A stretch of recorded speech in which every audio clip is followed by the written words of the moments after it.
The discovery had only been made a couple hours ago, and the police were still working the scene. The reporter once again cautioned the public to avoid the west side of the campus, as cordons had been set up and no one was being allowed in. Stone picked his way through roads snarled with the usual traffic. Cars, hordes of bicyclists, and pedestrians crossing without regard for corners or crosswalks. He seethed at his slow progress, wondering if he should just ditch the car and set off overland. But that wouldn't work any better.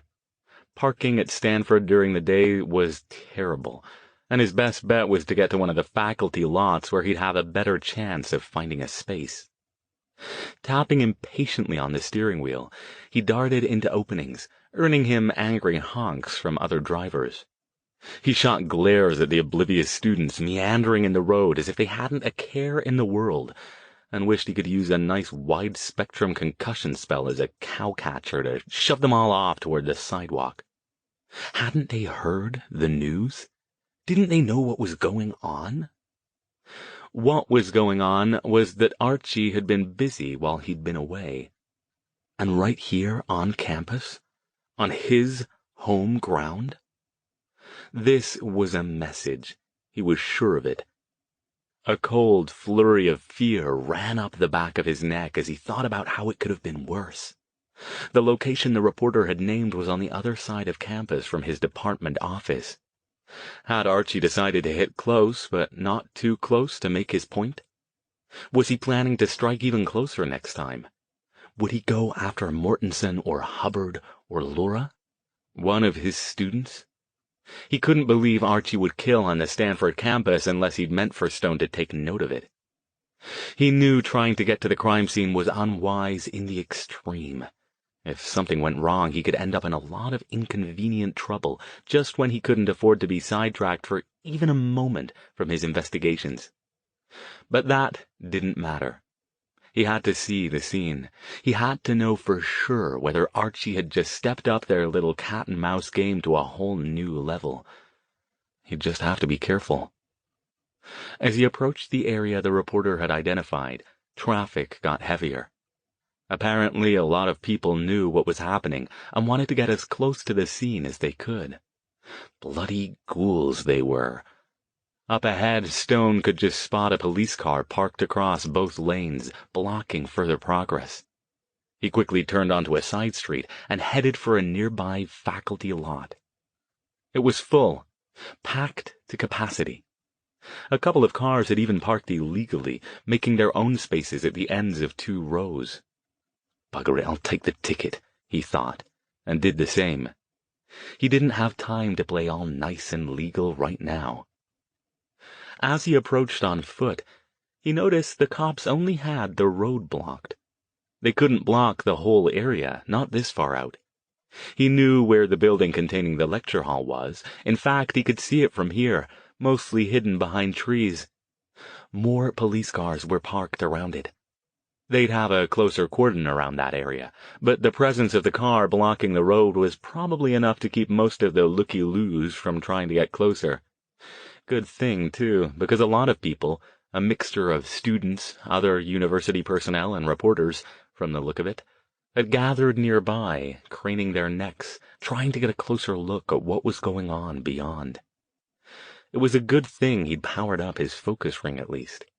If he had to forget to charge something, better the phone than the extra energy that would help him maintain his disregarding spell at full strength. He slipped away from the crowd and hid behind a tree long enough to cast it, then sauntered off toward the building as if he had no reason not to be there. This was an industrial-strength version of the spell, one he didn't use very often, because it took almost as much power to maintain as true invisibility. Anybody seeing him would notice him, but assume he was part of the scenery, like one of the techs or other support personnel.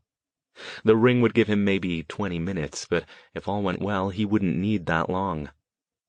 The building was a small one, not affiliated with any particular department.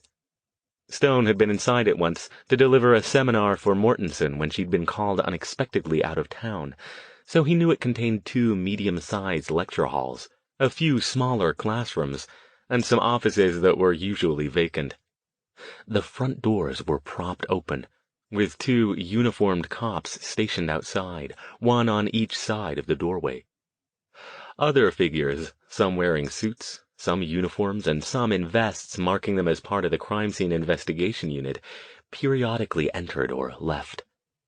2 police cars, a coroner's van, a couple of unmarked sedans, and a black CSI van were parked in front. Stone observed the scene for a moment, confident that as long as he didn't approach the building, they wouldn't have a chance of noticing him.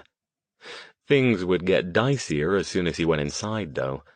He made a mental note to work on designing some kind of remote viewing spell. It would be a hell of a lot easier to sit in his car 2 blocks away and scope the place out from a distance. But he didn't have that now, and he had to see what was going on in there. If Archie was starting to kill people 2 at a time, that had to mean something. Perhaps if he'd left sigils at the scene again, they'd reveal more about what that might be. He couldn't just march right in through the front door, though. That would strain even the full-strength version of the spell's ability to keep him from being noticed. Fortunately, he didn't have to. The building had to have at least one other exit, which would certainly be locked, but locks posed little deterrence for him. If he could get in without anyone spotting him, the spell's illusionary magic would take over and make him look like he belonged there, as long as he didn't do anything to draw attention to himself. He glanced one last time at the activity outside and then hurried around the back of the building. Good. They hadn't stationed anybody back here. Even better, he spotted a closed door. It only took him a second to pop the lock, slip inside, and close the door behind him. He paused for a moment, taking a couple of deep breaths. The smell of decomposition was strong in here. Not as strong as it had been inside the house in Gilroy, but strong enough to indicate that the bodies had been here for a while. Probably since sometime late last night, unless Archie was starting to double up on his jobs. He was standing at the end of a hallway that bisected the building and ended at the open front doors he'd spotted before. Doors lined the hall, but it wasn't hard to see where the party was, even without magical sight. Halfway down on the left side, a set of double doors was open, as was a similar set about 20 feet further down. From where he stood, Stone could hear the crackle of police radio chatter and the voices of the investigators and techs as they called back and forth to each other across the lecture hall. Again, forcing himself to move like he belonged here, Stone headed down the hall and paused in the open doorway to get a view of the scene. For a moment, he could do nothing but stare. Archie, or more likely his designated butchers, had been busy. There were indeed 2 bodies, both male, and they were still there. Archie had deviated from his usual MO this time. Neither of them was dismembered. Instead, one hung in front of the whiteboard at the front of the lecture hall, his arms spread wide, impaled on what looked like 2 stout spikes driven through his chest, just below his shoulders. He'd been stripped and skinned, his exposed muscles red and shiny in the hall's harsh overhead fluorescence. Something else looked off about him, too, but it took Stone a moment to identify it. The top of his skull was missing, neatly sheared off, and the grotesque, dark red crater yawed where his brain should have been. A coverall-clad technician pushed past Stone and entered the room without giving him a second glance. Stone, fixed on the scene in front of him, barely noticed. The other body was laid out on the lab table in front of the whiteboard. He, too, had been skinned. His head was intact, but his torso had been sliced from sternum to abdomen, his nearly bloodless viscera erupting outward like a tangle of tentacles trying to escape a plastic bag. If he was missing any organs, it was impossible to tell from where Stone stood.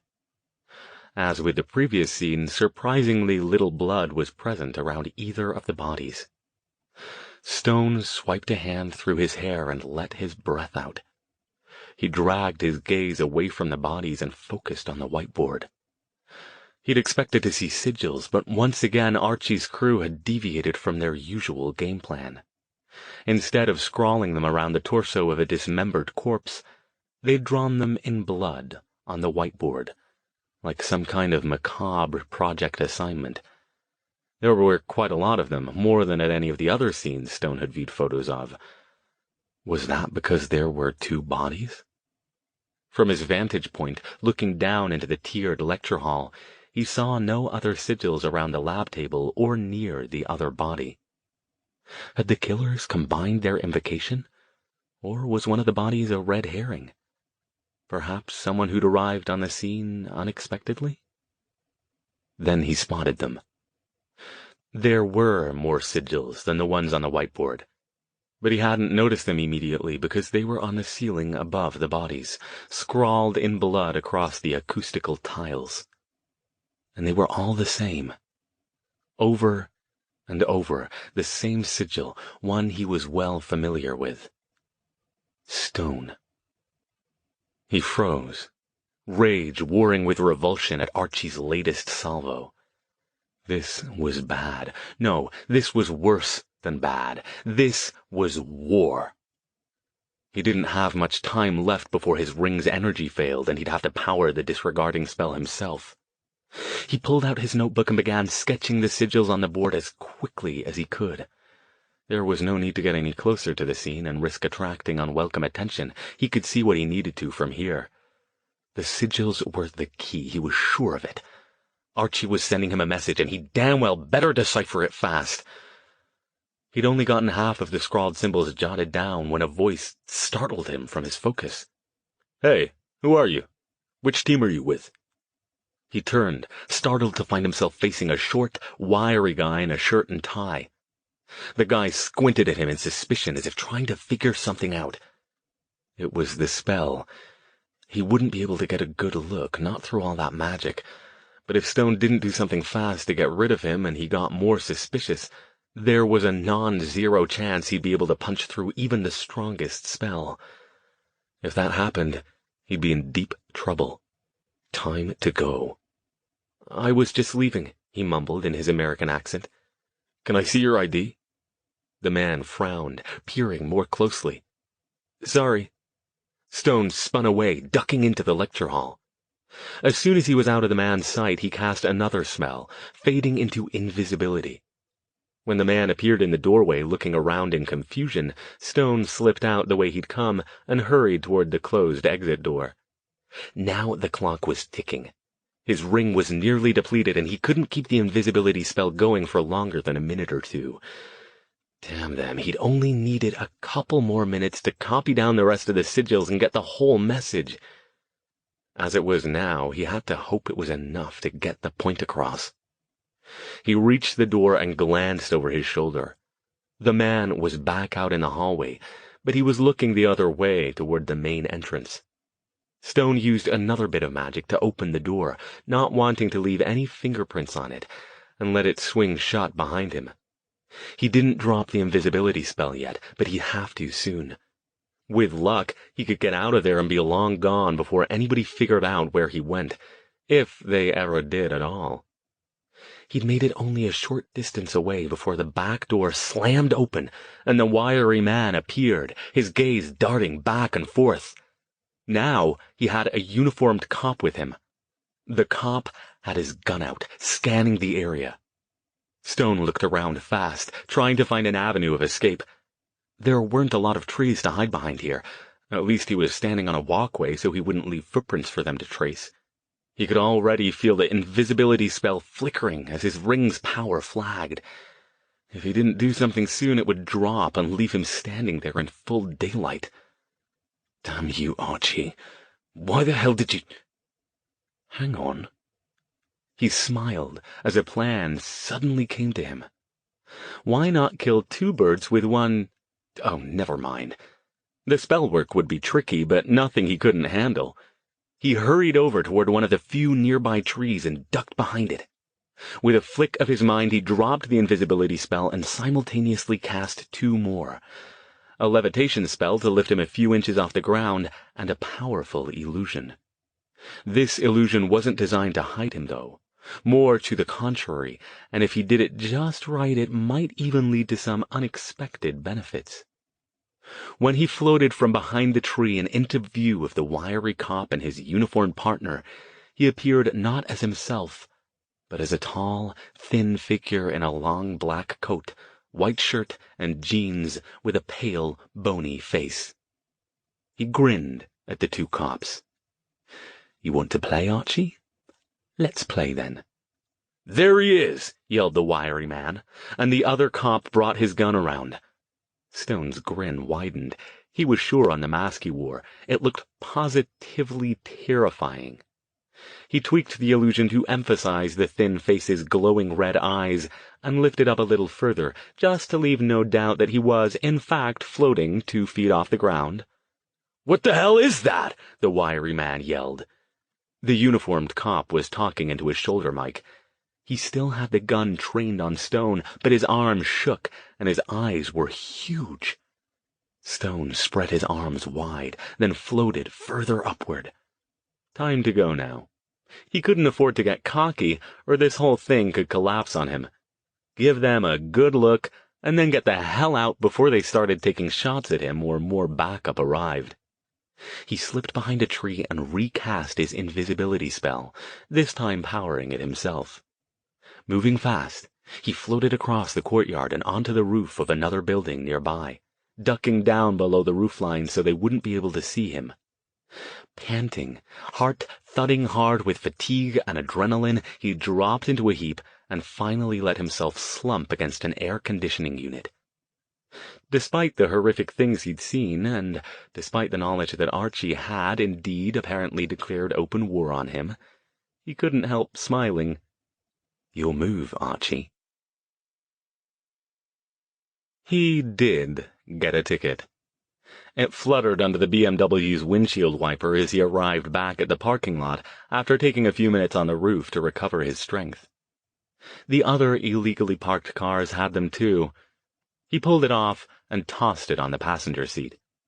He thought about checking in at the department office to see if anybody had any updated information or rumors, but decided not to.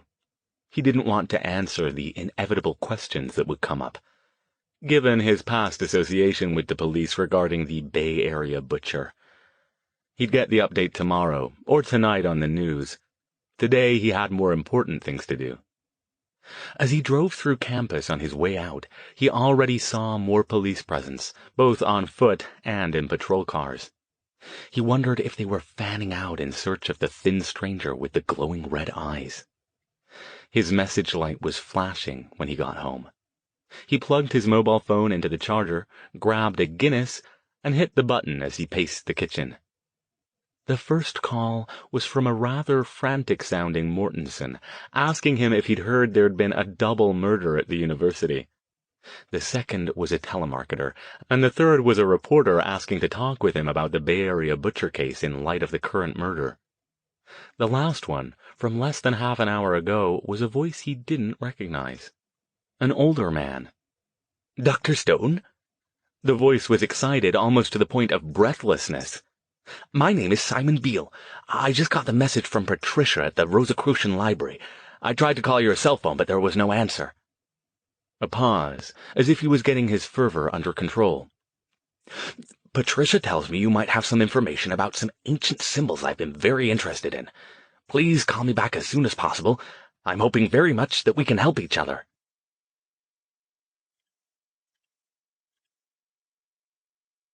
Chapter 40. Stone quickly grabbed a pen and jotted down the phone number, which had a Los Angeles area code. He was about to call Simon Beale back when his mobile chirped. He grabbed it, leaving it attached to the charger so it wouldn't die halfway through the conversation. "Yes, this is Stone." "Dr. Stone? This is Grace. Oh, thank the Lord." She, too, sounded breathless. "I heard on the radio that there was a murder at Stanford. I was worried that you were involved somehow, and then I couldn't reach you." Slow down, slow down." Suddenly everything was happening at once. "It's all right. I'm fine." "Do you know anything about the murder? Was it—" "Yes, and yes. Listen, Miss Ruiz, I can't talk right now. I need to call someone who might be able to help me shed some light on some things. Did you need anything else just now?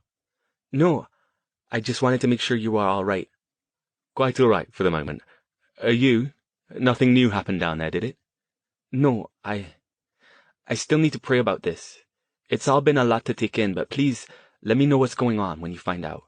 Whether I like it or not, I don't think God wants me to give up on this. Let's talk later, he said, impatient to call Beale back. Watch yourself, Miss Ruiz. I think things will start to happen fast now, so be careful. Stay at the church or your apartment, or at least don't go anywhere alone. I will. You be careful too. I'll pray for you. He tossed the mobile aside and punched in Beale's number on his home phone. As he perched on one of the breakfast bar stools and shoved a pile of old papers out of the way to make room for his notebook, he realized his heartbeat had sped up. Would Beale finally have the answers he was looking for? Or at least something that might give him further insight? It was too much to hope for, but he still drummed his fingers impatiently as the line rang.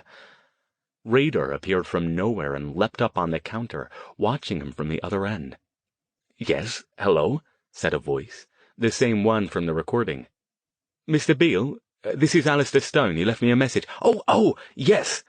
The man sounded excited. "Dr. Stone, thank you so much for calling.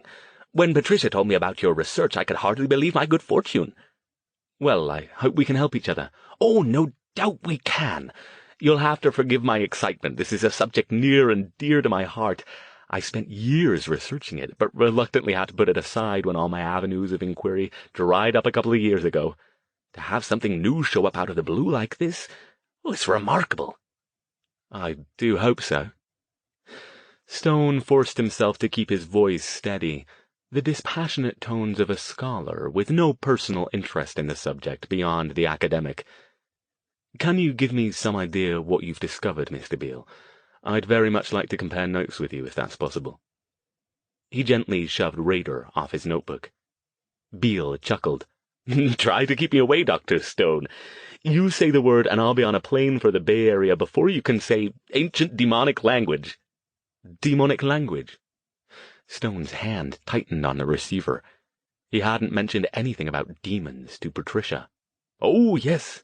Didn't you know?" Beale sounded positively giddy. "Of course it's all hogwash, but I'm convinced the symbols represent some ancient culture's idea of a demonic tongue. And there's even a fascinating historical story around it that centers right around where you are." "What sort of fascinating story?" "I'll give you all the details when I get there. I'll have to take care of a few things here today, but I can be there by tomorrow afternoon. Would that be acceptable?" "More than acceptable, Mr. Beale. I'll clear my schedule."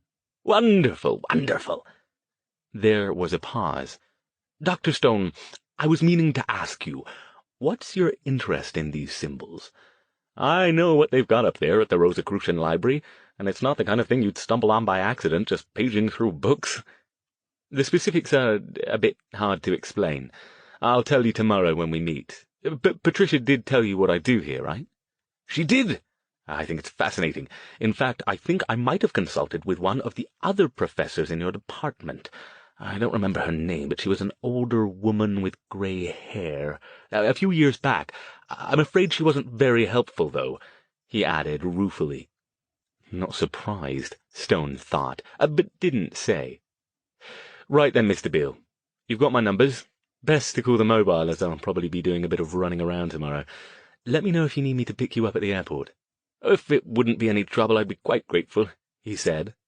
"Again, I do hope you won't think I'm too forward, but you can't possibly imagine how excited I am to finally see a possibility for my research to proceed." "Oh, I can imagine quite nicely, Mr. Beale." He'd barely hung up the phone before it rang again. Bloody hell, I'm not going to get anything done today at this rate.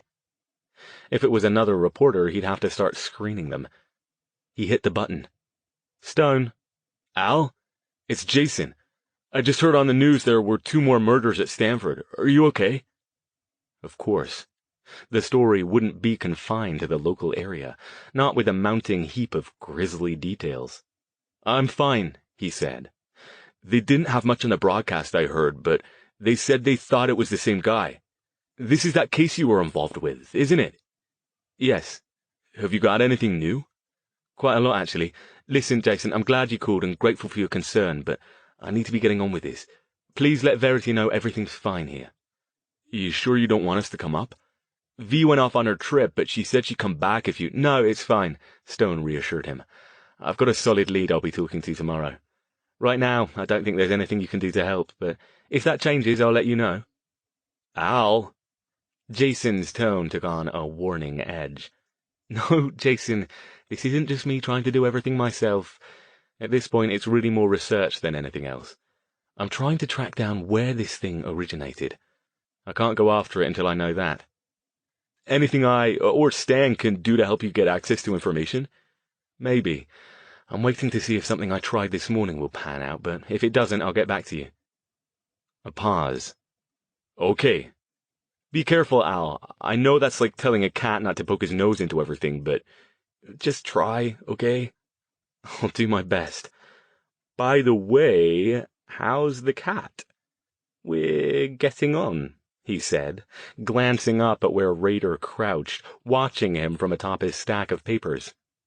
How's the girlfriend? Same, Jason said, with a grin in his voice. Talk to you later, Al. Stone spent the remainder of the afternoon with his notes from his trip to London, trying to decipher the incomplete message from the murder scene, while fending off a suddenly clingy Raider's attempts at ingratiation. Dodging incessant phone calls didn't make concentration come easily, though. He let them all go to the machine so he could screen them. He wished he could just turn the damn thing off for a couple of hours, but he didn't want to take the chance that someone he wanted to hear from would try to get in touch with him and fail. By 5 o'clock he'd made little progress on the sigils, but counted 2 messages from Mortensen. He'd finally called her back and told her he was fine. He knew about the murders and he couldn't talk right now, and hung up on her before she could respond. And 5 from various reporters who wanted his professional opinion on the situation. Discouraged, he took a break to turn on the evening news. As he expected, the murders were the top story. The reporters stood in front of the building where the victims had been found. By this time, most of the official vehicles were gone, but the door was still crisscrossed with crime scene tape, and police still headed back and forth in the background, and a small crowd still hovered off to either side of the scene. They didn't reveal much. The victims had been identified as a 24-year-old teaching assistant and a 19-year-old sophomore, but their names were being withheld pending notification of next of kin. The reporter stated that police had also not revealed the cause of death, but confirmed that sources close to the department, speaking on conditions of anonymity, have confirmed that aspects of the murder make them consistent with the so-called Bay Area butcher. Naturally, they said nothing about the tall, thin figure floating away from the scene. Stone would have been highly surprised if they had. The report ended with a canned clip from a police spokeswoman urging people to avoid being caught out alone at night, and a final statement from the reporter that university officials had made counselors available to any of the campus community who felt they needed to talk with someone. Stone flipped channels to another news show, which was broadcasting interviews with students and campus personnel. 2 young women were fearfully recounting how they'd walked past that very building the previous night. The phone rang. Great, not again. Probably more reporters wanting him to spout pointless speculations about the cause of the crimes.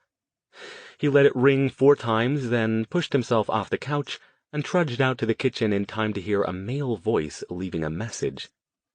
This is Captain Flores from the San Jose Police Department. We spoke recently. Please call me back at your earliest. Stone grabbed the receiver. Had his gambit paid off after all? Captain Flores, sorry, I've been getting a lot of unwanted calls today. What can I do for you? There was something odd in Flores's tone, a faint hint of hesitation or reluctance, as if he didn't really want to say what he'd called about. I assume you've heard about the latest murders? Bit hard to miss, given where I work. Yes, well, I wasn't going to do this. I still think I'm crazy for doing it, and what I'm about to tell you needs to be kept strictly confidential. Do you understand? Of course, Captain. Another pause. It wasn't our case, so we weren't on the scene, but I've heard some very strange reports coming out of the Palo Alto PD. Strange? Stone leaned back on the breakfast bar stool. Raider jumped up, and he idly scratched the cat's head. One of our officers spotted someone at the scene that he didn't recognize. When he confronted the man, he took off out the back door.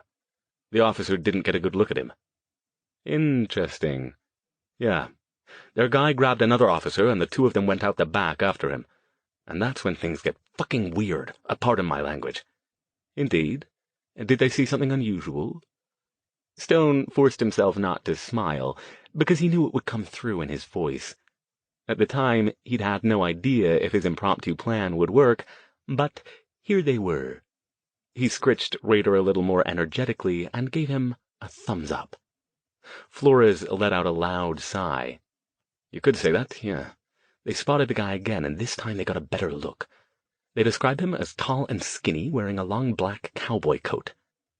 He paused, and they said he had glowing red eyes. Glowing red eyes. Yeah, I didn't believe it either, but it gets weirder. They both claimed that while they watched, the guy grinned a big, wide, shit-eating grin at them, and then he lifted off the ground, floated into the trees, and disappeared. Stone didn't speak for a few seconds, giving it the appropriate amount of time to sink in. Disappeared, he said at last. Captain, are you certain that the officers weren't impaired in some way? Not a chance. Would have been a hell of a lot easier to explain away if they were. But their captain swears they're both solid, long-time members of the force with no reported issues. They were both spooked as hell, though. I see, Stone said. That's an interesting story, to be sure. But why are you calling me about it? I'm off the case, as I recall. You were quite adamant about that last time we spoke. Well, I'm thinking I might have been a bit hasty about that, Flores said. I'll be honest with you, Dr. Stone, we've got nothing on these murders, and that's pissing me off. The whole area's scared shitless, and I'm starting to get the feeling this guy's taunting us. Now he's killing them 2 at a time. What's next? 3 or 4 at a time? So, you're certain it's the same killer? Stone asked. Did they find the sigils at the scene? Were the bodies dismembered and drained of blood? Perhaps you're dealing with some sort of copycat. We're pretty sure. The Palo Alto guys have seen our photos, and they've sent theirs down here. Same MO, mostly, except these Vics weren't dismembered. Perhaps the guy didn't have time, I don't know. He paused again. You mentioned before that you were trying to figure out what those weird symbols meant. Did you have any luck? I did, he said. Just recently, in fact. I wanted to get a bit further along before I called you, but given the circumstances, what did you find? Nothing that will help you, I'm afraid. I believe your killer is using the skin and blood to create some sort of document, or series of documents. Most likely a ritual to invoke a demon of some sort. A demon? It's all quite ancient. The language is very old, and the sigils aren't precise. What about the missing organs? They're needed for the ritual to give the demon a physical body once it's been invoked. That wasn't quite the truth, of course, but it was close enough. And this floating guy. Do you have an explanation for him? I'm sorry, Captain, but I don't. Perhaps the killer employed some kind of hallucinogens. People don't just float away. Yeah, tell me about it. The captain sighed. Captain, would it be possible for me to see copies of the sigils I haven't seen yet? I'm particularly interested in the ones from today's murders, since they break the pattern. 2 victims, no dismemberment. That might signal a change in the killer's aims. Oh, by the way, were these new victims missing body parts? Pause. Yeah, one was missing his kidneys and the other his brain. The image of the man's yawing, blood-soaked skull cavity, like a salsa bowl at a zombie party, flashed across Stone's mind's eye. His brain. That seems a bit more difficult to accomplish. Well, he sure as hell accomplished it because it's missing. Flores sounded frustrated now. He sighed again. Yeah, I think I can arrange for you to see the photos. You'll have to come down here, though, and sign the standard papers. I'll leave them for you at the front desk. Just show your ID to the desk sergeant. I'll come tomorrow, Captain. Thank you. If I determine anything else, I'll pass it along. Thanks. And I'd appreciate it if you didn't tell anybody I called you. It will be our little secret, Captain. Stone sent the receiver to its cradle with a flick of telekinetic magic, then headed back to the couch, satisfied. Pretty much everything else was going to hell, but it looked like his little trick today had worked exactly as he'd hoped it would. At least he'd get a look at the rest of those sigils.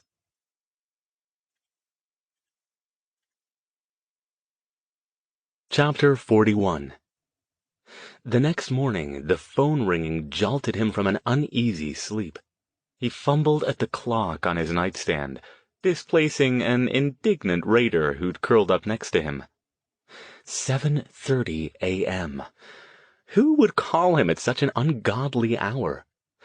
"Alastair, it's Edwina. I hope I didn't wake you.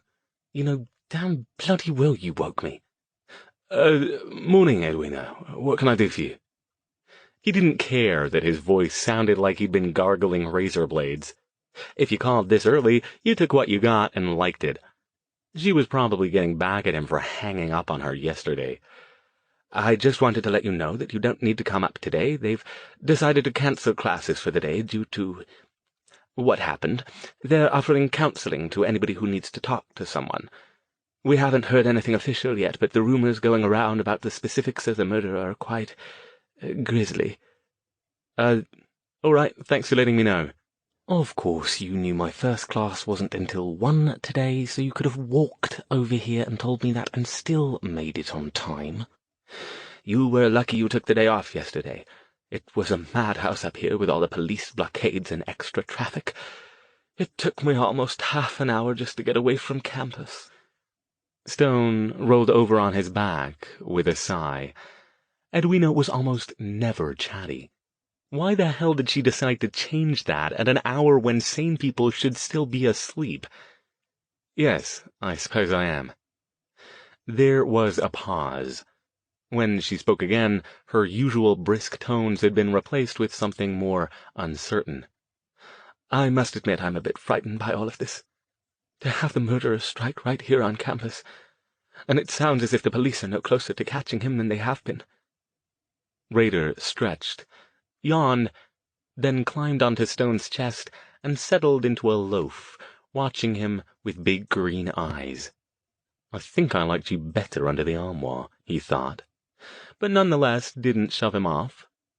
"I wouldn't worry about it, Edwina, honestly. The odds of being attacked, even by someone like this, are fairly astronomical against. Just don't wander about alone. You'll be fine." He added before he thought, "If you need an escort to your car and I'm around, just let me know." Her tone softened. "Thank you, Alastair. I appreciate that. But you shouldn't be wandering around on your own either. So far, all the victims have been men. Obviously, this killer has no trouble overpowering his victims." "I don't plan on taking any chances." He rolled over, once again dislodging Raider. "Anyway, thanks for calling, Edwina. Now, if you'll excuse me, I'm going back to sleep." He hung up and regarded Raider. It would be tasteless to call it a stroke of good fortune that he didn't have to go into work today, but given that he still needed to pick up the photos from the San Jose Police Department and finish his research at the Rosicrucian Library, not to mention that he expected to hear from Simon Beale sometime this afternoon, it certainly made things more convenient.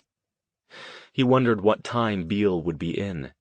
Much as he hated to drag himself out of bed this early, he probably should get on with it. Archie, he suspected, didn't sleep. He listened to the news channel on the radio on the way down to San Jose an hour later, picking his way through the stop-and-go commute traffic down 101.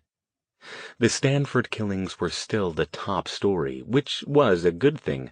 It meant Archie and company hadn't stepped out for another round of murder and mayhem the previous night.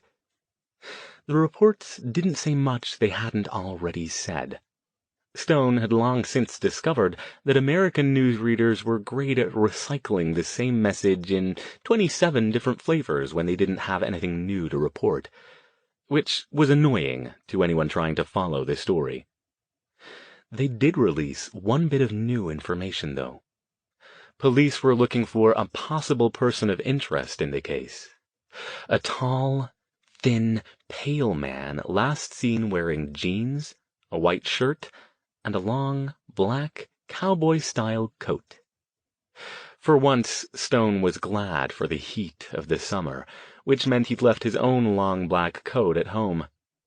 The last thing he needed was for someone to ignore the cowboy part and mistake him for the suspect, especially since he was planning to walk right into the police station as soon as he made it to San Jose. Picking up the photos was easier than he expected. All he had to do was give his name and show his ID. He signed the proper forms, and the bored-looking morning desk sergeant handed over a sealed manila envelope with "Stone" scrawled on it in Sharpie, with barely a polite nod before going back to his own stack of files and morning newspaper. Stone's mobile phone buzzed as he was heading back out. He picked up his pace and got outside before the third ring. "Yes?" "Dr. Stone?" Beale's cheerful, bouncy tones came through the tiny speaker. "This is Simon Beale. Is that offer to pick me up at the airport still on the table?" "Absolutely. Are you already here?" "My flight is boarding any minute now, and I should be at SFO by 11. Stone glanced at his watch. 9:30. Getting down here had taken him a while, and getting all the way up to SFO would take even longer.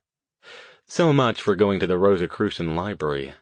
But if luck was with him, his conversation with Beale was much more likely to prove productive. "Give me the airline and flight number. I'll be waiting." "Oh, excellent. Thank you so much. I'll be staying at the Royal Crest Hotel in Palo Alto. Overnight, at least. Longer if it turns out we can be of significant help to each other." "I hope we can. I'll be waiting, Mr. Beale." "Oh, please call me Simon. I'll see you soon." Stone wondered how he'd recognize Simon Beale, since he'd neither asked for a description nor provided one of himself. But it turned out he needn't have worried.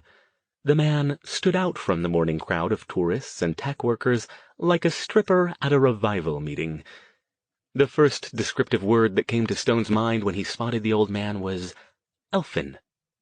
He was perhaps 5'5", with a sprightly spring in his step, a full head of silver-white hair, and a deep, leathery tan.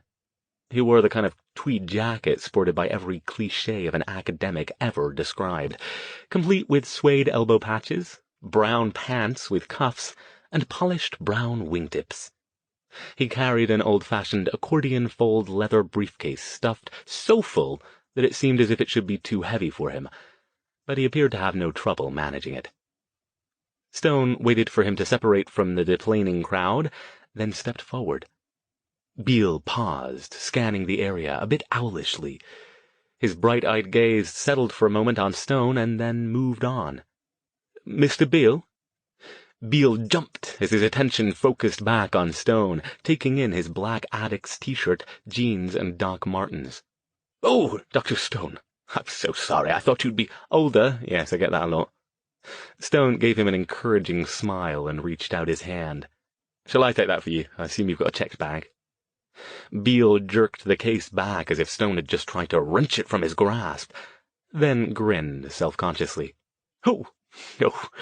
I'm sorry. I hope you'll understand. No offense intended, but I never let this thing out of my hands." He held it up. "This represents about 10 years' work, so I'm a bit protective of it. And yes, I do have a checked bag." His grin widened and he chuckled. "I'd be happy to let you carry that for me if you're so inclined." They picked up Beale's bag, an old-fashioned, hard-sided thing that looked almost as elderly as he did, and were soon headed back down 101 toward Palo Alto. Beale kept his briefcase nestled protectively between his legs as he settled back in his seat. "So," he said, "I'm very interested to hear about how you came to be researching these symbols, Dr. Stone. They're quite obscure. Apart from Patricia, I thought perhaps I was the only living person in the world who even knew about them, let alone cared. I don't know how much it's been in the news in Los Angeles, but perhaps you might have heard of a recent series of murders in this area." Beale's eyes widened. "The so-called Bay Area Butcher? Oh, yes, of course I've heard." He shuddered. "I heard they even had one at your campus yesterday. Scary stuff by the sound of it. But what's that got to do with an ancient forgotten language?" "The police think the murder is associated with the occult in some way. So one of the detectives called me in as an expert a short time back. All the murder scenes so far have included various inscriptions written in those sigils, so my research has been focused on trying to decipher them, in a hope that they might reveal something about the murderer's motives. Beale's expression of astonished surprise was almost comical on his cheerful, tanned face. "You can't be serious! Someone is committing murders and leaving these symbols at the scene? Have you had any success in translating them?" Not yet," Stone said. He didn't want to reveal anything until after he'd heard Beale's take on the matter, especially since he suspected the old man would probably hound him unmercifully to share his sources. Researchers, especially those who were fanatical about obscure subjects, tended to get like that when presented with the possibility of new reference material. Starving lions with fresh deer carcasses would be easier to discourage. "That's why I was so glad when Patricia mentioned your research. You're a member of the Rosicrucian Order, yes?" "Oh, yes. Have been for years, though to be honest I haven't really had any involvement with it for a long time." He clutched the handles of his briefcase. "But this is fascinating. Do you realize what it implies?" Stone glanced over. "What's that?" "Well, I just mentioned that I thought I was the only person in the world who was interested in this language. Now, in less than 2 days, I've come upon not just one but 2 others. You and this horrible murderer." He raised impish eyebrows. "Unless, of course, you're the murderer, Dr. Stone, perhaps I should be concerned." "You should never get into cars with strange men, Mr. Beale," Stone replied in the same amused tone. "But no, I'm not the murderer. I've got solid alibis, and besides, I didn't even know about these symbols until the police showed them to me. But then I could say the same about you, couldn't I?" Beale chuckled. "I'm hardly the bloodthirsty type. But you're welcome to keep an eye on me for signs of nefarious behavior." "I plan to do that," Stone assured him. "But for now, I'd very much like to get started. How long will you need to get settled in?" "Oh, I can do that later. We can get started now if you like. If you don't mind dropping me off at my hotel later today." "Absolutely. Classes were cancelled today due to yesterday's event, so we can go up to campus, if that's all right. My place is a bit small to spread out." "Perfect," Beale said. Stone drove up to the Stanford campus. Though it was considerably lighter on traffic than usual due to the cancellation of classes, cars and students still choked the roads. He parked near a small library with a series of large private study rooms and led Beale inside to one of them. "I'll be along in a moment. I need to make a couple of quick phone calls." Once the door was closed behind Beale, he pulled out his mobile phone and called Flores at the San Jose Police Department. "Captain, thank you for the photos. I plan to take a look at them today. I know I signed something promising not to show them to anyone else, but I found an expert on the language depicted in the sigils. Is it all right if I show them to him?" "Yeah, that's fine. I didn't give you the crime scene photos, just the symbols, so it should be okay. And let me know what you find." "I will. Thank you, Captain." Next, he called Jason. There was no answer, so he left a message. "Jason, you said you wanted to help with my little problem up here. Can you check with Stan and see if either of you can track down what happened to the old box I described before, the one connected with the Dennis Avila suicide? My sources up here aren't getting anywhere, and I really need to locate it. Thanks." When he went back inside the room, Beale had his case open and was spreading out a series of notebooks, stacks of clipped paper, and books across the table's roomy surface. He caught glimpses of diagrams, including sigils similar to those at the murder scenes. Beale looked up. "Everything okay?" he asked brightly. "Ready to dive in?" "I am, but a question first." "Yes?" "You mentioned on the phone that you have a fascinating historical story to tell me. About something that happened around here, I think you said. I'd like to hear that story first." "Oh!" Beale's eyes lit up like a kid who'd just been given the key to a combination toy and candy shop. He actually wriggled a bit in his chair. "Yes, I don't think it's relevant to your murders, but it's very interesting nonetheless, in a fanciful sort of way. Very sensational. Remember, I told you before that some people thought the language was demonic in origin. My story has to do with a demon who might have used it."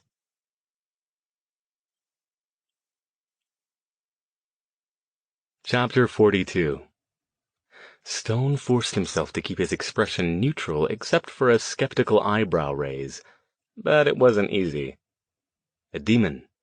Yes, hold on, let me find the details so I don't get them wrong. Beale waved him to a chair and began rifling through his papers and books. Here we go. According to what I have of the story, it happened somewhere in the 1870s, up near Milpitas. I don't have nearly as much detail as I'd like, mind you, but apparently this demon appeared in the area and began corrupting the local citizens. He pointed at one of the papers. If this can be believed, it even managed to get its hooks into a prominent clergyman who it recruited to help it subvert the flock. May I see that? Beale pushed the page across the table. This went on apparently for several months. Perversion, unexplained grisly murders, torture, missing children, and then it just stopped. That's the part I'm particularly interested in, but I probably won't ever find out the real story. The rumor of what happened is even more fanciful, that another priest, an underling of the one under the demon's influence, began to suspect something was up, and combined forces with another man who was said to possess magical powers. Together they vanquished the demon and sent it back to hell. Magical powers, Stone said. He didn't look up from the paper he was examining. I know, you have to understand. Well, of course, you understand, given your area of expertise, that people believed in magic back then, and a lot of them were fairly suggestible. Of course, there wasn't a demon at all. My working theory is that the corrupted priest had some sort of profound mental illness, and the other priest and his accomplice with magic powers simply lured him out somewhere, killed him, and buried him where no one would find him. He shrugged. But, as I said, we'll probably never know. I found run writing that claims a priest's friend wrote up an account of how they vanquished the demon, and passed it to his own son, who then passed it on to his son. At that point, though, it disappeared. The rumor was that he hid it in a place where only magic could find it, which is to say, he never really did it at all. He finished with a grin. What probably happened, if such an account ever existed, was that it was lost when the grandson was called back to Europe and perished in a shipwreck on the way. Keep the masses guessing, Dr. Stone, the first rule of getting away with anything. Anyway, that's my little story. Shall we get started? I'd love to see your research, and I'm sure you're just as interested in mine. Yes, of course. Stone lost track of the time as he and Beale produced and compared the fruits of their research.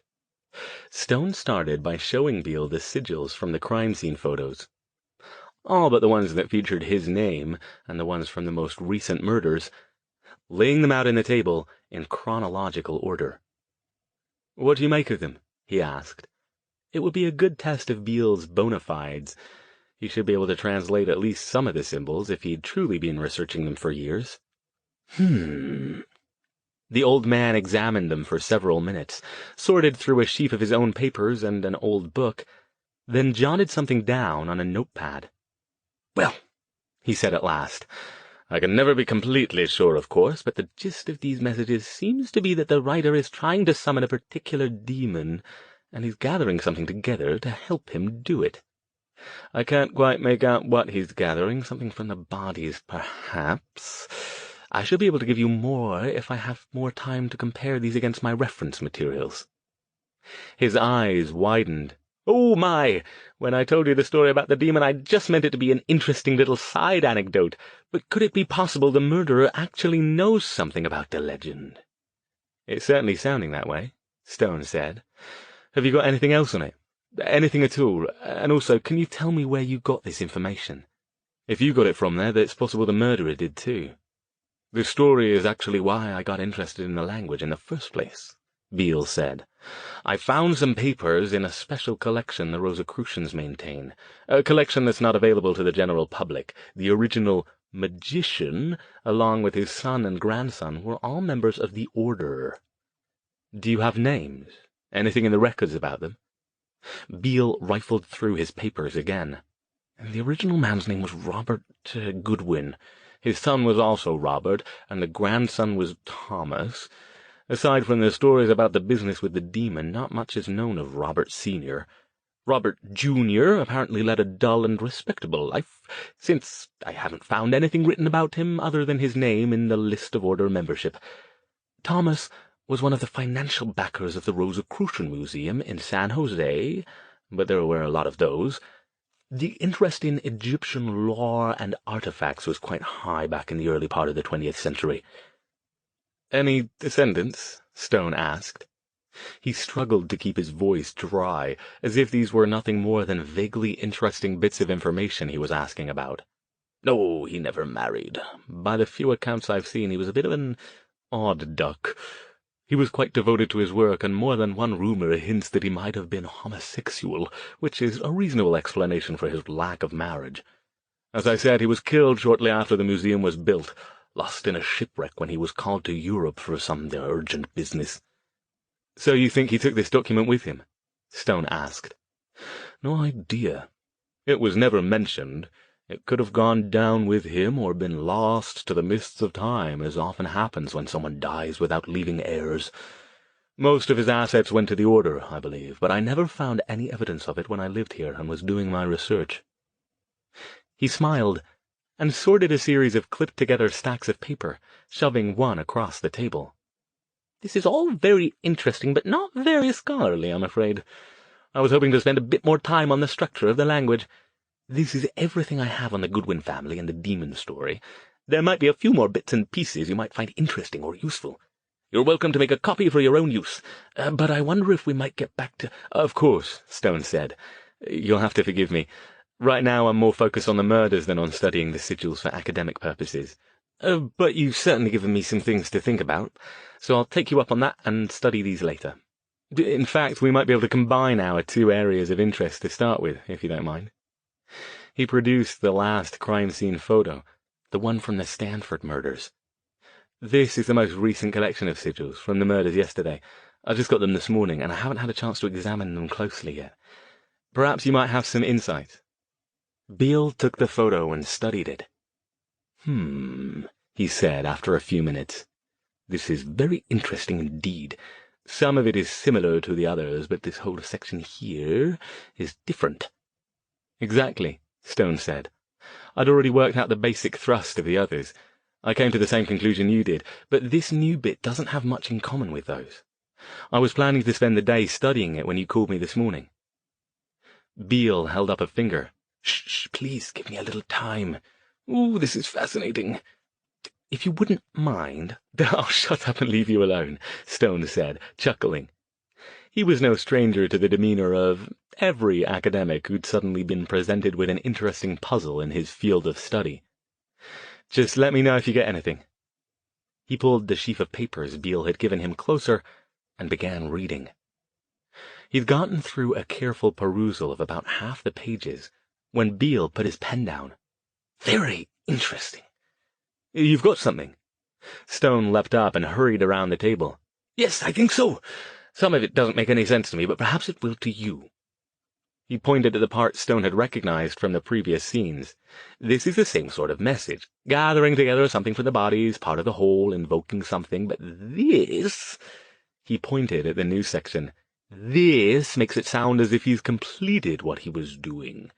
Again, it's very imprecise, but something like, 'Now the body is complete, I can begin my true work without further interruption.' Something like that. And then this bit here says something like, 'You won't be able to hide from me, and your life will feed my workings.'" He shook his head. "I'd swear he's referring to a particular person rather than some generic enemy, but I don't see any names in here that indicate who he's talking about. Do you? Have I missed something, or are there bits you haven't shown me? Regardless, he's quite emphatic in his words." Stone stared at the sigils, gripping the back of Beale's chair. So the last two body parts were the end. Archie had what he needed to complete his earthly body.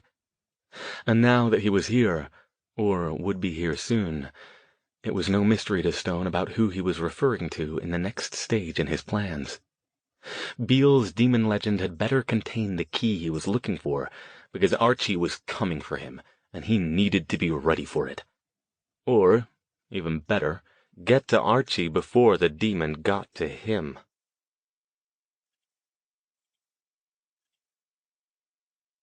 Chapter 43. Stone finally managed to excuse himself 2 hours later, citing appointments he needed to keep. Beale seemed content to chatter on about his findings on the language, his research into its possible origins, and other related topics that Stone had to fight hard not to nod off in the middle of. He didn't care about Beale's ideas regarding where the language came from and what its purpose might be. He already knew that, and every minute he didn't spend trying to track Archie down was one more minute the demon would have to solidify his plans. He dropped Beale off at his hotel around 3 p.m. "I'll be here for at least tonight," the old man said. "Possibly longer, if you think we can get any further with our collaboration." He gripped Stone's hand and shook it vigorously. "Thank you so much, Dr. Stone. Oh, you don't know how happy you've made me with your help. I was very much afraid my research had reached a dead end, and now here you come like a little gift from the gods to spur me on my way. If I can be of any further help to you in trying to trace your murderer, please, don't hesitate to ask. I'll stay as long as I need to." "Thank you, Mr. Beale. I appreciate it. For now, if you think of anyone else who might have shown any interest in this language, perhaps someone who contacted you in the past or others you've run across in your search, please let me know." Despite his lack of interest in listening to Beale prattle on about his scholarly findings, he didn't feel entirely comfortable leaving the man on his own. But there was no helping it. He couldn't exactly ward the hotel room against Archie and his minions. He'd just have to do his best to get what he needed from Beale and get him out of the area as fast as possible. "Of course I will." Stone couldn't get away fast enough after that, and he was already making phone calls as he drove off. His first call was to Eddie Monckton at the library in London. He left a message and figured he wouldn't hear back until tomorrow, as it was past 11 p.m. there. But Eddie returned his call as he was pulling into his driveway 20 minutes later. "What's up?" he asked. "I'm guessing it's important if you're calling this late." "It is. Can you do me a favor? I need to know what, if anything, you have in your records about a family called Goodwin. Robert Sr. and Jr. and Thomas around the late 19th and early 20th centuries in California. Robert Sr., at least, was likely a mage. Possibly all three of them were. They were also members of the Rosicrucian Order, and they were connected with a legend about a demon who corrupted a local priest. Robert Sr. and another priest supposedly dealt with the demon that was corrupting the local population. Can you do that for me?" "Sure. I'll put a rush on it for you. Where'd you hear this?" "Chap named Simon Beale, who's quite interested in the language we were looking at, and has been for quite some time. See if you've got anything on him, too." "You got it, mate. I'll call you tomorrow morning whether I find anything or not." "Thanks, Eddie." Stone headed inside, wishing once again that Stefan Kalinsky hadn't picked this time to go on one of his rare extended information-gathering missions. This was the kind of problem that was made for Kalinsky's extensive research network. But there was no helping it. He couldn't even call the shop and leave voicemail, because while Kalinsky did reluctantly deign to own a telephone, which he almost never used, he drew the line at modern amenities like answering machines and voicemail. If he wanted to reach him, he had to make an effort. His next call was to St. Joseph's Church, where he inquired about Grace Ruiz. He had to wait a few minutes, but eventually she came on the line. "Miss Ruiz, Alastair Stone." "Dr. Stone, are you all right? I've been worried about you."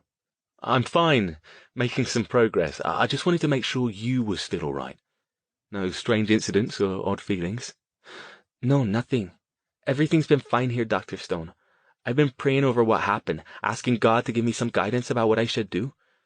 And, well, I want to help you. I think you're doing the right thing. I still don't understand how you do what you do, but I know whatever you're up against is definitely evil, so I want to help." "There isn't anything you can do at this point, Miss Ruiz. I'll let you know if that changes." Her tone took on a firmer edge. "Don't brush me aside, Dr. Stone. Please. You don't have to do this alone." "I'm not brushing you aside, I promise. I'll keep your offer in mind. I may take you up on it, but not just yet." "Can you tell me what's going on? What progress have you made?" I think perhaps after these last murders, the demon has gathered all the bits it needs to construct the corporeal body. This thing was around before, and apparently a priest and someone else with abilities like mine dealt with it, and buried its heart in a box on holy ground to keep it from reconstructing itself. I'm trying to track down a document that explains how they did it. Do you know the name of the priest? I could check the records here and see if there's any mention of him. That wasn't a bad idea at all. Hang on, he said, already digging through his briefcase for the papers Beale had given him. Let me see if it's listed. He scanned them quickly and found what he was looking for on the second page. The corrupted priest's name was Father George Maltby. The priest who helped deal with him was Father David Eustace. You might also look up a Robert Goodwin. He wasn't clergy, but he might have had some connection. I'll do that, and call you back if I find anything. What are you going to do next? I got some new information from an expert I found, someone who'd been studying the same language used for the sigils around the bodies. I'm hoping it will help me locate the document I was talking about. Okay, give me your word, Dr. Stone. You'll call me if I can help. I will, I promise. Must go now, though. Be careful. Stone got himself a Guinness and stretched out on the couch with Beale's document, squinting to read the old man's precise but cramped handwriting. Raider appeared from nowhere, hopped up onto the coffee table and watched him, his tail wrapped around his flank. Unfortunately, the document didn't contain much that seemed useful, at least on the surface. It talked a bit about the family, describing their early history, their connection with the Rosicrucians and the Masons, and mentioned rumors swirled that all three of the Goodwins had been secretly involved in practicing hermetic magic. It included a crudely drawn depiction of the family crest. Beale might be a crack researcher, but he wasn't an artist, with a motto below it. In hoc signo vincit, under this sign thou shalt conquer. With this sign being the cross. All very fitting for the time, but none of it helpful in getting him closer to finding Thomas's hidden document. Was the answer in here somewhere? Was there even an answer? If the elder Robert Goodwin's account of how he and Father Eustace dealt with the demon was so important to him, Thomas had probably taken it with him when he returned to Europe. It had probably rotted away long ago at the bottom of the sea. But still, Thomas hadn't expected to be gone that long. He'd been called away suddenly to deal with some legal issue related to an inheritance. But according to Beale's notes, he'd planned to be gone only a few days. That meant it was equally likely, or perhaps just wishful thinking on Stone's part, that he'd hidden it someplace. Especially if he himself was a mage. Beale's document mentioned it being hidden away where only someone with magical abilities could find it. But if it had been concealed using warding or illusion magic, the spell's potency would have waned years ago. Unless... Stone leapt off the couch, startling Raider, and began pacing. Barely aware of what he was doing, he spoke aloud, addressing the puzzled cat. Magic was stronger back in those days. I wonder, was there a family home? What if it was on a ley line? If they were accomplished mages, they might have been able to create something that could still be in effect. He was personally acquainted with the precedent. His own home back in England was surrounded by powerful wards that no longer had to be refreshed, as the 3 ley lines on which the house sat powered them perpetually. Teleportation portals worked the same way. Most mages wouldn't expend the energy necessary to make a smaller spell permanent. Most of them didn't even have the ability to do so. But, for something so important, they might have made an exception. He picked Raider up and stared triumphantly into his green eyes. And they were Rosicrucians, so I might even be able to find out where they lived. It's worth checking out anyway, he said. Keep your fingers, paws, whatever, crossed. He pulled out his phone and called Patricia at the Rosicrucian library. When she answered, he said, Patricia, I need a favor. Alastair, is that you? Sorry, yes, it's me. I need you to look something up for me. You lot keep records on old members, right? How old? Patricia sounded confused, trying to keep up with Stone's manic enthusiasm. Early part of the 20th century? She blew air through her teeth. Possibly. What kind of records are you looking for? Anything you've got, but especially a home address. Maybe. If you're talking about someone local anyway. I'm sure the Order has records on its members, but... local, yes. Right around this area. Give me the details and I'll see what I can come up with. It might take a bit of time, though. I'm sure it's not in our computer system, so I'll have to dig through the archives. Please, Patricia, it's very important. She took down the names as he gave them to her. All right. I'll call you back as soon as I have something. Say, did you ever connect with Mr. Beale? I did. Were you able to help each other? More than I hoped, he said. Thank you so much for everything. I'll talk to you soon. Restless and impatient for something to happen, he burned off some excess energy by attending to a few mundane tasks, cleaning and refilling Raiders' food and water dishes, clearing some of the clutter on the breakfast bar, and excavating the refrigerator for leftovers that threatened to morph into science projects. When the phone rang again 45 minutes later, he nearly pounced on it. Yes? Al? Jason. That wasn't the voice he'd expected to hear. Jason, how are you? Good. I have some info for you about that box. He froze.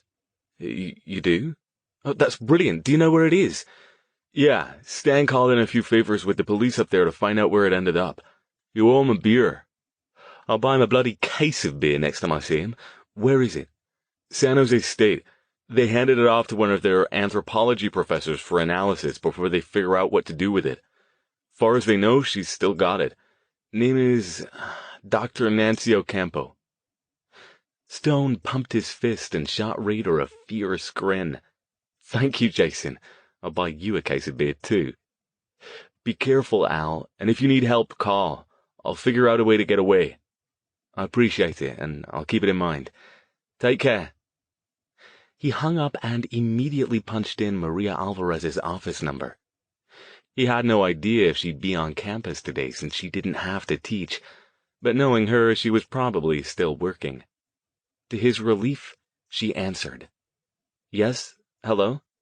Maria, it's Alastair. Remember that box I was looking for? The one with the religious carvings on it? Yes. Listen, I'm sorry, but I haven't had any luck. That's all right. I have. I know where it is. You do? How did you... Friends in odd places. Listen, Maria, I need an enormous favor. It's at San Jose State with someone called Dr. Nancy Ocampo. I need to see that box and the cross that was inside it. I don't need it for long, but it's very important. Do you think there's any chance you could use your professional credentials to persuade her to let you borrow it for a day or so, as an academic favor? There was a pause. Why is this so important? You sound like it's a life-or-death thing. How can an old relic dug up from a construction site be that important? Stone took a deep breath and forced himself to calm down. Maria, I can't exactly tell you. Will you trust me? You know I wouldn't ask if I didn't have a good reason. I know you wouldn't ask if you weren't chasing some weird occult puzzle. It is sort of that, yes, he admitted. So, will you do it? Do you know this, Dr. Ocampo? I've met her a couple of times at academic functions. She sighed. I'll see what I can do, she said after a moment. But if I can get it, I'm not going to let you run off with it. You'll have to do whatever studying you need to do at my office. I'm not risking my reputation by letting it out of my sight. That's fine, he said quickly. It might not end up being fine if there was something specific about the box that he'd need in order to deal with Archie, but that was a bridge he could cross if it became an issue. Thanks, Maria, you're the best. Call me if you manage to get anywhere. Any time. His mobile phone buzzed in his pocket. Damn it, when it rings it pours. Must go now. Talk to you soon. He hung up before she could say anything else and pulled out the cell, checking the number on the display. It was Patricia. Patricia, did you get it? He realized he sounded more than a bit crazed, but things were finally starting to come together after a long period of frustration. She seemed taken aback by his fervor. Yes, I did. I couldn't find any Robert Goodwin in the rolls from the time period, but Thomas was there. She gave him the address. That's not too far from here. Does that help? We'll see if it does. Stone jotted it down. Thanks, Patricia. Are you ever going to tell me what this is all about? It sounds intriguing. Maybe, after I've sorted it out. Talk to you later. He hurried upstairs to his study and dug out a map of San Jose. The address Patricia had given him, he discovered after shoving Raider off the map 3 times, was in the Rose Garden area, one of the oldest neighborhoods in the city. It was also, as it happened, the same area where the Rosicrucian Museum was located. That couldn't be a coincidence. Waving a hand, he brought over another large book from a shelf on the other side of the room. He flipped through it until he found the page he wanted and compared it against the location he'd found on the map. Yes! A ley line ran directly through the area occupied by Goodwin's former home. Sure, it was a minor one, but that was all it took. The same ley line ran through the spot where the Rosicrucian Museum was located, less than a mile away. This supported his original theory that Thomas had somehow hidden the documents in the museum itself, but given the time frames, it wouldn't work. The bulk of the museum hadn't even been finished until a couple of years after the shipwreck that had killed Thomas.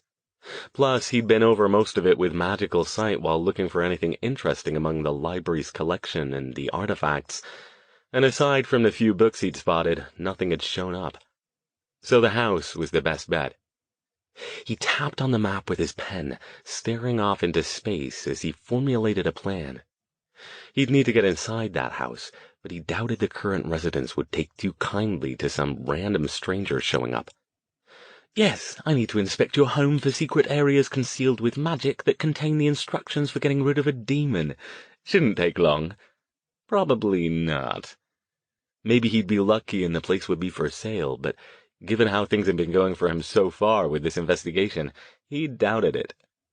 He tapped Raider, who'd sprawled out across half the map, gently on the nose with the end of the pen. Well, Raider, sounds like it's time for a bit of breaking and entering.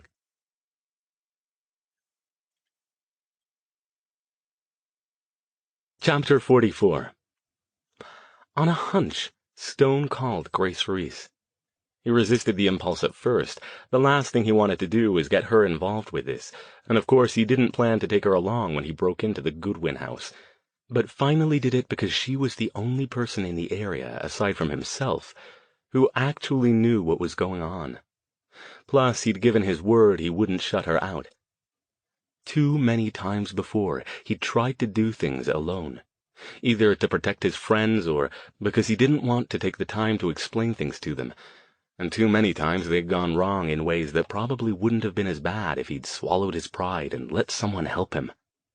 Maybe it was possible for a stubborn old dog to learn a new trick or two. Besides, while Raider was a great listener, he was a lousy conversationalist. He found her when he called the church, and she agreed to meet him for dinner at a diner not far from there. "It's easier if we talk before I go home," she said. "That way I don't have to explain it to Abuelita." When he arrived, pausing in the doorway to look around, he spotted her in a back booth. "I've been worried about you," she said, when he slid in across from her. "You've been on my mind today. I keep getting the feeling you're about to do something dangerous." "That's probably because I am," he said. "It's got to be done now. There's too much at stake, and I've got to stop Archie. He's taunting me now. Those last 2 murders at Stanford were a warning." "A warning? To you?" "Yes. He left a message there aimed directly at me, and I'm also convinced that he's ready to move into the second phase of whatever his plan is. These murders gave him the last 2 bits he needed to finish creating his corporeal body." Grace pondered. "Doesn't that make him less dangerous, though? And more vulnerable?" Stone hadn't considered that. "I doubt it makes him less dangerous, but you might have a point. At least until he completes whatever he was ultimately trying to do, we might have a window of opportunity when he can't spy on us. I'm sure he's still got considerable power even in a physical body, though. We can't underestimate him." She nodded. "So what's this dangerous thing you're going to do? And can I help with it?" "Bit of a long story," he said. "Have you got time?" "Yes. I hate lying to Abuelita, but I already called her to let her know I'd be home late. She's got to accept at some point that I'm an adult, she added, smiling ruefully. She's not really good at that. Yes, I've noticed. The waitress came by, and he waited until after they'd ordered and she'd headed off again before beginning his story. He told her about the murders, about his meeting with Simon Beale, and about what he'd discovered regarding the Goodwins and their local home. "Did you find out anything about the Goodwins or either of the two priests?" he asked. "Nothing about the Goodwins. I found references to Father Eustace, but nothing very interesting. He was a priest in the Milpitas area around the time you said." "What about Father Maltby, and what might have been going on with the locals or the demon?" "That's the odd thing," she said. "I couldn't find anything about him either. If he was in charge of the work they were doing in that area, there should have been references to him. But it's almost like they completely deleted him from the records." "That's not so odd," he said. "I'm guessing if they have accounts of it at all, they're probably stored someplace it's not easy to get to. I doubt they want stories of demonic influence getting around." "I might be able to find out more if I check with some of the other fathers," she said. "But it's risky. I'll have to tell them why I'm looking for it." Stone shook his head. "No, don't do that. No point in dragging anyone else into this mess, especially if they can't help." "You still didn't answer my question, though," she pointed out. "What are you planning to do?" "I need to get inside the old house that used to belong to the Goodwin family. I'm convinced that if the documents about what they did to deal with Archie last time still exist, that's where they're hidden." "How are you going to do that? You aren't planning to explain to the people who live there what you're doing, are you? They'll never believe you." "I'm not planning to explain anything to anyone," he said carefully. She stared at him, then glanced around the immediate vicinity and lowered her voice. "You're going to break in?" "Do you have a problem with that?" "Yes," she said, but held up her hand when he started to respond. "But this is more important than that, I think. If you need to get hold of that stuff to find him, then—" She trailed off, then met his gaze again. "How will you do it?" "I'm going out there later tonight after it's dark. I'm hoping whoever lives there is out, but if they aren't, I've got ways of making sure they don't notice me." "I want to help," she said, her voice and expression both full of resolve. "Ms. Ruiz—" "No, Dr. Stone." She shook her head. "I can help you. You know I can. I'm not going to break into any houses, but I can help you watch for threats. You know I can feel these things when they're around, and if they show up, I can help you fight them, or at least make them leave." She took a deep breath. "Like I told you, I've been thinking and praying about this ever since I saw you yesterday. If God has given me these abilities, I'm not going to question him." Stone was about to answer when his phone buzzed. "Hold on a moment," he told her, and pulled it out. "Yes?" "Dr. Stone? Simon Beale here." Stone frowned. Why would Beale be calling him now? "Mr. Beale, what can I do for you?" "I just wanted to let you know that I was going through my research and discovered a few more references that mention the demon legend. I thought you might like to see them, since you seem to be most interested in that facet." Could it be that things were finally starting to come together? "I'd very much like to see them, Mr. Beale. Can we meet tomorrow? I've got a lead on where I might possibly find Thomas Goodwin's papers, and I plan to follow up on it tonight." "Indeed?" Beale's voice was full of eagerness. "Oh my, how exciting! Where?" "I can't say right now. I promised my source I wouldn't reveal it." Of course, I understand. Sources can be so skittish sometimes. But I do hope you'll consider sharing the information if you find it. Even though my research is focused more on the language itself than fanciful legends, every bit can help." "It's a bit of a long shot," Stone said, "but if I get anything interesting, I'll certainly share it. Shall I come by your hotel tomorrow? We could chat over lunch." "That would be perfect. Thank you, Dr. Stone." Stone put the phone back in his pocket and returned his attention to Grace. "You're sure you want to go through with this? As you've seen, it could be dangerous. Even if Archie can't keep tabs on us as well now, and we've no proof that's true, if I get caught, I could end up getting arrested. And you could too, if they think you're involved." "Yes, I want to help. I'm not worried about being arrested. I want to do what's right." "All right, then. Can you get out of your house later without your grandmother knowing?" "Probably not," she said. "She's pretty sharp, but like I said, I don't care. I love her, and I'm grateful for everything she's done for me, but she has to let me grow up sometime. Stone chuckled. I'll pick you up at 9 then.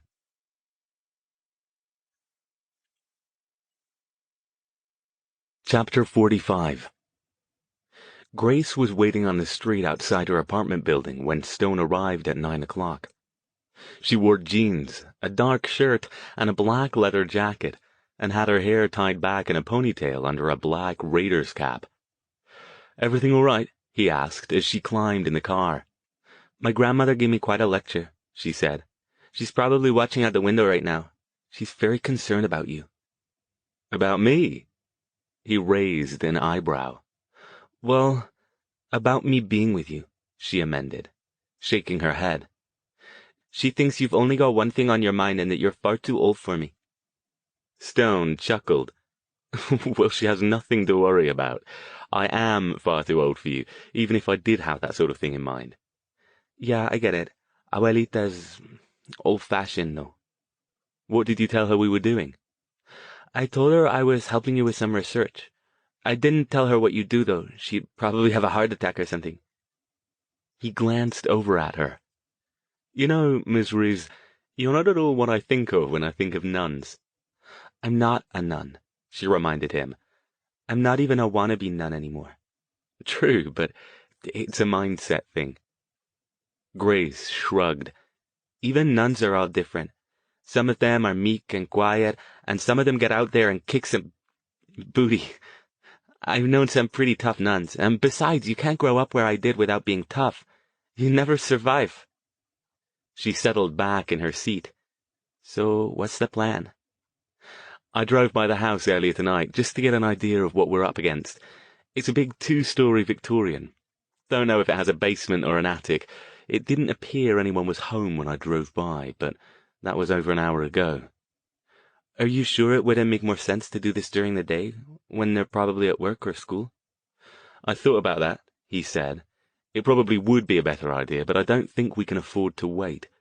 Even though Archie's got his body now, we don't know if he still plans to kill anybody else. And the longer we wait, the more time we give him to implement whatever plan he's got. Not knowing what that is bothers me." "How are you going to keep them from noticing you?" "I've got a few tricks," he said. He reached into his coat pocket and handed her something. "This is one of those family band radios. You'll stay in the car, which I'll be disguising, and act as lookout. If you see anything suspicious approaching the house, just press the button to signal me. No need to say anything." "I don't want to stay in the car," she said. "I can't be any help there. Don't worry. I know how to stay out of trouble." She took off her hat and tossed it in the back seat, smiling. "I'm good at looking innocent." Stone sighed. He wished Grace was a little less headstrong, but he couldn't very well blame her without looking like a hypocrite. "All right, but be careful. You won't be disguised. I can't keep a spell up on you from that distance, and I don't have another disguise amulet, so try not to be noticed." He chuckled. "You know, you remind me a lot of my apprentice." "You have an apprentice?" "I do. She's about your age, and every bit as stubborn." "Why isn't she helping you with this?" "She's not here at present. She's off studying with another teacher for a while, and at the moment she's gone off to visit some friends." He paused. "You know, I know it's not the time to bring this up, but if you should ever want to learn how to use your abilities, I could probably find someone to—" "We went through this already, Dr. Stone," she said firmly. "I trust God to show me what he wants me to do. He's the only teacher I need." "Fair enough. I'll stop going on about it, but if you should ever change your mind, you know how to reach me." San Jose's Rose Garden neighborhood wasn't large. Surrounding a park-like area that formed its namesake, it consisted of a mix of older, historical homes and more modern ones. "I'll park further away if you won't be waiting in the car," Stone said. "That way, if anything goes wrong, it's less likely someone will associate it with us." He swept the area with magical sight, but didn't notice anything out of the ordinary. He didn't expect to. He suspected his working theory that Archie in a physical body was more limited in his spying capabilities, but that didn't mean he'd leave it to chance. "Are you sure you want to do this?" I think we need to do this, she said. He nodded. This way, then. He grabbed a leather messenger bag from the back seat and slung it over his shoulder. The house he'd driven by earlier that night was 2 blocks away on the other side of the rose garden. They cut through the park, both keeping an eye out for potential threats, but aside from a late-evening dog walker and a few cars driving by, nothing moved. While they were still in the park, Stone pointed. There it is! The Goodwins' former home was a large, green Victorian with a tiny front yard. A long driveway ran along its left side with several cars lined up in it. They hadn't been there when Stone had scoped it out earlier. He said. A lot more cars now than before. You didn't tell me it was an apartment building, Grace said. Is that going to be a problem? Apartment building? I'm betting, yeah, with that many cars. A lot of the big old Victorians got carved up into apartments back in the day because the people who owned them couldn't afford to keep them otherwise. If this place was around in the 20s, it could have happened after the Depression. Damn. If I have to go into multiple apartments, that's going to make things more difficult. Grace pointed. It looks like there's a basement. See those narrow windows at the ground level? Ah, yes, well spotted. If they did break the place into apartments and the documents were stored in the house proper, they were probably found years ago, which means they're lost to us. I'll check the basement and also the attic if there is one. She nodded. Hurry up. I'll sit on that bench across the street and pretend I'm waiting for a bus. Stone dashed across the street, checked once again to make sure nobody else was visible, and then slipped behind one of the cars in the driveway and cast his disregarding spell, which he powered using one of the crystals he'd made a point to charge up over the last couple of days. He activated his disguise amulet, settling the chubby nerd illusion over himself. At least if he got caught, he wouldn't be recognized. He wished Jason was here, and hoped the place didn't have burglar alarms. All right, here goes. He stepped out from behind the car and walked up to the front door like he belonged there. It wasn't locked. He slipped inside and closed it behind him. Grace was right. The place had been turned into apartments, or some kind of rooming house. He stood in a central hallway, lit by a single overhead chandelier. To his right was a bank of 4 mailboxes, a small notice board, and a closed door. To his left, another closed door in the middle, and a stairway at the end closest to the front door. 2 flats upstairs and 2 down, it looked like. At the end of the hallway was another door, a stout wooden one with rusting hinges. Was it the way to the basement? Stone couldn't see any other way down, unless it was inside one of the apartments. He'd have to take a chance. He stiffened as he heard footsteps coming down the stairway. Quickly he turned away and feigned interest in the notice board, counting on the disregarding spell to make him look like he belonged there. A young woman came in, collected her mail from the rightmost mailbox, then turned and headed back out again without even a glance toward Stone. After a moment he heard her footsteps receding back up the stairs. Stone had to smile. Magic did make certain things a lot easier. Perhaps he had a future as a cat burglar if the whole university professor thing didn't work out for him. He looked around to make sure nobody else was approaching, then headed for the door he thought led to the basement. Whether it did or it didn't, it certainly appeared that nobody had opened it in a long time. He tried it. Locked. Of course. This one didn't open as easily as the front door had.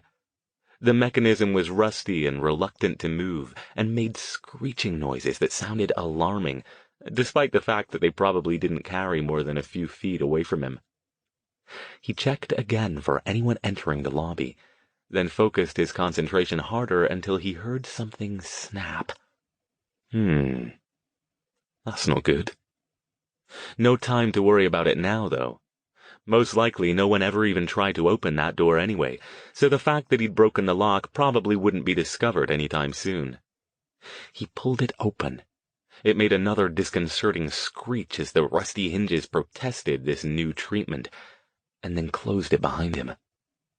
As he expected, it was pitch black.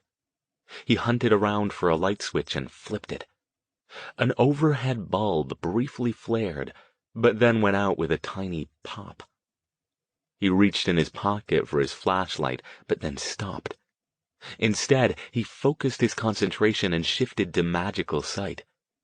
If any magic existed down here, it would glow in the darkness. Nothing. Damn. You didn't think this would be that easy, did you? When he pulled out the flashlight and shone it around, it quickly became obvious why he hadn't spotted anything with magical sight. He was standing at the top of a rickety, dusty wooden staircase descending to his left, flanked on both sides by rough, stained walls. It ended in an open doorway at the foot, but from where he stood he wouldn't have been able to see anything that wasn't directly in front of him. Since he was currently at the back wall of the house, the bulk of the basement would have to extend off to his left. Cautiously, he crept down the stairs. They creaked ominously beneath his feet. When he reached the bottom, he paused and pulled out his counterpart to the small radio he'd given Grace, and keyed it. "Are you there?" Her voice came back with reassuring speed, sounding relieved and a little breathless. "Is everything all right?" "Fine here. I'm in the basement looking around. Anything going on out there?" "It's quiet. I've had to wave off 2 buses so far, but nothing weird's happening." "Good. I'm going to have a look around down here. Hopefully I'll find something other than mice and loads of dust. Or I'll have to look for the attic or start breaking into individual flats." "Be careful," she said. "Always. If you can spare any of those prayers, this might be a good time." "I'm always praying for you, Dr. Stone." "Well, that's encouraging, I suppose. Or possibly insulting," he added with a chuckle. "Talk to you soon." He put the radio away and shone the flashlight around. The basement was quite rough, with a dirt floor, unfinished walls, and a lot of old wiring, brick pillars, plywood partitions, and piles of what looked like ancient construction materials piled beneath ragged tarps. Stone wondered if anyone was even allowed to enter the space anymore. Basements were rare in California homes due to earthquake codes, and he knew some of the older houses, like old Adelaide Bonham's place in Los Gatos, either had to be retrofitted to make them safe, or were simply filled in, either fully or partially. From the look of the concrete columns that didn't appear to be original equipment, he suspected this one fit in the latter category. Probably why the door had been not only locked, but likely rusted shut. The whole place smelled dry and musty with long disuse. He paused, trying to get his bearings and identify where he stood relative to the house above him, then shifted to magical sight again and began moving cautiously into the main open area. He didn't see anything, but that might not be because there wasn't anything to see. Balancing the light from the flashlight with magical sight made this difficult, as bright illumination could obscure faint auras. But if he tried to walk around down here without some kind of light source, he'd probably trip over something and impale himself or crack his head open. He stepped around a partition toward an outer wall, then stopped, switched off the light, and turned slowly in place. He almost missed it because he was looking at the walls. Those remained dark and unremarkable, but as he completed another turn around, he happened to glance up. "Hello? What's this?" Across the open space, a few feet away and snugged up against the outside wall next to one of the concrete columns, a faint blue glow could be seen. It was so faint that even looking at it directly, he couldn't be sure he wasn't seeing things or indulging in wishful thinking. His heartbeat picked up, and so did his breathing as he switched the flashlight back on and hurried closer, then turned it off again. The area plunged into darkness once more, except for a still faint but slightly brighter patch about 18 inches on a side. It looked like the kind of glow you got in the few seconds after turning off a television set, and faded depending on whether he looked at it straight on or from the corner of his eye. Yes, please let this be what I'm looking for. He reached up and ran his hand over the rough surface of the ceiling. It all felt uniform without any seams or openings. Shining the flashlight on it didn't reveal anything either. If something had been hidden in there and then plastered over, they'd done a remarkable job of hiding it. He frowned. Was he going to have to take the ceiling apart? He didn't have the tools for that, and it would make a lot of noise that would be hard to hide. Also, it didn't make sense. The documents Beale had given him indicated that Goodwin had hidden the papers, but in a way that would require magic to retrieve them. Would he have blocked them away so completely, or... Wait! He glanced up again. The glow was faint, perhaps because this was just bleed-through, seeping through a seam in the rough ceiling. What if the actual hiding space wasn't down here, but above it? What if there were a space between the floor above and the ceiling below? It made sense, but in order to check it, he'd need to get inside one of the apartments above. That just made things a lot harder. He shone the flashlight around again, comparing the basement walls against what he'd seen of the upper floors. If he was accurate in his assessment, the apartment in question would be the one on the left side of the house, in the area closer to the front door. He let his breath out and turned to head back for the stairs, already going over strategies for what he'd do if anyone was home in the apartment he needed to get into. Inside his pocket, his little radio crackled. Tensing, he pulled it out. "Did you call? Is something wrong?" "I'm not sure yet." Grace's voice sounded tentative, uncertain. "What do you mean? I think I've located where I need to look. It's in one of the ground floor flats. I'm headed there now. What's going on? Did you see someone?" "No, it's just sort of a feeling. I can't explain it." He reached the stairs and paused. "I might not be able to talk anymore once I get upstairs. Do you want me to come out there?" "No, it's probably nothing, just me getting nervous. But I wanted to let you know in case it's more than that." "Well, just call me back if you see anything suspicious. I'll try to make this as fast as I can, and if you do see anything, don't try to deal with it yourself unless you're forced to. All right?" "I won't, but please hurry. I'll feel better once we're out of here." "So will I." Stone stuffed the radio back in his pocket. As soon as he reached the stairs, he shut off the flashlight and worked his way back to the first floor by feel, quickly but with care. When he reached the top, he opened the door a crack and peeked out into the lobby. It was deserted. At least something was going his way. He quickly slipped back out, making sure the door was securely closed behind him, and crossed to the door of apartment 1A. Yes. This was definitely the one that corresponded to the glow downstairs. Somewhere in the front part of the apartment, near the exterior wall. He took a deep breath and knocked on the door. He had no idea what he'd say if someone answered. He had to hope his improv skills hadn't deserted him. But no one answered. He knocked again just to make sure, waiting a full minute.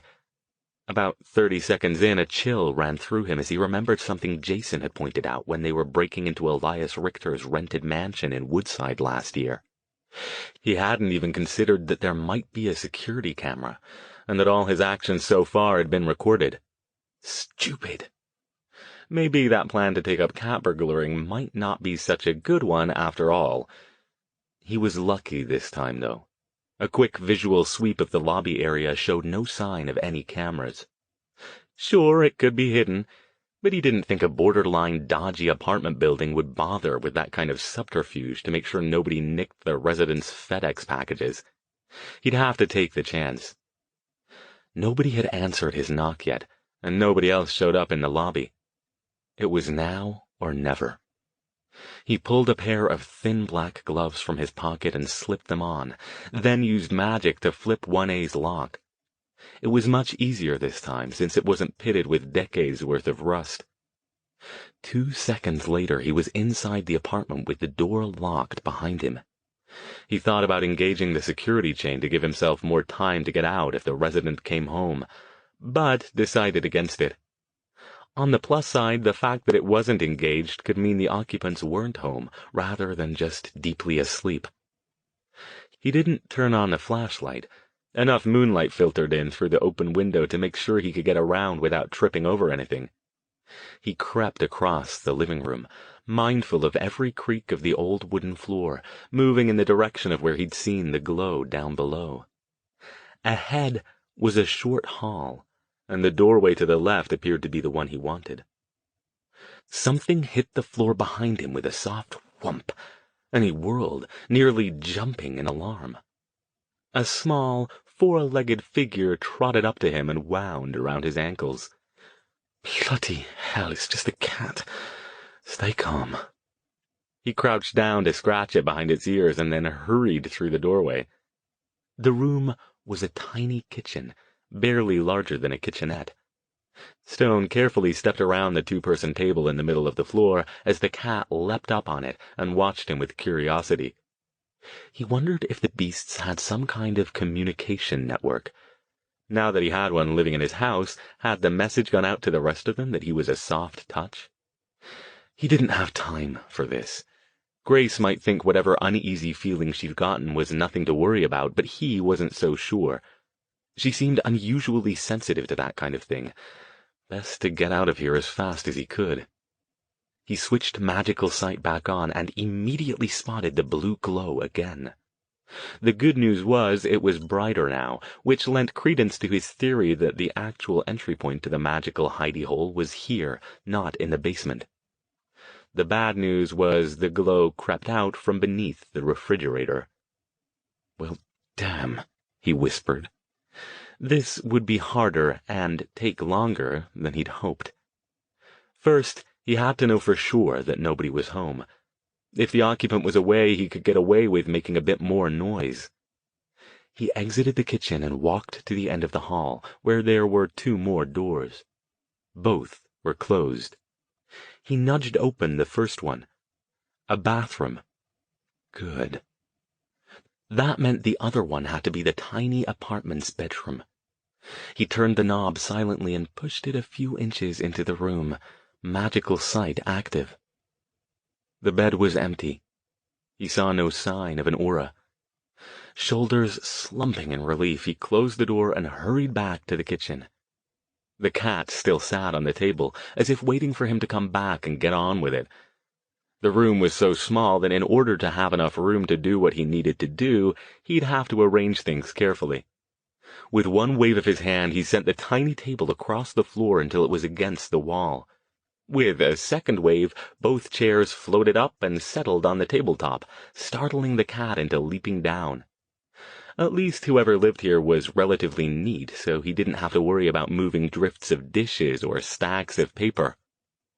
All right, only one more thing to do. Moving with more care than he had with the table, he levitated the refrigerator an inch off the floor and moved it outward until it reached the end of its cord's length. Good. There was enough room so he wouldn't have to unplug it, but it would be a tight fit to get in there. He shifted back to magical sight. And there it is. The space beneath the refrigerator, 1.5 feet or so from the wall, glowed brightly blue. Now that he could actually see it, he could make out a definite rectangular shape, with odd runes etched around its edges. He leaned in, tilting his head so he could get the best angle on them. As he suspected, they were runes of protection and concealment. Even with the ley line he knew ran through the area, it was amazing that they were still so effective after all this time. One or more of the Goodwins must have been master mages. That could be a problem, though. He could see the runes and the border delineating where the hiding space was, but what he didn't see was any seams, loose floorboards, or other ways to get inside it. Was the enchantment there simply to conceal it, or had they actually done something to make it impossible to access without some kind of magical key? He realized he'd been assuming the former, or at least hoping for it, but now he wasn't so sure. The radio crackled in his pocket again. Without taking his eyes off the runes, he pulled it out. "What is it?" "The feeling's getting stronger, Dr. Stone." Grace definitely sounded nervous now. "Something's happening. I'm not sure what, but I'm sure I can feel it. And I just saw somebody go inside the house. How much longer?" I'll hurry. I've found it, but I need to—" From the front room came the sound of a key rattling in the lock.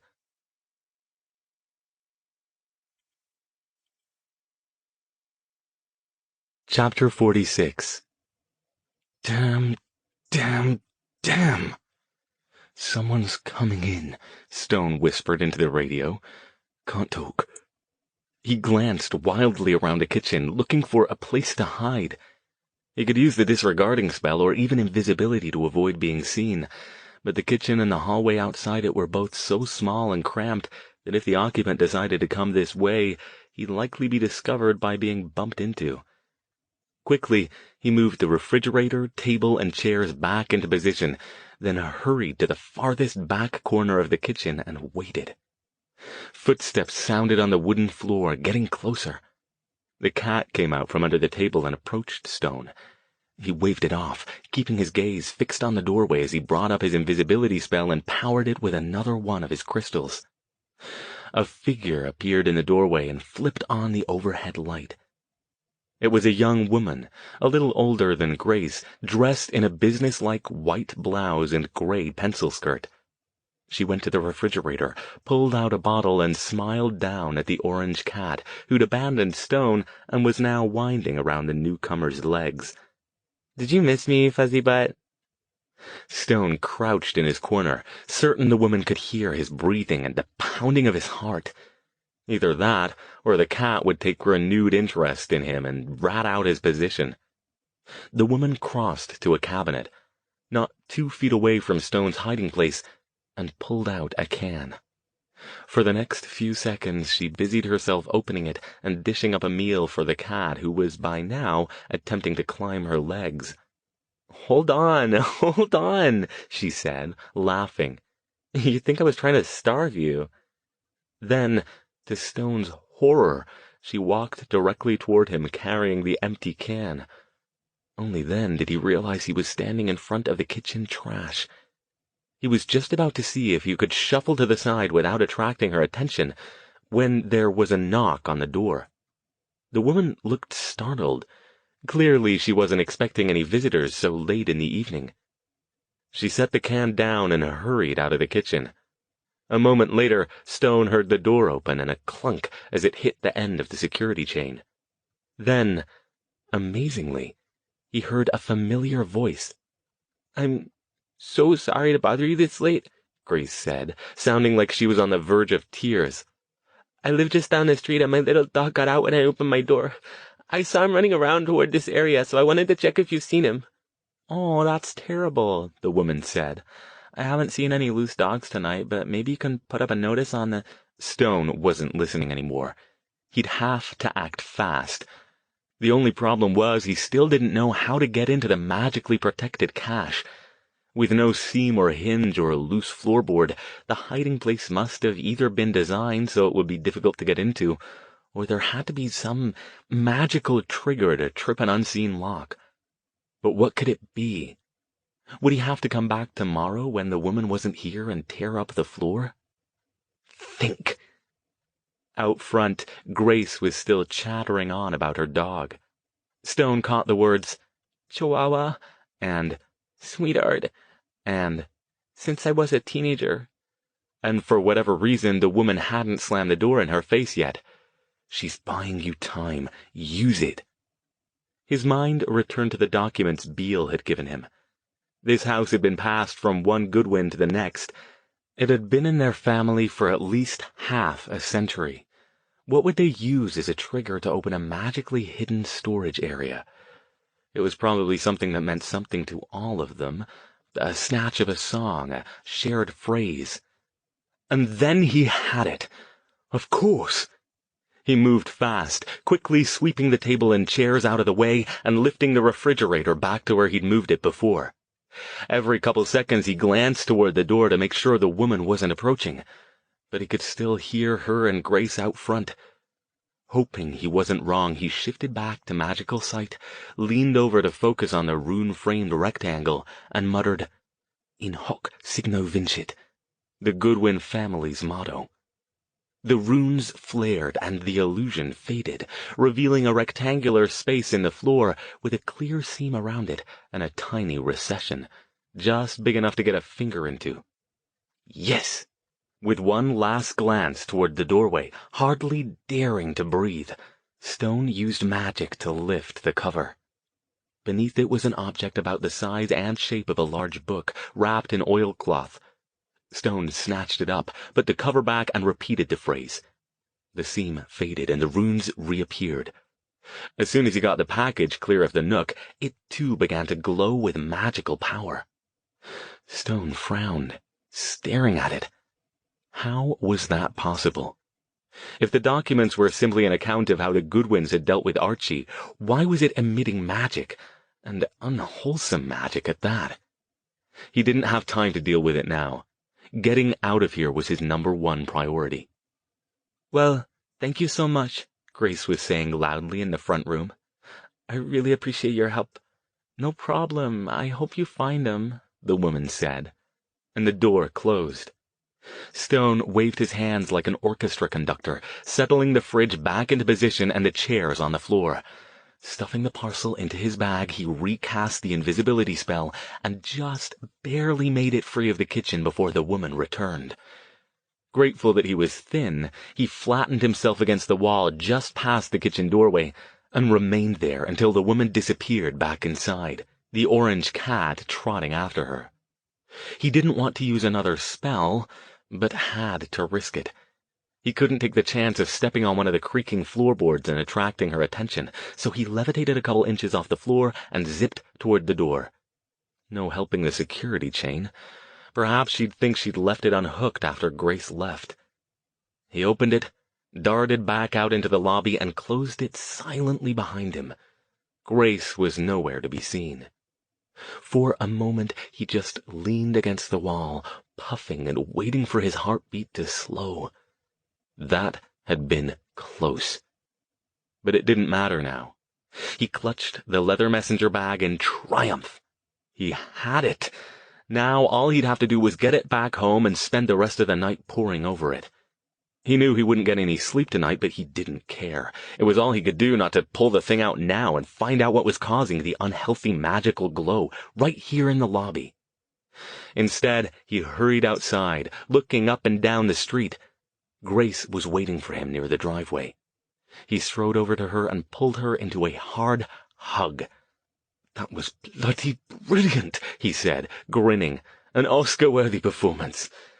Then, realizing that perhaps hugging almost nuns wasn't the proper thing for unmarried men his age to do, he quickly let her go. She didn't seem to mind. "I'm so glad it worked. I was so scared. Please tell me you found what you were looking for." He raised the bag. "Found and secured." "Oh, good. I want to get out of here. I still think something's wrong." "Let's go then. I'll drop you off at your place, and I want to get to this right away." Stone kept magical sight up and paid more attention than usual to their surroundings as they walked at a brisk pace back toward the car. He still wasn't convinced that Grace wasn't simply suffering from nerves. He doubted she'd ever been involved in something like this, aside from her brother and the demon at least, prior to meeting him, and it wouldn't be at all unusual for her to be suffering from a bit of delayed action PTSD after what had happened at Mr. Juarez's home the other night. Still, her instincts were good, possibly better than his about things like this. A little extra vigilance wouldn't be too much to ask. A corner of his mind was already going over what he planned to do with the rest of the night. Of course, it was possible what he'd found wasn't what he'd expected to find. Even if it was magical in nature, it might be something else completely. Perhaps a valuable old grimoire belonging to the Goodwins. Interesting, absolutely, but not helpful in his current situation. Even if the package did contain Robert Goodwin's write-up of their encounter with Archie, there was no guarantee it would do Stone any good in getting rid of the demon now. But at this point, any additional information he could get would be more than he had. He just had to get Grace safely home, and then he was free to examine it. He could see the car now, just across the park. Soon they'd be, "Dr. Stone, look out!"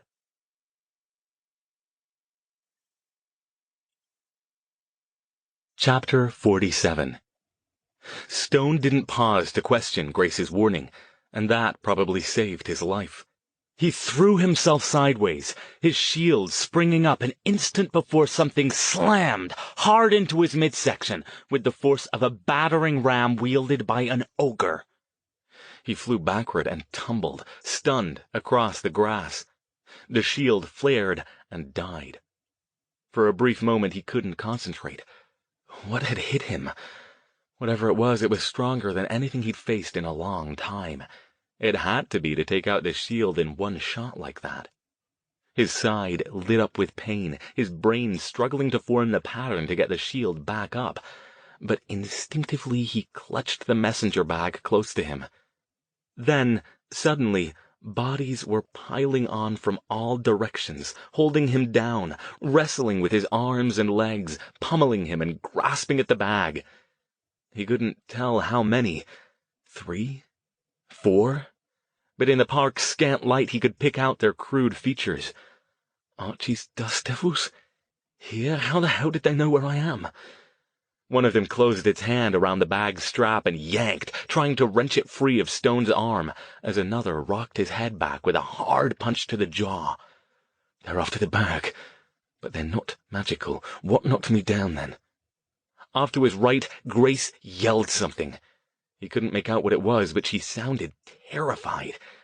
Sudden rage filled him as another of the creatures grabbed the bag's strap and added its strength to its companions. With a roar, he jerked his hands up and focused a wide-beam concussion spell. It hit the creatures hard and threw them backward with a series of loud grunts. Ignoring the pain in his side, Stone leapt to his feet, slinging the bag's strap over his head for a tighter hold, in time to see 4 of the things arrayed in a semicircle around him, each one scrambling back up with frightening speed. It wasn't they that captured his attention, though. That honor belonged to what floated behind them, watching the proceedings from its vantage point 10 feet back and 3 feet off the ground. A tall, thin figure in a long, black coat. Archie. So it wasn't enough to send the hired help. The boss had shown up to finish the job this time, and to take his new body for a test drive, it looked like. "Miss Reese," he got out between breaths. "Run! Get out of here!" And then, all at once, nothing made sense anymore. Where there had been 4 of the dust devils before, now there were at least 10, all of them rushing toward him with their arms outstretched, their mouths open, their dead eyes blazing with anger. Behind them, Archie waved his arms, and the sky was full of flying, leathery things, wheeling and banking, peeling off in singles or small groups to dive-bomb Stone. He staggered backward, bringing his hands up to protect his face, still struggling to get the pattern for the shield spell past a sudden miasma of rushing thoughts that weren't his own. Something else slammed into him, and once more he felt himself hit the ground. But now, it wasn't grass. It roiled and undulated beneath him, pulling him down, reaching out slick, sucker-filled tentacles to grasp at his arms, his legs, around his neck. "Dr. Stone!" It was Grace again, he was sure of it. But she sounded so far away, as if she were calling out to him from the bottom of a mile-deep mineshaft. How had she gotten so far away so quickly? Had they taken her? How had she— "Dr. Stone, what are you doing? Lord Jesus, help us, protect us from these foul demons." He's doing it again. He's messing with your mind, damn it. None of this is real. Grace's voice grew louder as he fought back Archie's foul influence, her prayers ringing out in a shaking but strong voice. The tentacles disappeared, the ground returning to familiar grass. The leathery, flying creatures faded, their shrieks dissipating, as did most of the dust creatures. Not all of them, though. As the screaming, discordant thoughts retreated from Stone's mind, he realized he was on his back again, with the original 4 creatures pounding on him. Somehow he'd unconsciously looped both arms through the bag's strap, gripping it to his chest with a ferocity he didn't know he could muster. The problem was, that left his head unprotected. Another rock-hard fist slammed into one side, and he only just got the shield, or at least a weakened version of it, up in time to avoid getting his skull crushed. Above him, Archie laughed, his mouth stretching into an impossibly, inhumanly wide grin. His eyes burned crimson bright. "Give me what I want, Stone, and I may spare you and your little whore, at least for a while." At his words, Stone's rage ignited with even more fury than before. "No!" he screamed, flinging his arms out and sending the creatures tumbling again with even more power. Two of them ripped in half at the torso and collapsed into heaps. Another's left leg and right arm tore free, leaving it to writhe on the ground as it waited for them to reform. Stone jumped up and pointed both hands at Archie. "Didn't your mother, or whatever you sorry lot have, teach you any manners?" he growled, and let the power loose. It flew from his hands and hit something invisible in front of Archie, dissipating harmlessly away into the night. Archie laughed again, throwing his head back with the force of it. "Oh, Stone, it will be my pleasure when you learn your part in my plans. It's been fun playing with you, but I still don't think you quite comprehend the extent of what I can do. For now, though, I'll settle for taking what I've come for." He waved a languid hand.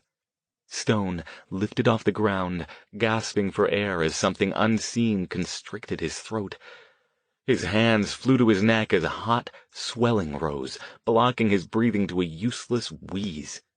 Black points flowered behind his eyes, and somewhere in the distant periphery, inconsequential next to his desperate effort to get a breath, he felt the bag begin to tug away from him. And then another voice came. "Begone, demon!" it shouted, rising higher and louder. Grace? No. I told her to run. "Begone in the name of our Lord God and our Savior Jesus Christ. Begone and trouble us no more in the name of Jesus." With a massive effort of will, Stone dragged his focus away from the rising blackness and the panic of being unable to breathe for just a second, long enough to crack open his eyes. He stared at what was before him. The remaining whole dust devil hung back several feet, staring up at Archie. The one on the ground remained there, even though its arm and leg had grown back by now. Grace stood between Stone and Archie, her feet planted wide, her trembling arms locked out straight in front of her, both hands gripping her silver crucifix. Stone couldn't see her face, but he could see Archie's. Amazingly, impossibly, Archie had hesitated. Fear showed in his red pinprick eyes, and his wide rictus grin had faltered. Was he shaking? At the center of his chest, something red glowed behind his white shirt, even more brightly than his eyes. It looked as if he had a tiny, pulsing red sun embedded there.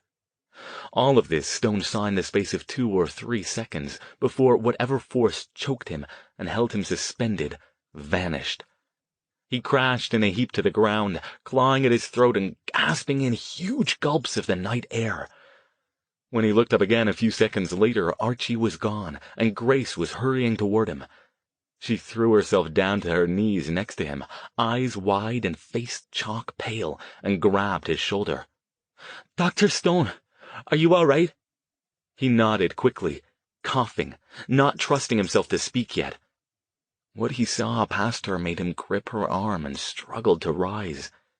The 2 remaining dust devils, the whole one and the reconstituted one, were lumbering toward them. Stone jammed his hand in his pocket and thrust the BMW's keys at Grace, along with the leather bag. "Take these," he rasped. "Run. Get to the car. Don't let anyone in. If I don't show up in 5 minutes, get out. Go to the church." She stared at him in horror. "Dr. Stone, I can't." "Do it," he snapped, dragging himself to his feet and facing the oncoming creatures. His shield flared up around him. "He won't come after you." She paused only a second longer. Then she grabbed the keys, slung the bag over her shoulder, and took off at a sprint across the park toward where they'd left the car. As Stone had expected, the two dust devils turned immediately in her direction. Archie had left them here to get the bag, figuring he'd be an easy mark now that he was weakened. That's what you get for sending mindless idiots to do your dirty work for you. "Hey, you lot," he called. "It's me you've got to worry about." They didn't turn, but continued running toward the car. Grace had almost reached it now, and the things were speeding up. Don't say I didn't give you a chance. Stone picked his shots with care, pointing his hand first at one and then the other like he was aiming a handgun. The first narrow-beam concussion attack hit the left-side creature right where he wanted it to. The back of its head exploded into a cloud of dust, its body spinning and dropping to the ground. That's one. By that time, though, the second one had gotten out of range of his spell. He couldn't keep the beam tight enough over that distance to breach the dust devil's armored skin. He flicked his glance forward in time to see Grace fling open the BMW's door, dive inside, and slam it shut behind her. Good. She and the bag were safe, at least for the moment. But he still had the second dust devil to deal with before they could get the hell out of here. Still coughing, still hurting, he was going to feel like crap in the morning, he just knew it. He took off at a sprint after the creature. At least it tried to be a sprint. In practice it came off looking and feeling more like a particularly determined shamble. The problem was the dust devil was shambling faster than he was, and it had a solid head start. If it reached the car, he was sure it was strong enough to put its fist through the window. He didn't know if Grace would have it together well enough to get out of there in time, or if she even knew how to drive. He skidded to a stop, head and side pounding, and gestured with one hand in its direction, telekinetically grabbing hold of its jacket and dragging it backwards. The thing shrieked and flailed, throwing itself back and forth as it tried to break free of Stone's hold. But it couldn't get enough leverage to use its strength. Its heels tore furrows in the grass as it skated closer. When it was close enough, Stone threw another tight-beam concussion blast at its head and pumped his fist as it burst like a dried-out pumpkin dropped off a 10-story building. It made one last yelp of pain and dropped to the ground, where it twitched for a couple of seconds before returning to dust. Stone dropped to his knees, puffing. How had Archie known where he'd gone? Was the demon still somehow able to spy on Stone, even in a corporeal body? Nobody else knew where he'd be planning to go tonight. He hadn't even told Grace the address of the Goodwin house before they drove over. And Patricia, who'd given him the address in the first place, had no idea when, or even if, he planned to go there. He couldn't think about this now. They had to get out of here. He hauled himself to his feet as Grace came running up, the leather bag containing the documents still slung over her shoulder. When she grabbed his arm and helped him the rest of the way up, he felt her hands shaking. That was Archie, wasn't it?" she whispered. Stone nodded wearily and began an unsteady trudge toward the car. Now that the threat was over, the pain was making itself known in previously unexplored ways. "Come on, let's get you back to the car. Can you even drive? You should go to the emergency room." Stone wasn't sure he could drive. His ribs were telling him in no uncertain terms that Archie's wallop had at least cracked a couple of them, if not outright broken them. And that had been through the shield. If he hadn't gotten the barrier up in time— "Not sure," he said. "Can you drive? I need to get someplace where I can deal with this." "I don't know how to drive," she said. "We couldn't afford a car, so I never learned." Damn. He was afraid of that. All right, we need to get out of here. I'm sure that little fight attracted attention, and we don't want to be here when the authorities arrive." He gritted his teeth. "Don't know if I can make it back to Palo Alto, though." "We'll go to my apartment," she said. "It's a lot closer." "But your grandmother—" "My grandmother will have to deal with it," she said firmly. "She won't turn you away if you're hurt." They reached the car. Grace unlocked the doors and handed him back the key. "Come on, you can do it. It's not too far." "Right." He dropped into the driver's seat, biting back a scream as his ribs protested the ill treatment, and slumped back with his head against the headrest. A moment later, Grace was in the passenger seat, the bag in her lap.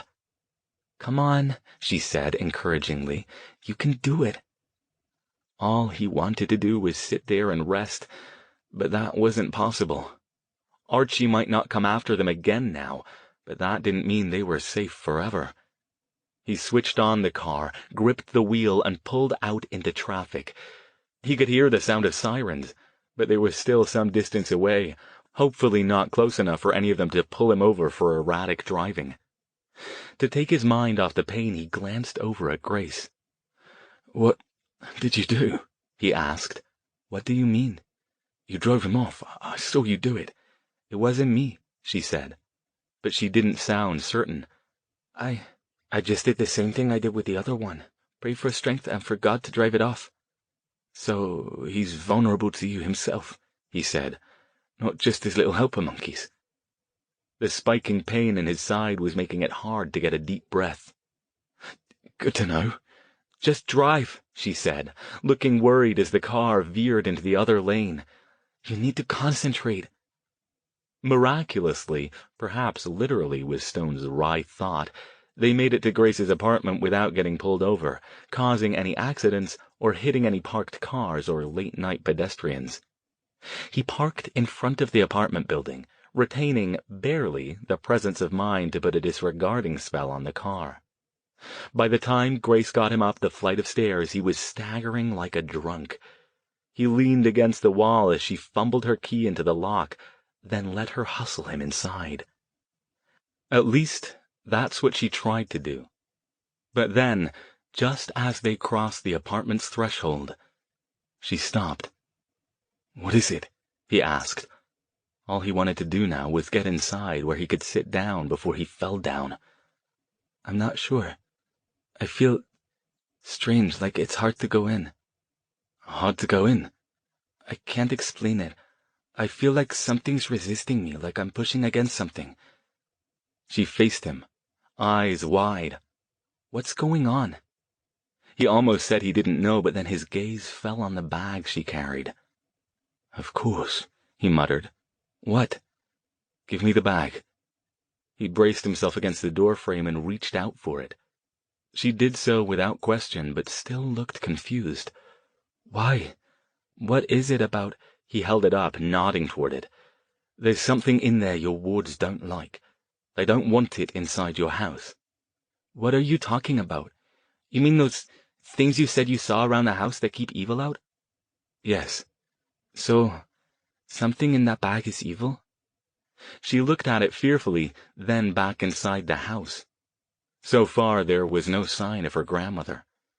"Probably. I haven't looked yet." He swiped his free hand across his forehead, which was dripping sweat down into his eyes. He had to sit down.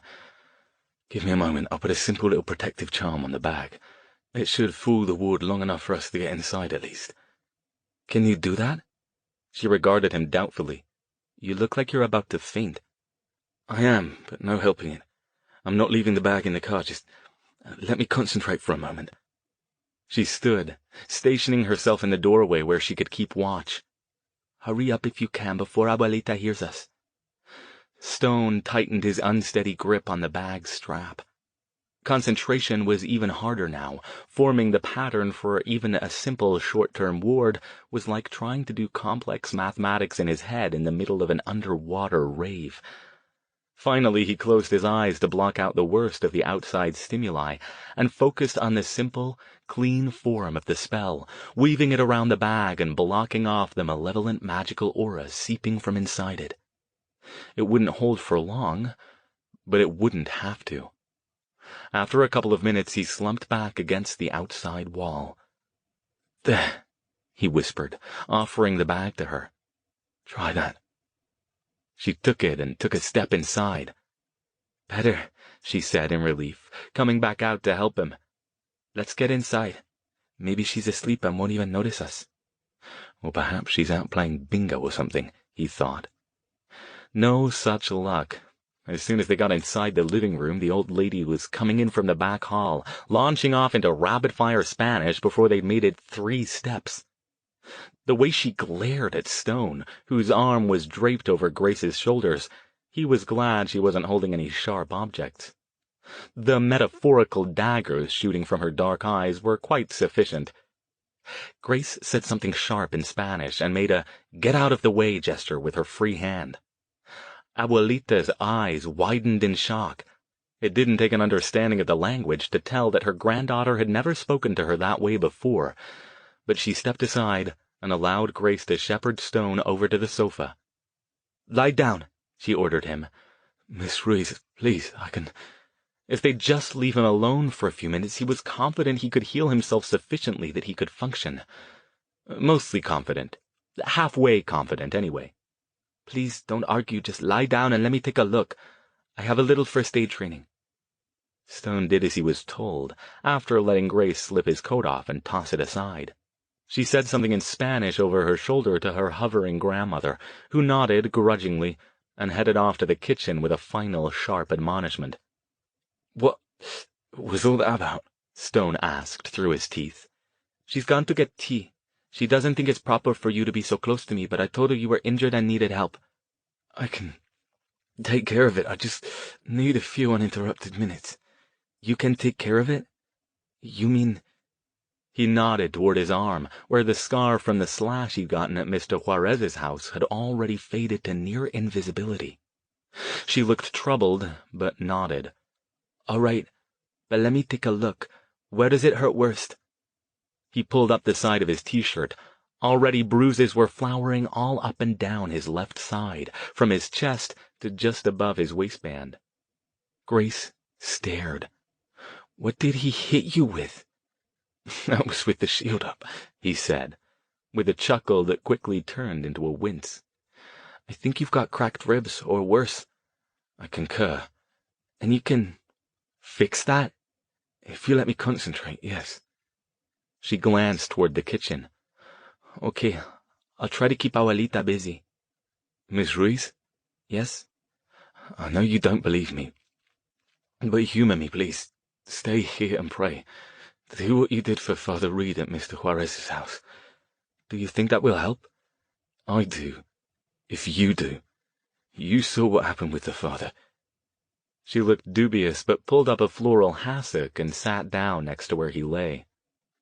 "Is it okay if I touch you? Abuelita won't approve if she sees us, but it sometimes helps." "Do what you need to do," he said, wincing. "Just try to keep your grandmother from distracting me, or chucking anything heavy at me for the next 10 minutes or so." "I'll do my best," she said, with a nervous chuckle. "Just lie back. Relax." Stone did as instructed, closing his eyes and focusing on directing the magical energy inward. He wasn't sure he'd be able to fully heal something as bad as cracked or broken ribs, but at least he could encourage them in the right direction.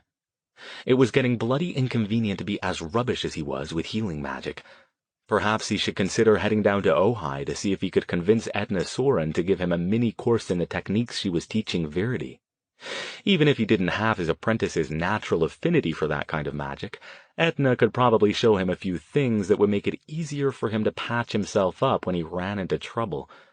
If he planned to keep up his more active use of his magic, and really it wasn't whether he planned it, but rather more whether circumstances planned to let him stop, better healing magic wasn't something he could afford to be without in his toolkit. As he settled into the meditative state that helped him focus on the area in need of healing, he felt Grace's hands, sure and gentle, settle on the bare skin of his side, and heard the low murmur of her prayers. He shivered despite her hand's warmth, but quickly shifted his thoughts back to the pattern. He couldn't let it slip now, or he'd have to start over, and he didn't think he had that in him. The warmth increased. Was he imagining things, or did it seem to be flowing from her hands, first into his skin, and then into the bones and muscles beneath it? The throbbing pain lessened, and he gradually found the pattern easier to visualize and hold as he directed the magic where it needed to go. He realized he was holding himself stiff and tense, and let the tension flow out of him, allowing his body to sag back into the sofa's soft cushions. The pattern shifted and began to drift away, but this didn't trouble him. It felt right somehow. The pattern was just a framework, like a form you poured concrete into. You didn't truly need it if you already knew what you wanted the finished product to look like. His mind drifted with the pattern as it floated like dancing light on a gently flowing creek. How good it was to not feel the pain.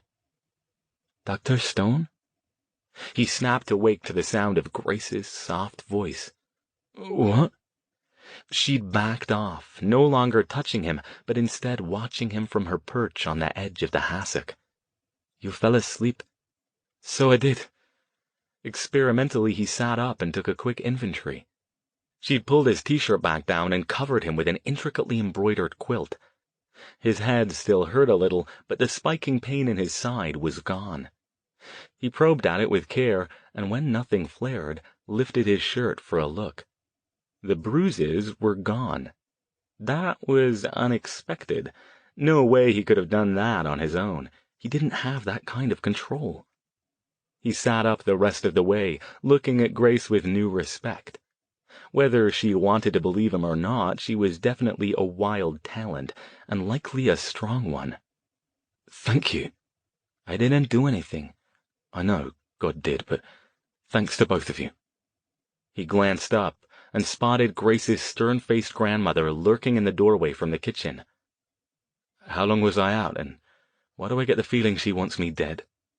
Only a few minutes, and she just wants you out, Grace said. She still doesn't trust strange men around me.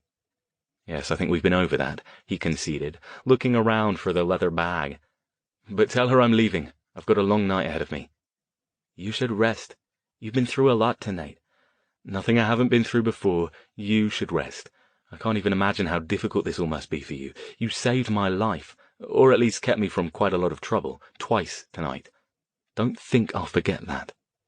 Just let me know what you find out, she said, nodding toward the bag. And please, call if you need me. I'm holding you to that promise. I will. He stood and picked up the bag. How do I say, I'm leaving, in Spanish? She chuckled. Me voy. Stone waved at Abuelita. Me voy. Gracias. The old lady muttered something Stone couldn't hear. He didn't ask Grace what it was. He was pretty sure he didn't want to know.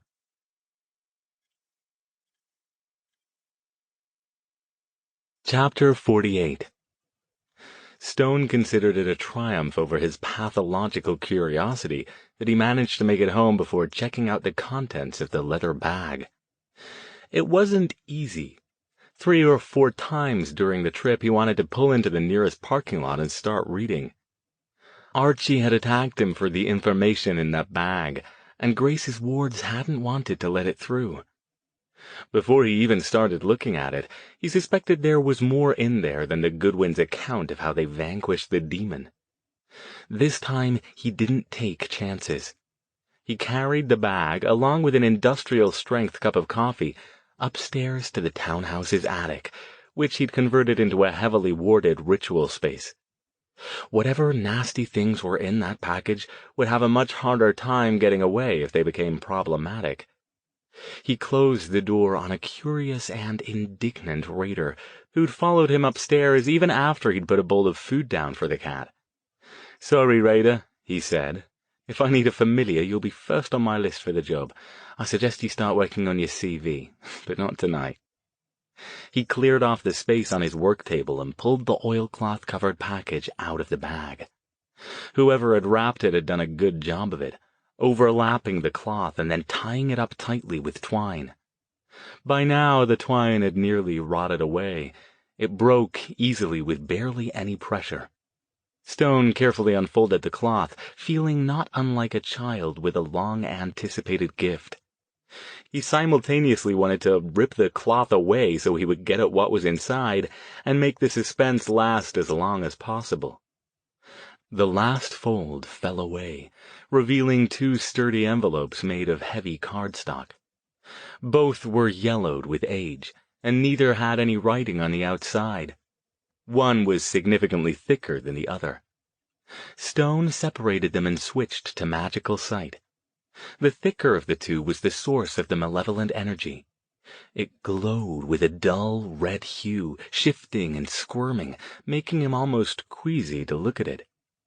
The glow was familiar. A much stronger, more concentrated version of what he'd sensed in Dennis Avala's apartment. Whatever this thing was, it had a strong connection to Archie. Stone got up and walked the perimeter of the attic, double-checking the wards for weak spots. Between the more powerful versions here and the normal wards around the house, he doubted Archie and his crew could get inside even if they found the place. But this wasn't the time to take chances. If Archie could hit hard enough to crack ribs even through Stone's protective shield, that probably meant that gaining a physical body had made him even more powerful and dangerous than he'd been as a spirit. Satisfied that he was as safe as he was likely to get, Stone sat back down and regarded the two envelopes. Which one should he open first? Finally, unable to decide, he levitated an ancient coin on the edge of the table and sent it spinning into the air. Heads, the smaller one; tails, the nasty one. The coin spun end over end and clattered to the table. When it settled, the stern, bearded profile of a centuries-dead mage regarded him. Before his mind could offer up any reasons why that was a bad choice, he grabbed the thinner envelope and unwound the string holding it closed. Inside were 2 sheets of fine, heavy parchment, each covered on both sides in handwritten text and carefully drawn diagrams and figures. His hands shaking with anticipation, Stone set them next to each other and began by examining the figures, which had been drawn by someone with considerable artistic talent. He knew he was on the right track because he recognized most of them. The first depicted a wooden cross, carved with the same Enochian script he'd encountered in the photos from Dennis Avala's suicide scene. The second obviously represented the stone box. It showed only the end and one side, but the figures on it matched up well enough with those from the one in the picture to leave Stone no doubt he was looking at the same thing. The third was a map. This one was more difficult to read as the area had changed since Goodwin's day, and Stone wasn't even very familiar with its modern-day counterpart. But it appeared to indicate where something had been buried. He noted the word penitencia written in tiny script near the marker showing the location of the burial. The fourth was the one Stone spent the most time staring at. It was an accurate, anatomically correct drawing of a heart, done in black ink with rusty red highlights. Blood? Possibly, but far too old to retain any magical aura. So he was right. This confirmed it. The Goodwins had placed Archie's heart in their consecrated protective vessel and buried it, probably beneath or near the long-destroyed penitencia.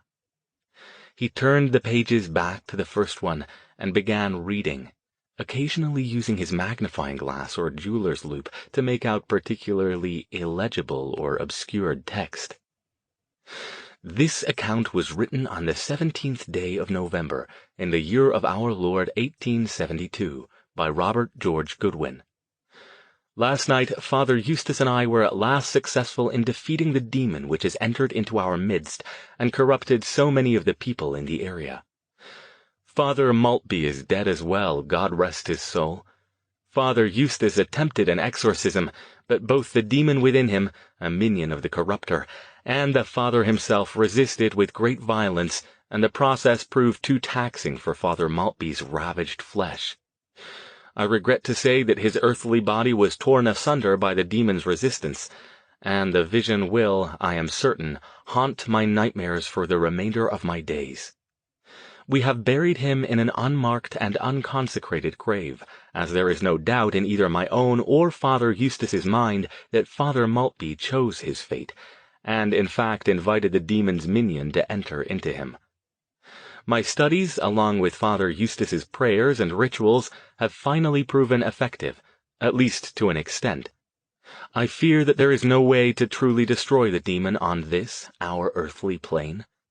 The most we can do, and all we were able to accomplish, is to imprison that most central and indestructible part of its earthly remains, the thing that tethers it to our plane, in the hope that it will lie beneath the consecrated earth, undiscovered and undisturbed for the remainder of days. I fear what might occur if our efforts were to be discovered or unraveled. I leave this account only for the benefit of my son and his sons after, in case such an eventuality were to occur.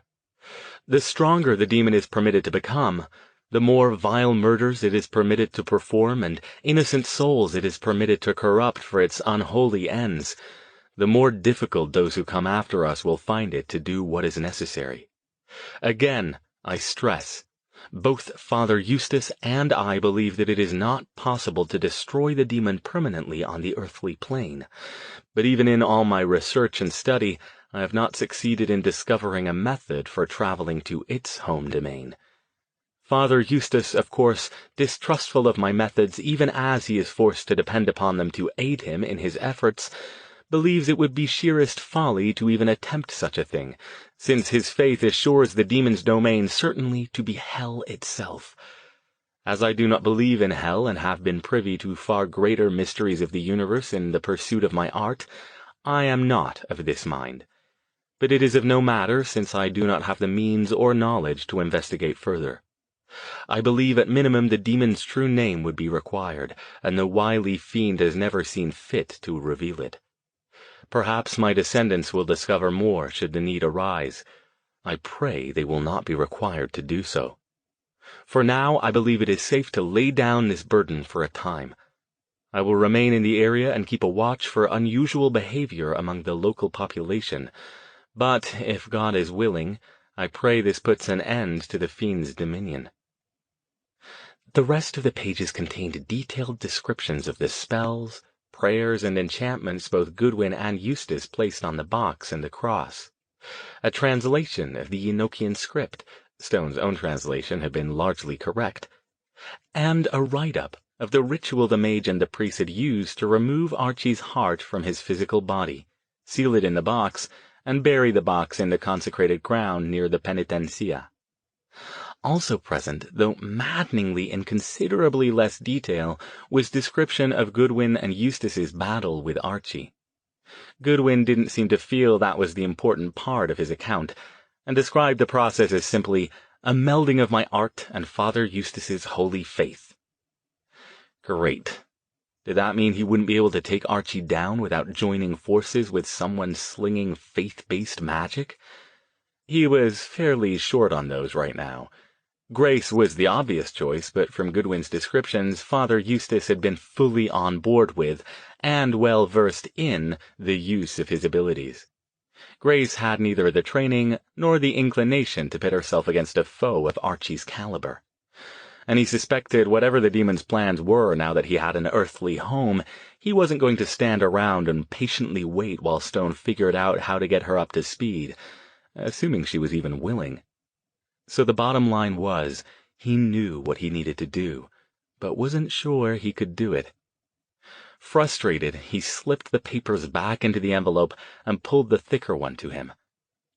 Maybe getting what Archie was up to straight from the horse's mouth might give him some more insights, assuming he could even force himself to study it long enough to gather any. Even holding the envelope in his hands made his skin crawl, as if he were gripping two handfuls of writhing, bloody maggots crawling over sheets of flayed skin. Where the hell did that thought come from? Before any other thoroughly disgusting mental images put him off the idea, he unwound the string and opened the envelope. Inside was a stack of... what? Not exactly paper. Whatever it was too thick to be paper. Pale tan in color, it resembled heavy parchment, each sheet mostly rectangular, but with a certain roughness around the edges, as if perhaps it had been cut by hand with a knife or dull scissors. He slipped his hand inside the envelope and prepared to pull the stack gently out. As soon as he touched it, he knew what it was. It took an effort of will not to recoil, to yank his hand back and toss the envelope to the other side of the desk. He didn't do that, though. Instead, he pulled the sheets out and laid them down in front of him, staring down in horror at the precise sigils and diagrams that covered their every inch, written in rust-colored ink. The sigils were familiar, more carefully written and refined than those from the recent murder scenes, but nonetheless clearly the same language. And now Stone knew what Archie had been doing with all the skin and blood he'd had his henchmen collecting from their victims, and why he was so motivated to get his slimy hands on the contents of the bag that he'd risked showing himself in public. To finish that which I have started. These pages represented his efforts the last time he'd been on Earth, efforts that had been interrupted when Goodwin and Eustace had finally managed to defeat him. Stone had no idea how much of Archie's work these pages amounted to, but no doubt if the demon could get hold of them, it would put him that much closer to whatever his ultimate plan was. Stone's first impulse was to destroy the pages. It was difficult to resist the temptation to simply burn them. From the feel of the magic around them and even the crawling sensation he got when he touched them, he was sure they were too evil to be allowed to exist. He couldn't do that yet, though. For once, it wasn't because of his insatiable curiosity to learn about everything that came within his sphere. Not much, anyway. He wasn't sure he even wanted to read these things, to allow the vile rituals they no doubt depicted to pollute his consciousness. He had no idea how Archie had managed to corrupt Father Maltby and the other people in the area, and no illusions that the demon wasn't frighteningly powerful. He'd have to be very careful. But he couldn't destroy them yet, for two reasons. The first was that he had to have at least a general idea of what Archie was planning, if he had any hope of interfering with it. The second, and more dangerous, was that if he could figure out Archie's plans, perhaps he could use the pages to bait a trap, to lure the demon somewhere when he was prepared. He was tired of Archie jumping him at unexpected times and places. It was time to go on the offensive. His mind went back to the words from Robert Goodwin's documents. His speculation that since Archie's heart was indestructible on Earth, the best way to deal with him would be to go to his own home plane, if he had any idea where it was located and how to get there. Perhaps Archie's foul work would contain such a thing, something that might suggest where to start at least. He didn't expect to find Archie's true name buried in the bloody sigils, but the demon had never expected anyone else to see the writings. Anything was possible. Magic was a very personal thing. It was, at least in Stone's experience, impossible to create this kind of intricate spellwork without putting a piece of yourself into the effort. He retrieved his notes from his meeting with Ward and Eddie, along with Beale's research, spread it all out on the table, and pulled the first page of Archie's document toward him. It was going to be a long night.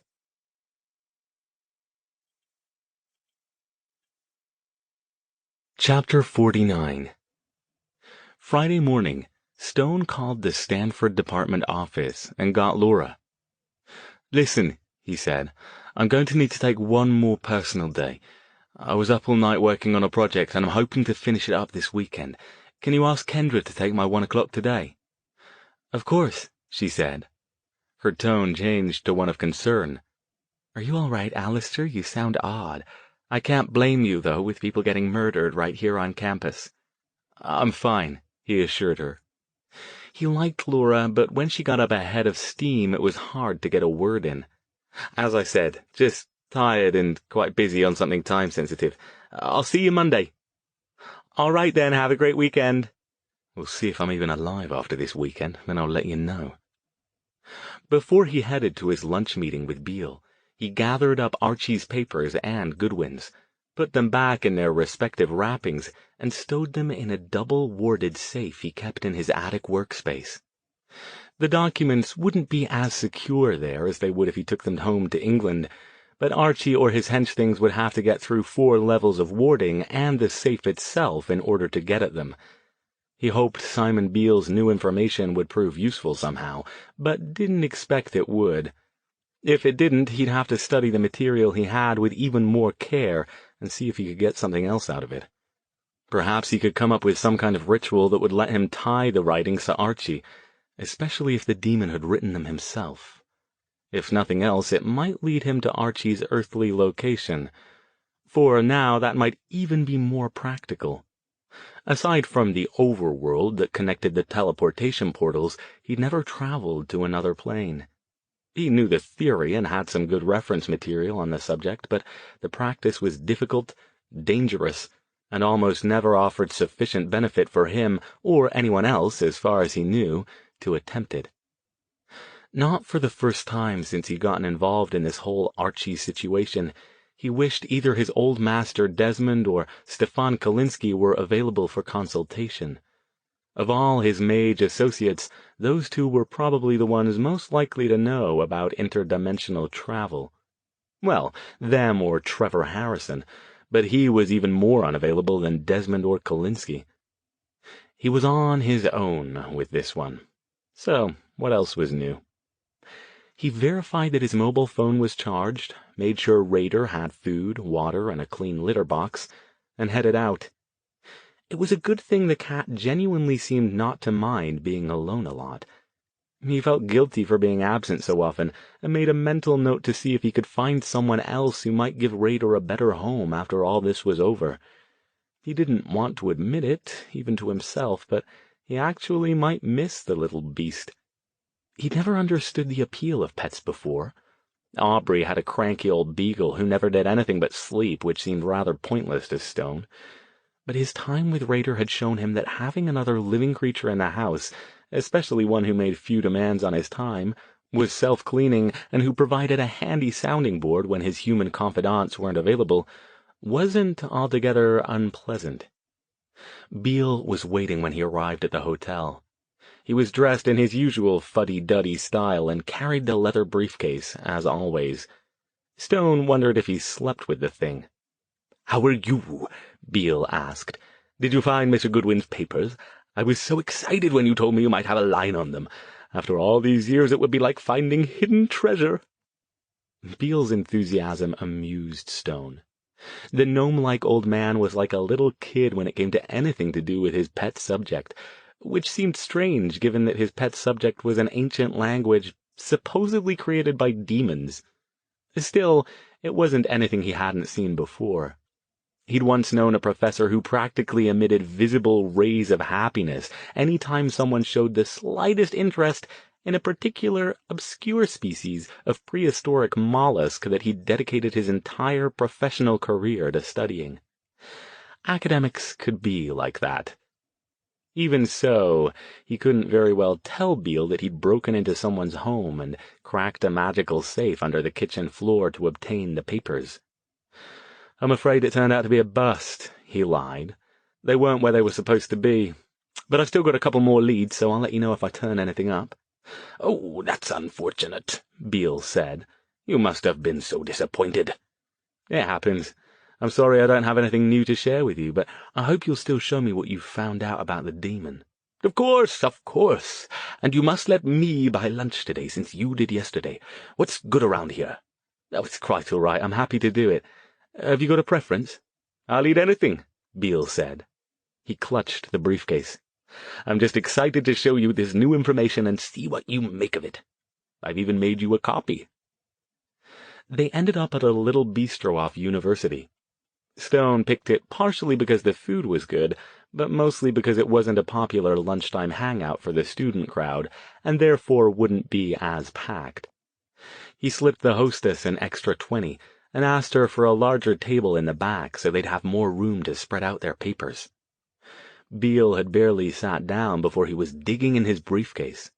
"I'd completely forgotten about this," he said. "I'm sure I must have read it at some point, but as Patricia probably already told you, up until your call I'd put this research on a bit of a back burner since I wasn't finding any new material. It was misfiled, which is why I missed it the first time when I was looking for information about the demon legend." He frowned as he held it up, peering at it through his owlish glasses. Also, to be completely honest, most of it doesn't make a darned bit of sense to me." He pushed it across the table. "This is the original, in case it matters, but as I said, I've made a copy for you." Stone pulled it over and glanced at it, expecting to see either more mostly useless bits of speculation about the demon, or repeats of accounts he'd already read. Instead, his gaze sharpened. This one was different from the ones Beale had shown him before. For one thing, it wasn't written in the old man's crabbed, precise script. It also wasn't in English. He picked up the 2 sheets. On a quick skim through, he identified bits of Latin, other bits in an obscure Latinate language used by some mages, and some of the sigil-based demonic language. The sheets also included a diagram which looked very much like a crudely drawn ritual circle. He looked up at Beale. "Where did you get this?" The waitress came by at that moment. Beale waited until they'd given her their orders before replying. "I don't even remember, to be honest. I think it came with some other material I got a couple of years ago, but I put it aside since, aside from the sigils, it wasn't the direction I was looking to go. I can read the Latin, of course. I assume you can, too?" Stone nodded distractedly, still fixed on the papers. "But I don't know what that other language is. It looks rather like Latin, but it's different enough that I can't read it." "It's an occult language," Stone said, "used by so-called magicians, mostly back in the Middle Ages, to keep their spells and rituals from falling into the wrong hands."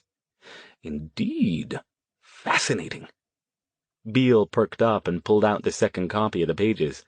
"Can you read that, too?" "Yes."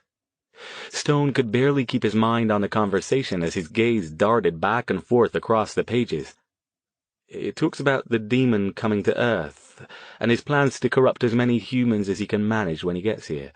Something about how he gains more power as he gathers more worshippers." That fit with what he'd learned from his study of Archie's spells last night. As nearly as he could tell, it appeared that each spell in the collection was inscribed on the skin taken from a single victim, and written in that victim's blood. So if that were true, then Archie was doing double duty with his murders. He was killing the victims to harvest their skin and blood to provide raw materials for his little project, and to collect their body parts to construct his custom-made earthly vessel. That meant it was possible he wasn't done with his killings yet. Even though he had a body now, he might not have enough blood and skin to supply him with materials he needed to complete his work. "Fascinating," Beale said, trying to follow along. "This really is fascinating." "It is indeed," Stone said. "I'm beginning to think I might get quite an impressive paper out of this. Naturally, I'll give you all proper credit, Mr. Beale. He stopped. "Dr. Stone?" Stone didn't answer. He'd been focusing on the text, but suddenly a bit of detail in the crude ritual circle diagram had caught his eye. It included a word he didn't recognize, repeated several times around the outer edge of the circle, and once in the center. It wasn't a word he was even sure he could pronounce, but as he pictured it in his mind, he could feel its magical resonance. He didn't have to pronounce it. Visualizing it would be sufficient. Had he just discovered Archie's true name? "Dr. Stone, are you all right?" "What?" He'd forgotten Beale was there. "Oh, sorry, just give me a moment, trying to work something out." He'd seen that word before, somewhere in the text. He flipped through it twice before he finally spotted it near the bottom of the second page, buried in a long paragraph of the magical Latin. "He, the one whose name we do not speak, and they who attend him, and he who betrayed him, the demon," followed by the name he'd seen in the circle. Well, damn. Disappointment washed over him as quickly as the excitement had. It looked like it wasn't Archie's true name after all. He was sure that designation had to go along with "he, the one whose name we do not speak," but apparently that of some demon that broke ranks with him thousands of years ago. Unfortunately, though, the circle didn't look useful. Stone had seen hundreds of ritual circles in his magical career, and this one didn't look like a summoning circle, or even one used to contact the demon in question. If anything, it looked like a layman's idea of what a magical circle might look like, complete with mismatched symbols, incorrect markings, and flourishes added for no other reason than to make it look more impressive. Junk occult shop stuff, good for nothing but fooling the rubes. But even so, a demon who had betrayed Archie, if the name were correct— "Dr. Stone?" Beale was looking at him with a mixture of concern, curiosity, and frustration. "Do you see something you'd like to share?" No, sorry." He pointed at the circle. "I got a bit excited for a moment when I saw this, but on closer examination it's not a proper circle. It doesn't mean anything, clearly drawn by someone who wasn't familiar with occult practices. Pity, because the rest of this is bloody interesting." Beale chuckled. "Not to worry, Dr. Stone. Believe me, I'm quite familiar with the thrill of discovery. In fact, I'll let you keep the original if you like, since it's not helpful to my own research." He began gathering his other papers and carefully filing them away in the briefcase. "I want to thank you again for getting me excited about my research again, and I'm so glad I could be of some small help to you as well. I think I'll probably head back to Los Angeles today or tomorrow, but you have my contact information. I'd love to hear from you, especially if you locate Mr. Goodwin's papers." "Of course," Stone said, "and I'll send you a copy of my paper when it's finished. Thank you for everything, Mr. Beale." He dropped Beale back off at his hotel after they finished lunch. After the old man assured him he didn't need a ride back to the airport, he headed back home. Already the beginnings of a plan were forming in his mind. It was a reckless, dangerous, and potentially suicidal plan, but given that he had no way to locate Archie, didn't want to give him time to commit any additional murders, and, if Goodwin's description could be believed, couldn't destroy him even if he managed to find him, it might be the only option he had.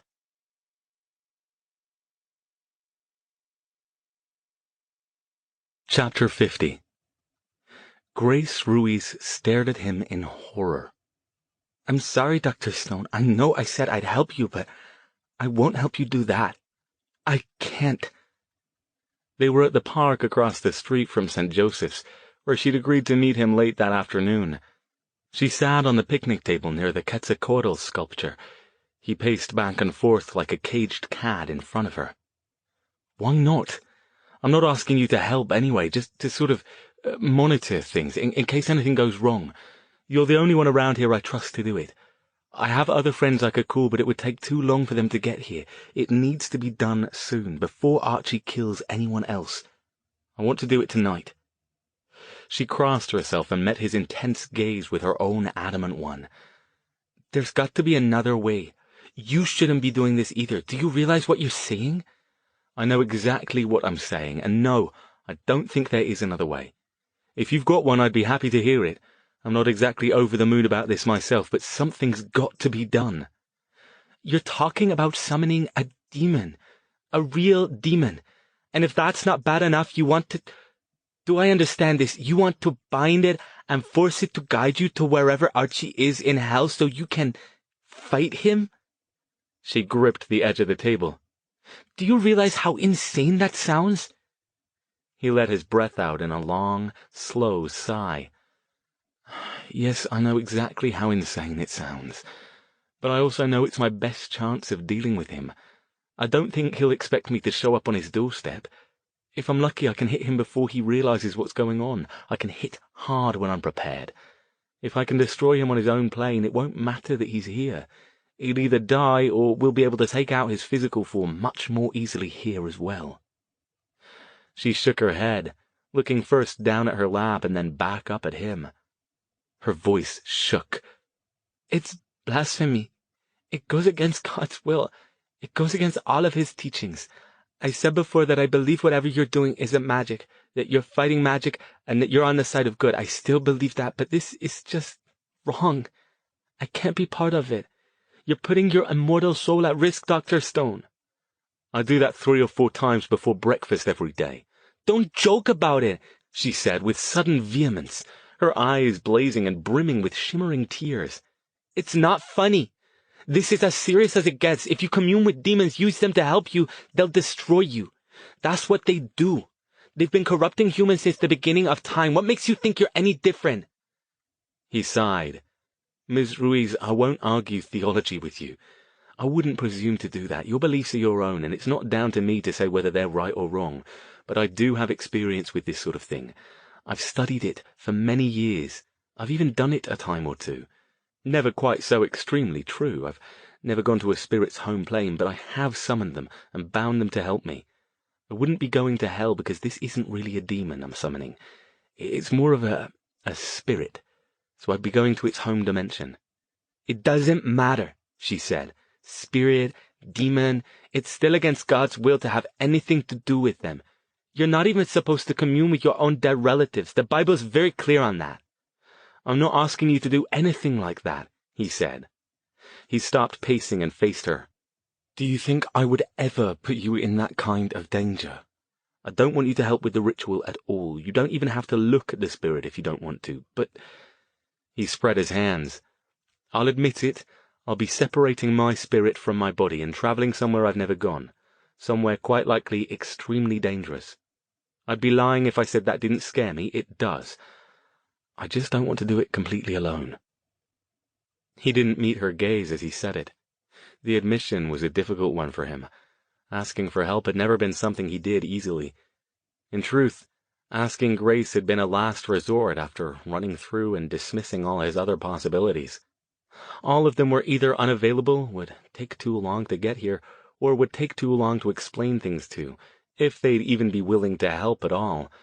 That, and after reading Robert Goodwin's account of his and Father Eustace's final battle with Archie, he was convinced that a vital part of dealing with the demon involved someone with both strong faith and magical ability. Aside from his acquaintance back east, whom he'd tried to contact and been unsuccessful, that left only Grace.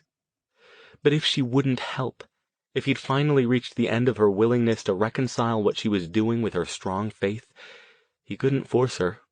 He wouldn't even if he could. She'd already helped him more than she knew. Hell, she'd almost certainly saved his life at least twice, possibly 3 times. He hadn't been ready for Archie to show up in person last night. If she hadn't been there to drive him off, not only would he probably be dead, but Archie would have his previous work and be that much closer to achieving his plans for large-scale corruption. All right, he said, letting his hands fall to his sides. All right, Miss Ruiz. I understand. It was wrong for me to even ask you to do such a thing. He faced her again. I wish you well. If I'm successful tonight, then you'll likely never hear from Archie or his lot again, and you can put the whole unpleasant business behind you and get on with your life. If not, he shrugged. Be careful. That's all I can say. Thank you for everything. It's been an honor to know you. I'll be praying for you, Dr. Stone, she said. I promise I will. I wish I could help you more. He nodded. So do I, but I understand. He paused, and then, There is one thing you can do for me, if you'd be so kind. What is it? He reached in his pocket and pulled out the spare key to the townhouse, then scribbled his home address and a phone number on the back of one of his business cards. He handed it to her along with a $20 bill. Come by my house tomorrow, and if anything's gone wrong, make sure my cat's seen to. He'll need a new home. Take care of him. He'll probably be fairly traumatized. The money's for a cab. The other phone number is a friend of mine named Jason Thayer. He knows about me. Call him too and let him know what's happened. Tears glimmered in Grace's eyes as she took the items and stowed them in her pocket. I will. But not to do all of that, just to see you. You can tell me about how it went. Yes. Let's hope that's the way it works out. Here, she said suddenly, reaching into her own pocket. Take this, please. In her open hand rested a silver crucifix, larger and more elaborate than the one she wore around her neck, on a heavy silver chain. Instead of a Christ figure in the center, it included a stylized representation of a heart with a crown over it. He shook his head. You keep it. I don't think it will do me any good. I think it will, she said firmly. I've prayed over it. It might help you. Even if I don't have any faith in it. I have faith in it, she said. God loves and watches over all his children. He hesitated a moment, then took the crucifix and put it in his pocket. Thank you. He still didn't think it would help, but he supposed it couldn't hurt. He turned and headed back toward the car, already going over what he'd need to do. The ritual was a long and complex one, requiring 2 parts, the actual summoning, which he'd done before, and the travel to Archie's home plane, which he hadn't. He wasn't even entirely sure he could do it. He had the theory, but he would need a lot of help from the spirit he summoned. That meant he'd have to put far more trust in the spirit than he felt comfortable with, but he didn't see any way around it. He turned back once when he reached the car. Grace still sat where he'd left her, perched on the picnic table. She was staring down at her hands, looking as if the weight of the world rested on her thin shoulders. He watched her for a moment, but she didn't look up. He got in the car and drove off. Tonight, it would be him or Archie.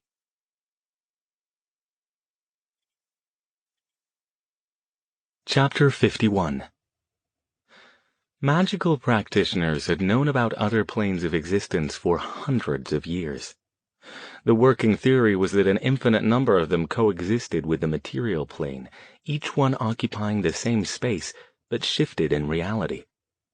For some planes this shift was slight. For example, the overworld that modern-day mages used to travel quickly in minutes between specially constructed gateways around the globe, or some of the planes from which mages sometimes summoned spirits to do their bidding or to aid them in their magical study. For others, the shift was, theoretically anyway, since as far as Stone was aware no one had proven it yet, so profound that it wouldn't be possible for humans to survive on them in spirit or material form. Some, such as the home plane of the evil, were so foreign that even if it were possible for the body to survive without being torn to pieces by the local residents, the mind would break in short order.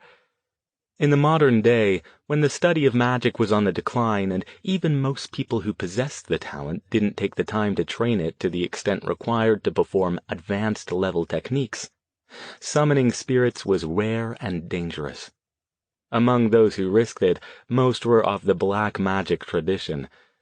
As Stone had once told Jason Thayer while he prepared to summon a demon to help them locate Jason's sister Verity, spirits hated being drawn from their home planes to play flunky to some human practitioner, and thus did everything they could to thwart the summoner's will.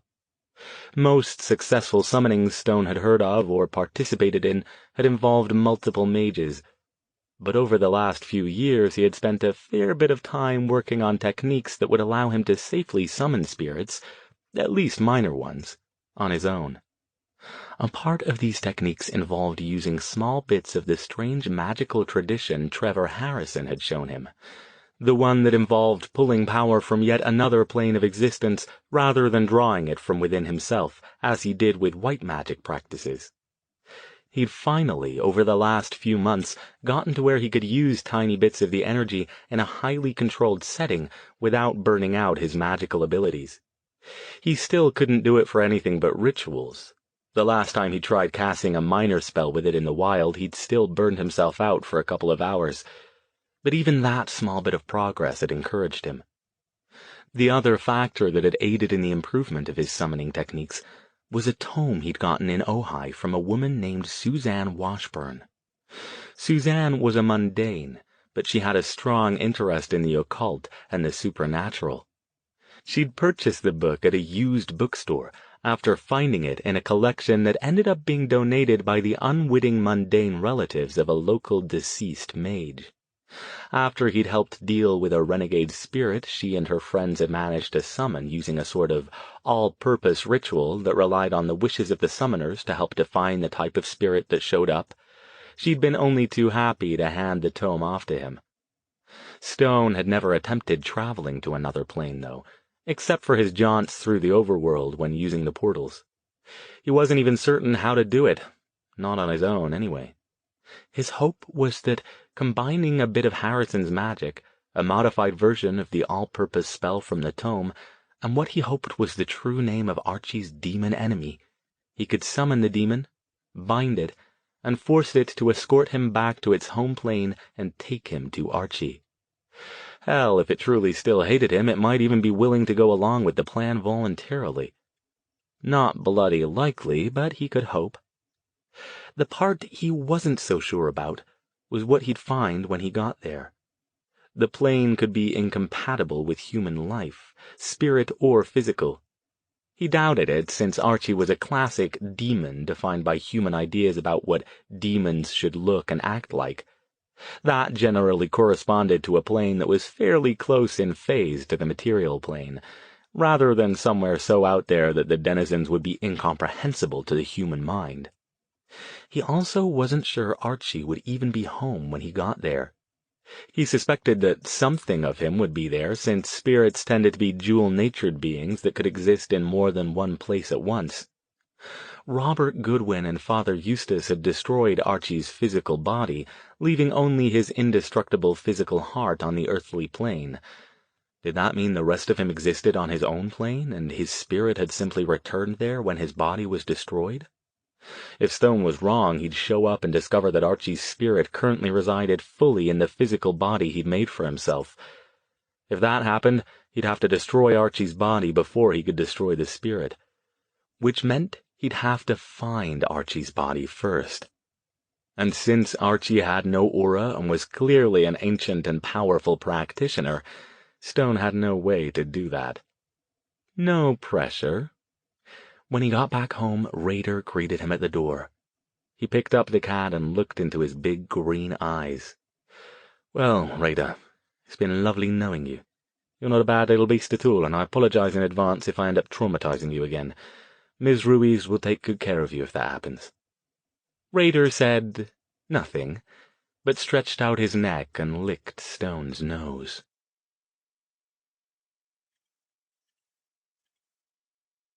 Chapter 52. Stone spent far longer setting up the ritual than he technically needed to.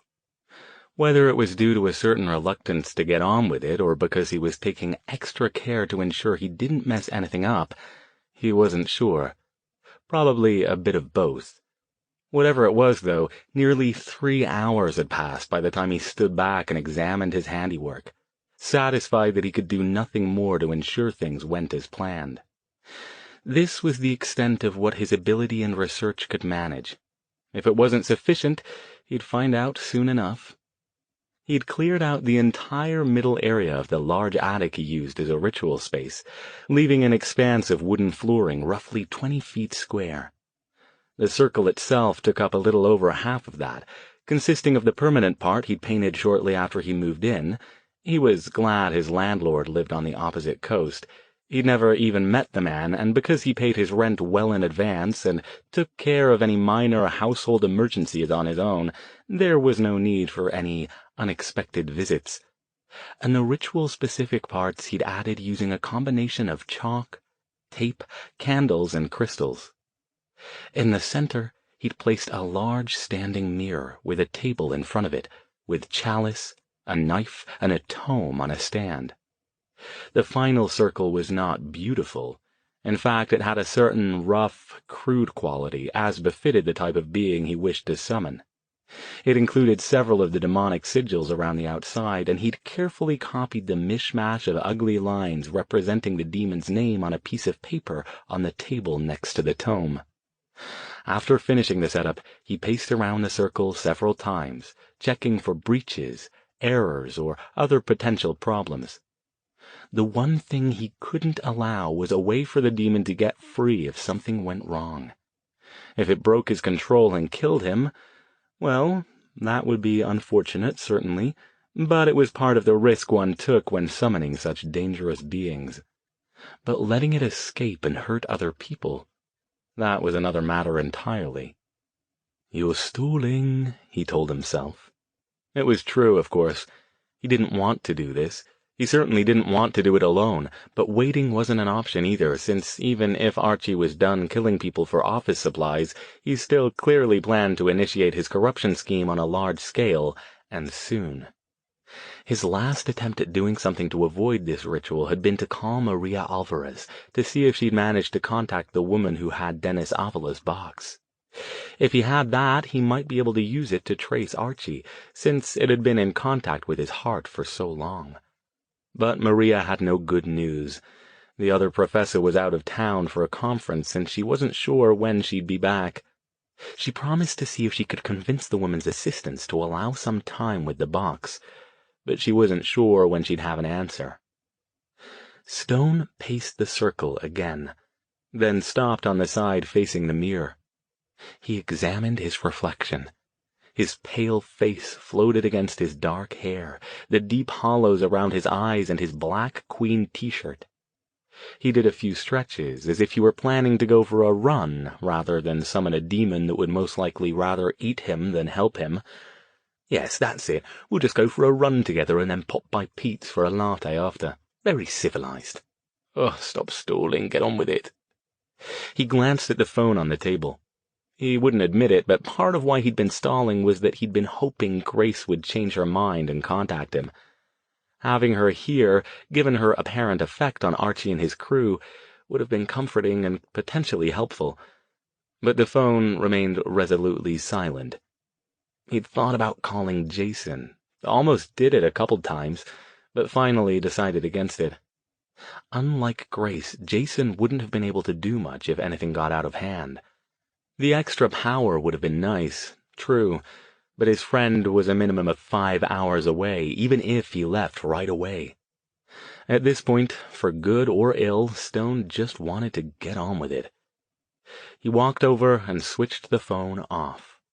Once he started the ritual, he didn't want to be distracted by somebody wanting his opinion on gutter cleaning options. But that also meant that if Grace did plan to call, she wouldn't be able to reach him. He pulled his mobile phone from his pocket, switched that off too, and set it next to the other one. It felt like a gesture of finality. That's it then. It's just you and old whatever the hell his name is. He was about to walk back to the circle, when his gaze fell on the crucifix Grace had given him, there on the table next to the phones. He stood there a moment, studying it, and then picked it up, slipped the chain over his neck, and put it under his shirt. It sent a brief shiver through him as it touched his bare skin, but quickly warmed. He doubted it would do him any good, but Grace had been insistent. He could humor her, at least. It's not as if it would do any harm. With one more deep, cleansing breath, he stepped into the circle and took his place in front of the table, facing the mirror. He picked up the knife and contemplated his reflection one more time. "Here we go," he said aloud, and then shifted to magical sight and began the summoning incantation. The ritual was a modified version of the one he'd done with Jason to find Verity. If all went as planned, the demon would appear in the mirror at the end of the summoning, but unlike the previous ritual, in this one he wouldn't simply bind it temporarily and send it off to locate someone. Instead, he would bind it much more securely and compel it to open a way to its own home dimension. The mirror, instead of merely acting as a means of communication, would become a portal between the two planes for a couple of seconds. If he'd done the ritual wrong, the demon could come through to his own side. That was where all his care in casting the circle had come in. If it did that and the circle was sound, all it could do was rip him to shreds, not escape into the world. It wouldn't need the portal to get back to its own plane, so eventually it would probably get bored and go home. Not an optimum outcome, certainly, but better than the alternative. If he'd done the ritual correctly, however, he would force the bound demon to take him to its plane and, once there, lead him to Archie. After that, his plans grew much murkier. He didn't have a specific idea how he planned to beat Archie once he found him. He'd done the best he could to prepare, charging up all his focus items, even though he wasn't sure they'd work on Archie's dimension. Beyond that, he'd have to play it by ear, using his control over the demon to learn as much as he could about the new environment so he could catch Archie by surprise. He was at a disadvantage, sure, but this also wasn't his first rodeo. Besides that, there still was always the chance that if his summoned demon hated Archie as much as he did, it might even help him do the job voluntarily. Not something he'd in any way count on, but definitely something to keep in the back of his mind. First things first, though, before he could do anything else, he had to get there. He continued the incantation, filling his mind with both the image of the demon's name and thoughts of control, binding, cooperation. The most important part was that his resolve couldn't waver. These kinds of rituals were as much about mindset as they were about actual practice. That confidence was one of the most difficult things for apprentice mages to learn, and the reason why most of them didn't progress beyond the basic levels of the art. If you couldn't convince yourself that you had control over the forces you were trying to manipulate, how could you ever convince some powerful being to do your bidding? He cleared all the extraneous thoughts from his mind, focusing his confidence. The demon would answer his call. He could bind it and keep it controlled. No doubt was permitted. The incantation was reaching its end now, the point of no return. Without taking his eyes off the space reflected in the mirror, he gripped the knife, lifted it, and sliced the blade across his palm. When the blood welled up, he turned his hand over and dripped it into the chalice, where it joined the other reagents he'd already prepared. Almost immediately the mixture began to bubble and smoke. In the periphery of Stone's vision it rose up out of the chalice, both on the table in front of him and in the mirror image. In a few seconds he would know if he'd cast the first part of the spell, the part to do the actual summoning, properly. The reddish smoke rose and swirled higher, taking up a larger volume of space than suggested by the small amount of material in the bottom of the chalice. For a couple more seconds the smoke in the real world moved in perfect synchronization with the smoke in the mirror, but then the two began to diverge. The real-world smoke drifted toward the mirror, and the mirror smoke slowly formed into a humanoid figure, rising up out of the mirror chalice. Soon all of the real-world smoke had disappeared, sucked through the mirror to join its reflected counterpart. Stone gripped the table, heedless of the pain in his hand where he'd slashed it, focusing all his will on the figure. The smoke coalesced more, shifting and forming into a more coherent humanoid figure. Tall, male, its slim, sinuous, naked body covered in something that suggested fur. Its fingers ended in sharp claws. It glared at him with burning red eyes and then reached out, tentatively tapping at the other side of the window formed by the mirror. Its lips curled around words, but no sound came through to the other side. This was the crucial time. If Stone couldn't bind it in the next 20 seconds or so, he couldn't be sure he could keep it under his control long enough to send it back. He kept his gaze locked on the demon's eyes and continued reciting the words of the binding incantation, booming out the pseudo-Latin words in a strong, confident voice. The demon pounded harder on the mirror with both fists, continuing to fix Stone with a stare as sharp and wicked as the knife he'd used on his hand. The mirror rattled in its frame, shaking the objects on the table like a tiny earthquake. The knife walked its way to the edge of the table and crashed to the ground. Stone ignored it, keeping his grip tight and his focus fixed. He repeated the binding ritual, even more forcefully than before, keeping the demon's name firmly fixed in his mind's eye. Sweat ran down from his forehead, but he ignored that too. And then, suddenly, the demon stopped pounding.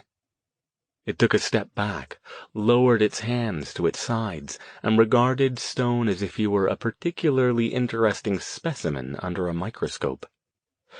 "What do you want?" it asked, in a growling voice. It didn't speak English, but it didn't have to. The fact that Stone could understand its voice in his mind told him that the binding had succeeded. No time to cheer now, though. That was just step one, the step he understood. Everything from here on would be uncharted territory. "I want you to take me to your former boss," he said. "Open a way for me to your plane and take me to where he is." "You don't want to meet him," the demon said. "He'll kill you." "Not if I kill him first," Stone said. "Don't argue, do as you're told. Open the way." The demon appeared to fight the compulsion again, But after a moment it let out a very human-like sigh. "Fine," it said. "Hey, I'm all for killing that bastard. I've wanted to do it for, a few thousand years now, but I'm warning you, you'll regret it. He's in a bad mood. Seems some annoying mage is getting in the way of his plans." He shot a sly, sideways glance at Stone. "How unfortunate for him," Stone said. His voice hardened. "Stop stalling. Open the way." "Can't blame me for trying," it said. It took a step forward and made an elaborate gesture, tracing some kind of sigil in the air. A burning line followed its finger, each bit of it fading out after a couple of seconds. When it finished, it reached out its clawed hand, pushing it through the mirror and into the real world. "Take my hand," it said. "I'll pull you through. Make it fast. I can't hold this for long." A part of Stone wanted to turn and run, to get the hell out of there, and certainly not to touch that calloused red hand with its long, gnarled fingers and pointed talons. This is stupidity, the wise part of his mind told him. If Grace had been here, she'd probably be grabbing his other arm and trying to drag him out of the room about now. But then he thought of all the nameless, faceless victims of Archie's mad little plan. Of Dennis Avila, who'd been guilty of no more than too much curiosity about the intriguing object he'd dug up on his job site.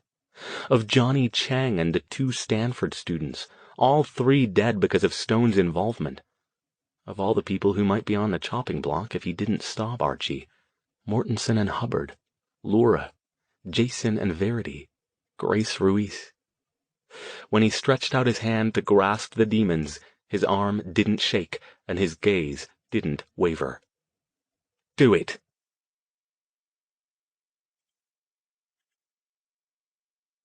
Chapter 53. The demon gripped his arm, digging its claws in, and pulled hard. Stone felt his feet leave the ground as he was dragged across the table. There was a brief, disquieting sensation of utter nothingness, and then he crashed face first into hot, arid ground. He quickly scrambled to his feet, looking around. The ground, as dry and cracked as if it hadn't seen water in decades, stretched out for what looked like miles in every direction, flat and otherwise featureless. Far off in the hazy distance, dark mountains rose. The sky was a nauseating shade of salmon pink, 2 suns hanging red and swollen high above. He took a couple of experimental breaths. The air was as hot and dry as the ground, and tasted of dead things, but at least it was breathable. The demon stood a short distance away, watching him, its long arms crossed over its bare chest. Its long, thin, furred face wore a calculating expression. "Take me to Archie," Stone said again. "I don't want to stay in this cesspool any longer than I have to." "Just hold on," the demon said, raising a hand as if admonishing a child. "Like I said, I'm down with killing that arrogant motherfucker, but we can't go yet. We have some things to take care of first." "What things?" Stone shifted to magical sight just to make sure his magic still functioned here. The demon didn't have an aura, but his own aura blazed its familiar purple gold, dimmed a little by the reddened sky. He'd have liked to take more time to look around. Even if this was the home of demons, it was still another plane of existence, and therefore interesting. But that would have to come later. "You can't just walk into his place. He'll rip you to shreds, and once we leave here, seeing what this place really looks like will put your tender little human mind through a food processor." Stone wondered where an extra-dimensional demon had learned about food processors, but that hardly seemed relevant at the moment. "What are you talking about? This place is dead boring." "It's boring here," the demon agreed. "It doesn't stay that way." "So why warn me? Why not just let me walk into it with my eyes open?" The demon shrugged. "Like I said, if you want to take him out, I don't mind helping you out for a while. And anyway, you summon me. You bound me. If you don't know how this works—" Stone did know how this worked, at least the way he'd done it before. Summoned creatures almost always did their best to get out of the summoner's control and usually kill him in the process, if they could get away with it. But as long as they were bound, they couldn't do anything to actively harm the summoner. "All right," he said carefully. "What do you have in mind?" "This is sort of an antechamber," the demon said. "Someplace you can relate to. But if you want to get to, what do you call him, Archie? That's weird, but whatever. You have to be able to relate to everything. I can help you with that." "How?" Stone asked suspiciously. "With an illusion. Sort of an overlay to make the place comprehensible. A reality translator, you might call it." "What sort of an illusion?" Stone didn't like this at all. Being forced to perceive things differently than their true nature went against every instinct he possessed. "That's entirely up to you." The demon grinned, showing yellowed fangs. "Everybody's different. I won't even know what you'll get because it's all coming from your own mind."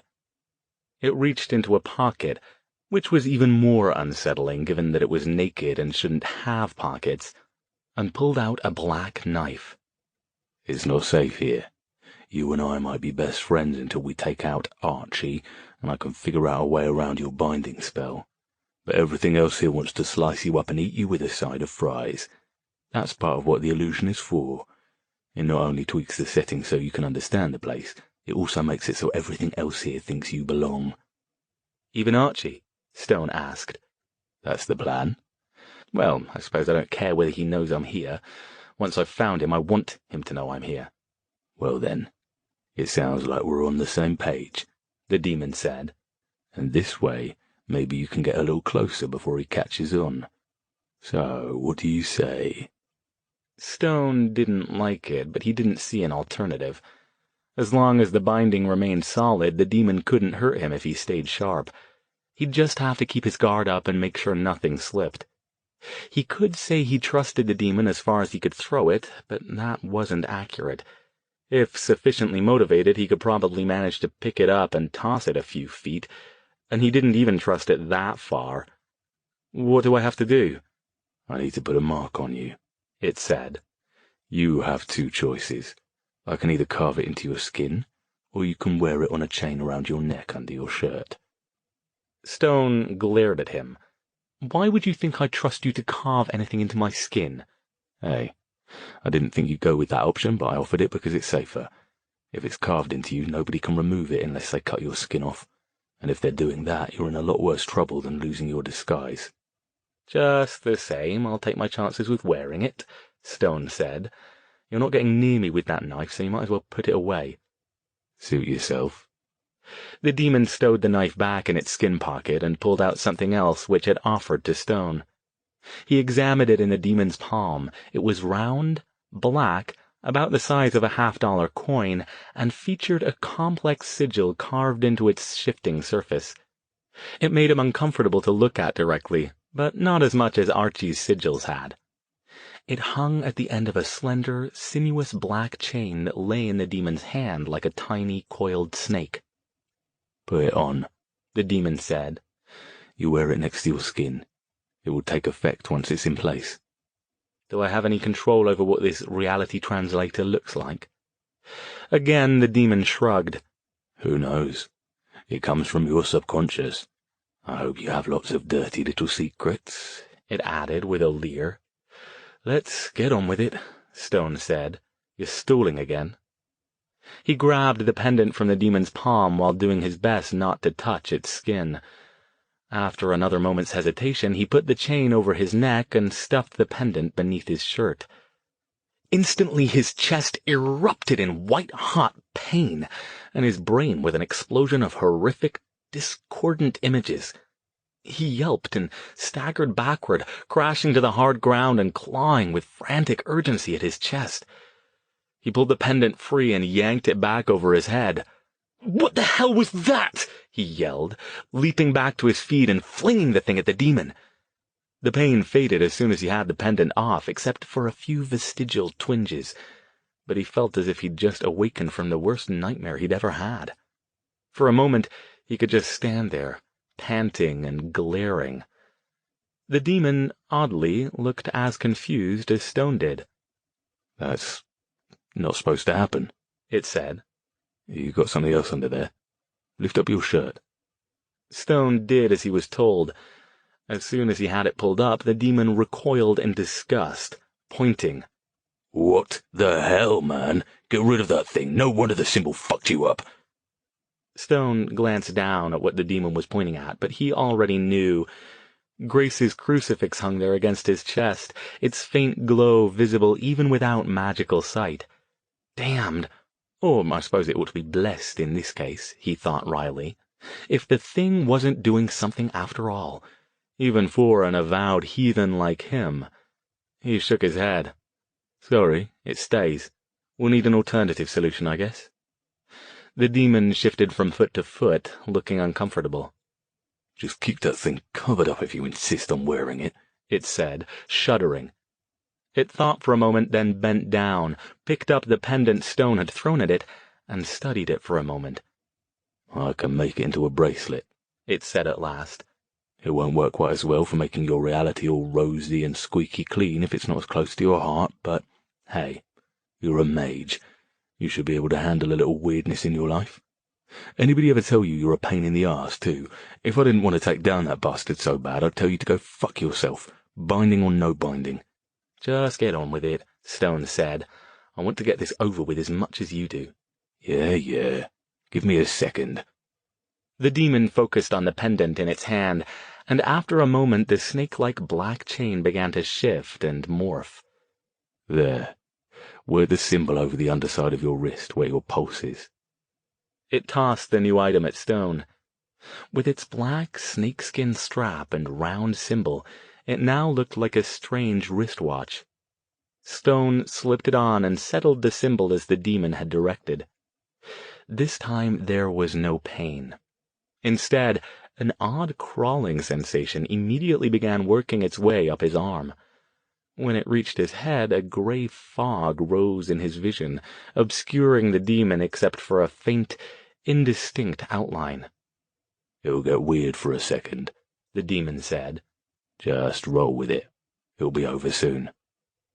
The gray fog grew thicker, submerging sight, sound, even the sense of standing on solid ground. For one uneasy moment, Stone felt as if he were floating in a vast nothingness, as something big and impossibly dangerous approached him with slow, inexorable resolve. Just as he was about to say something, the fog receded, sinking back into the ground much more quickly than it had risen.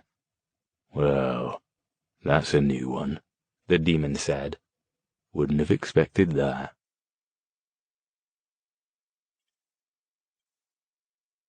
Chapter 54.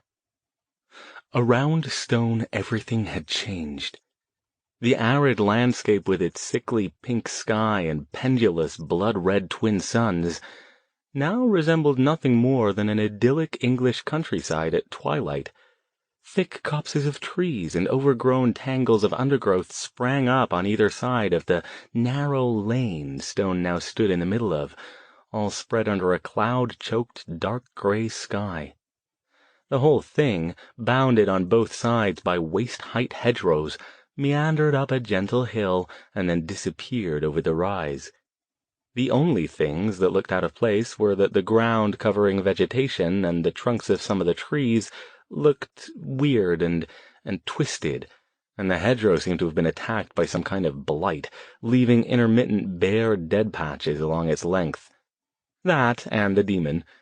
It still stood there, or at least Stone was pretty sure it was still the demon, but no longer was it red, naked, or covered in fur. Now it looked like a skinny, rat-faced boy of perhaps 13, dressed in a navy blue blazer and gray trousers. A blue and black striped tie hung untidily around its neck, and the embroidered crest patch on the jacket's breast pocket depicted the same symbol Stone wore on the bracelet the demon had given him. The boy eyed Stone, head tilted, but said nothing. Stone looked down at himself. Instead of the black t-shirt and faded jeans he'd been wearing before, he was now dressed in a uniform identical to the one the demon wore, complete with sigil pocket crest. The snakeskin bracelet with the symbol on it was now a wristwatch. His arms and hands looked thinner, and when he took a step forward, he stumbled. "Careful," the demon boy said. He now sounded like a teenager whose voice hadn't quite settled into its adult tones yet. "The height change takes a little getting used to, but we need to get going. We can't stay here long." "Where are we going?" Stone asked, and was surprised to hear his own voice sounding higher than normal as well. "And what the hell have you done to me?" "Not my fault," the boy said. "Like I said, it's your subconscious. I guess you had some deep-seated school days issues. Come on." "I hope it's a co-ed school at least," he said, with a salacious eyebrow waggle, and started off down the road in the direction of the rise. After a moment, Stone hurried to catch up with him. It felt odd, trying to move fast when all his limbs seemed too long, too thin, and too gangly. Judging by what he could see without a mirror, he guessed the body he occupied was his own at about age 14, shortly before he'd begun his apprenticeship with William Desmond. He hadn't quite reached his full height by that point, and was smack in the middle of his adolescent scarecrow period before he'd filled out in his late teens. "Where are we going?" he asked again. "Where's Archie?"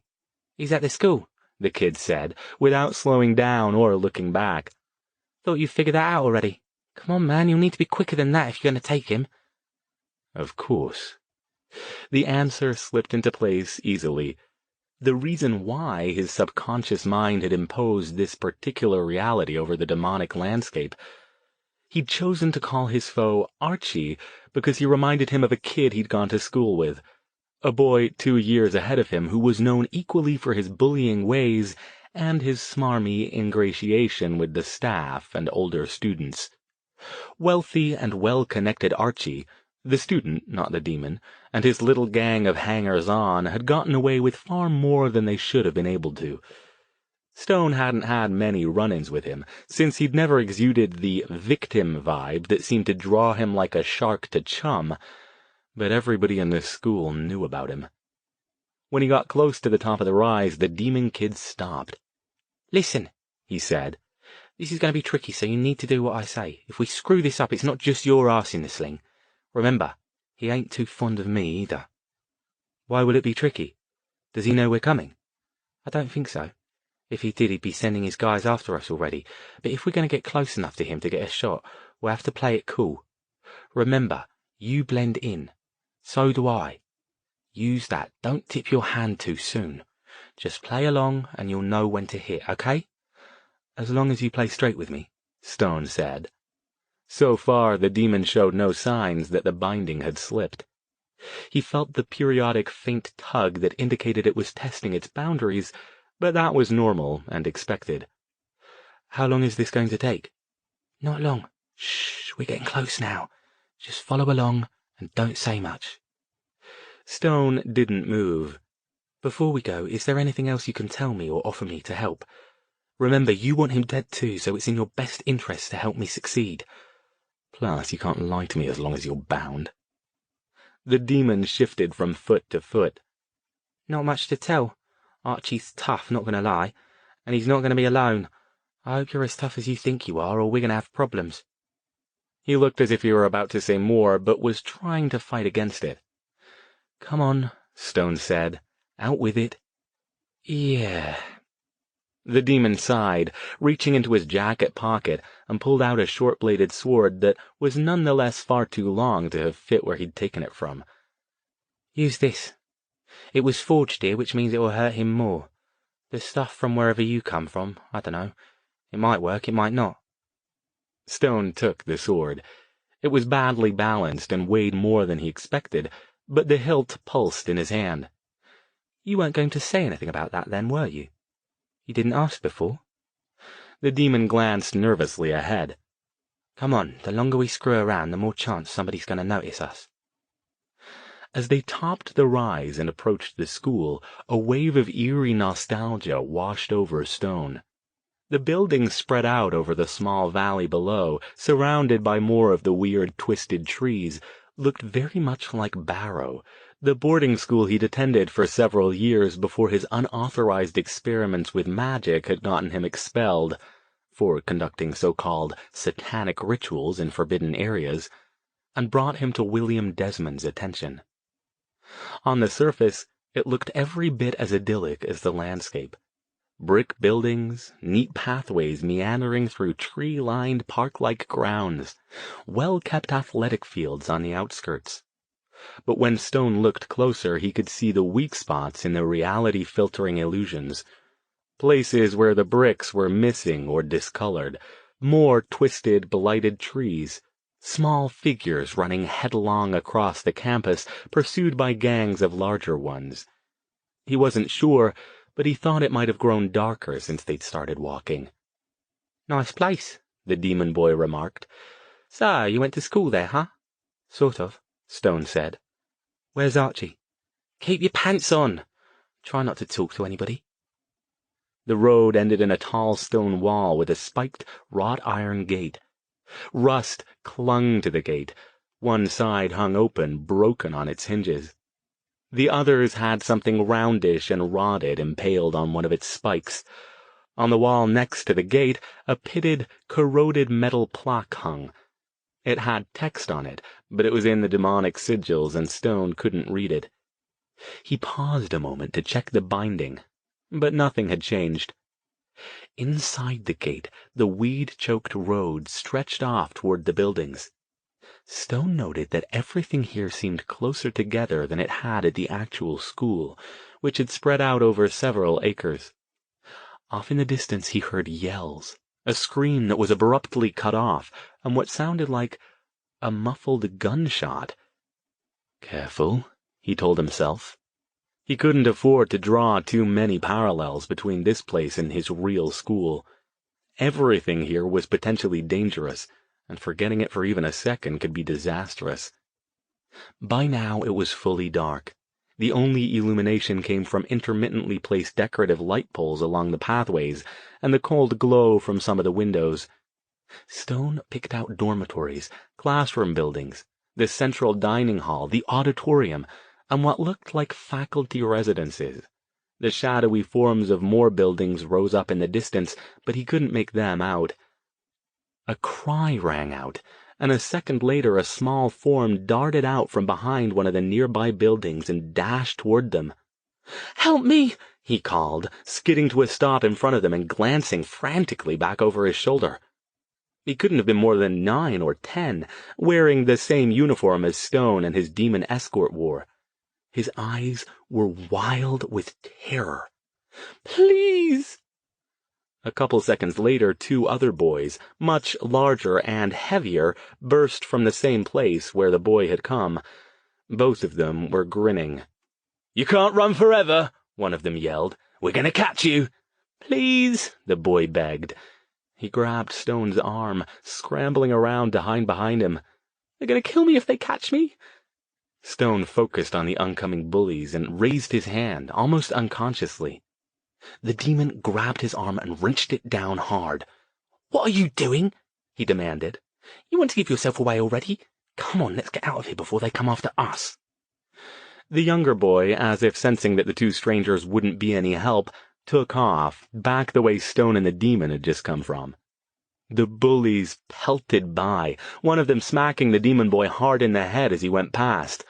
"Good call, wankers," the other one called. "Maybe we won't come after your asses later." They swept on by and disappeared into the darkness after the running kid. The demon boy rounded on Stone. "What were you going to do? Help him? How pathetic is that?" "I don't like bullies," Stone said, glaring right back. "It doesn't matter what you like. Don't you get it? Everybody's a bully here. That kid probably pulls the legs off mice when he's alone in his room. Everybody picks on anything smaller than them. You're in hell, remember?" "This isn't hell," Stone said with contempt. "There is no hell. This is just some wretched plane full of sadistic little sods." "Is there a difference?" the demon asked, shrugging. "Either way, there ain't room for heroes here. You're just going to get us both killed, or worse. Now come on. I know where he'll be, unless you're changing your mind." "I'm not changing my mind." He started off after the demon again, trying to ignore the occasional rotting body or multi-legged thing slinking through the shadows beneath the trees. So what did you do to get on Archie's bad side, anyway? The demon made a sound. It ain't hard. He sent me out to do some job. I don't even remember what it was anymore. It was a long time ago. I tried to do it, I really did. I was such a loser back then, but he didn't think I did it right, so he sicked his hit squad on me and left me to die. Problem for him anyway, I ain't so good at dying. So I sold him out to somebody tougher than him. At least, I thought it was somebody tougher than him. Didn't work out that way. Archie killed this other demon. Yeah, ripped him to pieces. He ain't the toughest guy in the block, but he's smart, and of course he knew exactly who sold him out. I'd think you'd be doing your best to get away from him, Stone said. The demon boy looked at him like he was a slow-witted child. What do you think I've been doing for the last few 100 years? Not many places to run around here, believe me, I tried. But hey, if I got the chance to take him out, that means I don't have to be looking over my shoulder all the time. I just hope you know what you're doing, because if you don't, we're both in a world of hurt. They were passing more bodies now, piled up against the buildings. Some of them looked fresh, dressed in their blue and gray school uniforms with their abdomens sliced open or their heads missing. Others were little more than skeletons wrapped in scraps of cloth, their twisted forms contorted into odd positions. Stone tapped the business end of his reality shifter bracelet, and the whole place shifted and fuzzed like an old-style television trying to lock in its horizontal hold. Some of the bodies faded out, but the oldest ones remained. Are you sure you're not just stalling? You certainly seem to be showing me the scenic route. Where is Archie? If you think about it, you should be able to figure it out on your own, the demon said. Where would a guy like Archie most likely hang out? Stone was about to snap at the demon again, but then he realized it was right. Of course, it was the only place that made sense. And then, as if it had been waiting for him to work it out, there it was. He wasn't completely sure if it had been there all along and he had missed it, or if it had come into being at the moment he visualized it. But either way, the answer was obvious. When he'd been a student at the far less creepy version of the school, Stone hadn't spent much time at the chapel. Unlike many schools of its type, Barrow had never required regular chapel attendance, much to Aubrey's consternation. The only times he had ever visited were during infrequent special assemblies and the required Christmas services. Even so, he was certain that it had never looked anything like this. For one thing, it hadn't been the largest building on the real campus. For another, it had been a pleasant brick structure, several hundred years old, with the comfortably lived-in look that could only be attained by several generations of care. It certainly hadn't been enormous, looming, and constructed of jagged bricks the color of obsidian. Stone stopped, staring. Along the wall, 3 stained-glass windows depicted unspeakable scenes of torture. Naked, screaming humans being ripped to pieces, stabbed with knives, and otherwise ravished by leering demons. As if to punctuate the scenes, more actual bodies in various stages of decomposition littered the area around the wall. On top of the chapel, a massive steeple rose, topped by a crudely carved, upside-down cross. "Well," Stone said, "he's certainly spared no expense on the imagery, has he?" The demon didn't reply. Stone glanced over at him. Suddenly the kid's former bravado seemed to have deserted him. His weaselly face looked nervous as he stared up at the horrific edifice. "You sure you want to do this?" the demon asked. "You do have a plan, right? Please tell me you have a plan. Because if you don't, this is the last chance to back out before you get us both killed. And trust me, it ain't going to be pleasant. Killed makes it sound like it'll be nice and quick, but trust me, it won't." He indicated the area around the chapel. "His choice of decorations might give you a clue about what we're in for if you fuck this up." "You let me worry about the plan," Stone said.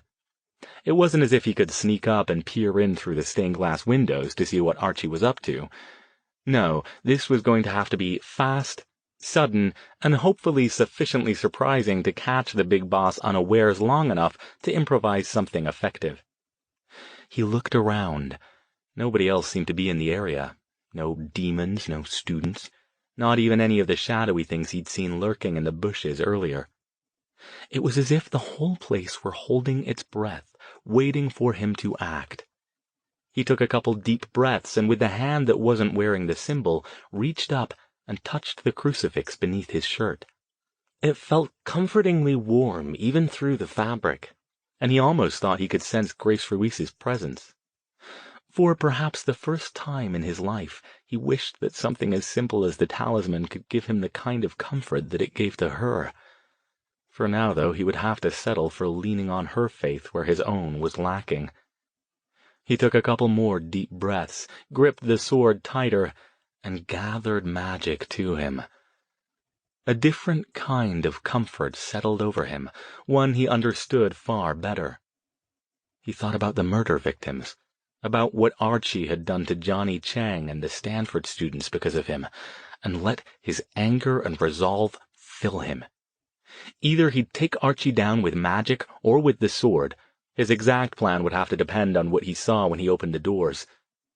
But one way or another, Archie was going down. "Let's go." Then, without a sideways glance at the demon boy next to him, he strode toward the chapel. The double doors were made of some kind of gnarled wood, its entire surface roughly carved with the same familiar demonic sigils. In fact, as he got closer, he could see that every brick in the chapel's construction was likewise decorated with tiny versions of the same sigils. He couldn't see the roof tiles or the detail of the upside-down cross well enough to tell if they, too, featured the symbols, but he suspected they probably did. If this was Archie's stronghold on this plane, of course he'd have it well protected. So, of course, it would be impossible for some upstart mage to just blow his way through the doors like he owned the place. That would be absurd.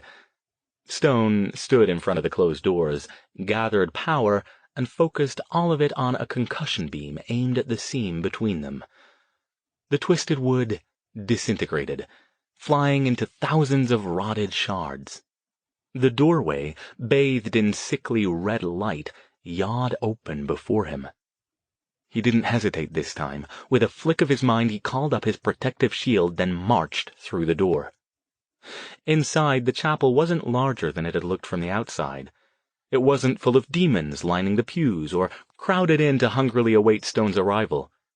In fact, the pews, made of the same blackened, gnarled wood as the door, had all been jammed up against the walls beneath the grotesque stained-glass windows, broken and tumbled, leaving a cleared space in the middle of the floor. At the front of the chapel, on a dais wreathed in shadows, stood a tall pulpit carved with glowing blasphemous images and more demonic sigils. A lone figure rose up behind the pulpit. The lights came up, revealing the figure.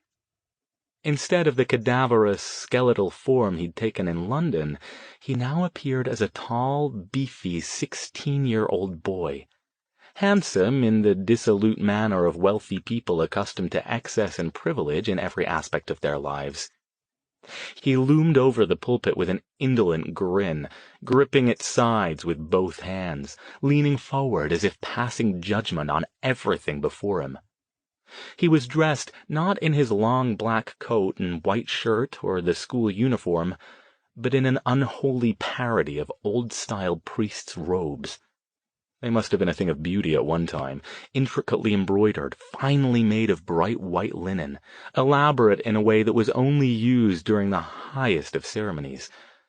Now, though, they hung ripped and tattered, stained with blood, mud, and worse.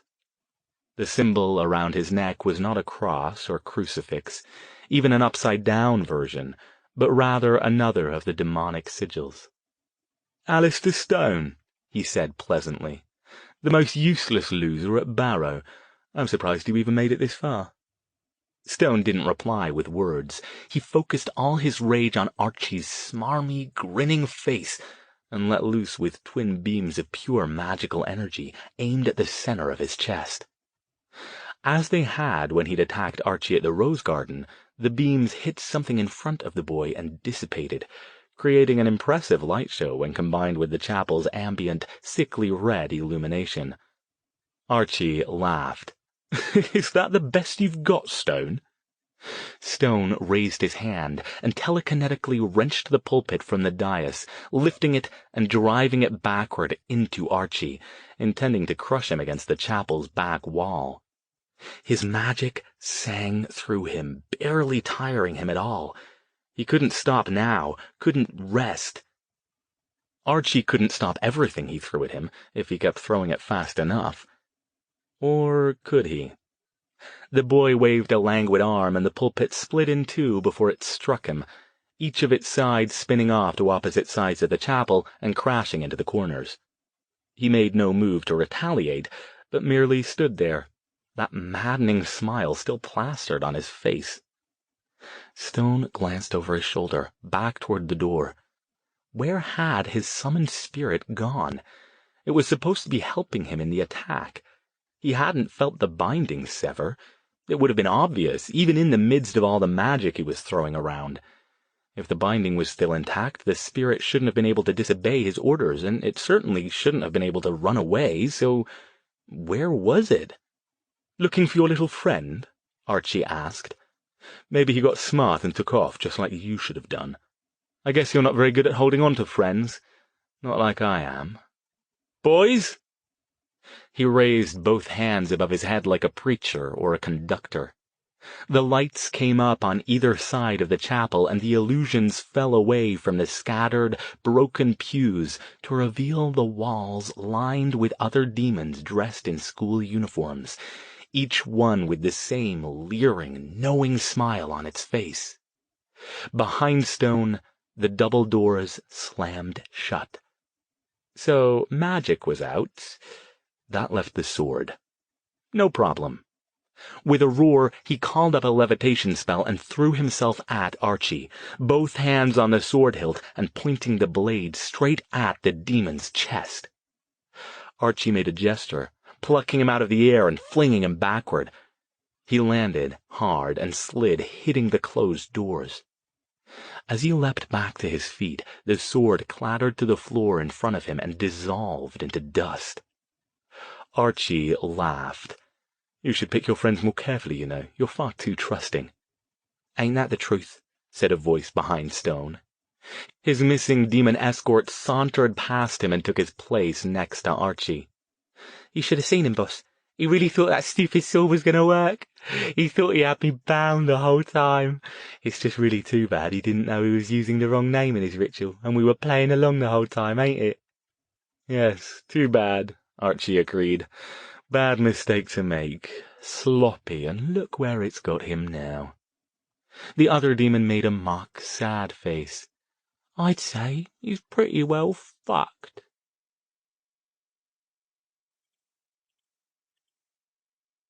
Chapter 55.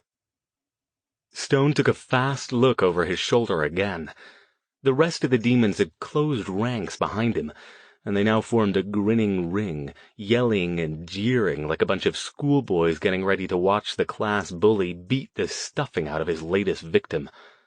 This was not looking good. Time to go, then.